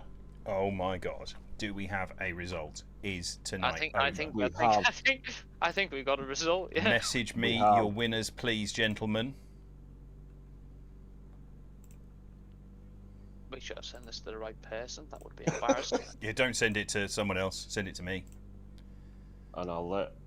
Would help if I spelled his name right. We've got a winner. Ian, have you sent me yours as well? Yes. Oh. Okay.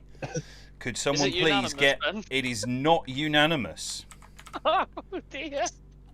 Could someone please get Anders to bring our drivers round so that they are all next to Sir Gregory full of ham? We need all 4 of our finalists. I can confirm that we do have a wiener. I have the winner here on the... It is now set well, we can on the bracket. We can confirm the winner was driving an RPS 13. We can confirm the winner was driving an RPS 13. Hopefully the chat knows who it is. Oh. Let's go. This might be... Let's go to this. We're waiting for these guys to come on. They're coming all the way round and down onto this line. Let's go to it. There's two main reasons for said decision. I have to tell everyone when I announce this decision that I agree with it. We're missing a 4th person from our final 4. But while they're getting across, I'll take the S550 down there tonight.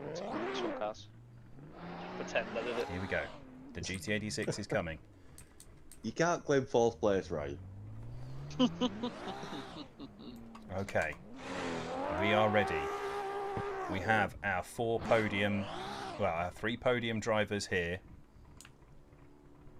And we have, to confirm, making their way to the final and winning one of the RPS 13s.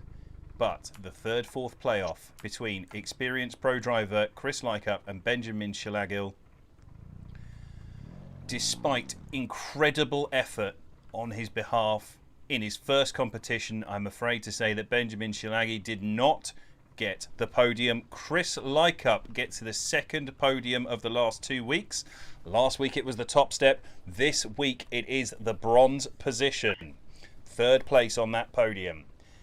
Now, in the one more time battle, our judges decided a winner between Craig Fulgham and Mark Bador. Mark in his first competition with us, Craig in his 8th competition with us. It was incredibly close. It was a split decision. Our judges did not agree unanimously. That's how close it was. It could almost have gone one more time again, but there were certain things that the judges pulled out that they have managed to highlight, and we have a winner in the RPS 13. It is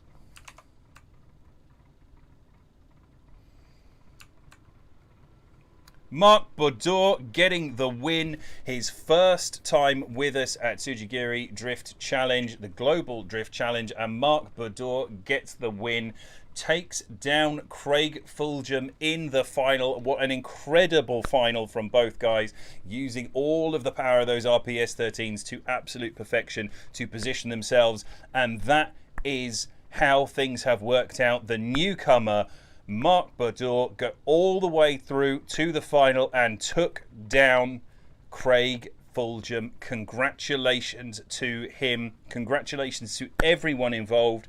Huge thank you to our judges, Ian, Chris and Ryan. Huge thank you to Anders Unger for all of his work with everything that he's done today and always with the driver wranglers out there. Thank you to everyone who came along and watched. We hope you are super excited for Tsujigiri Global Drift Challenge. If you haven't seen what's going on with that, we're going to show the video again in a second.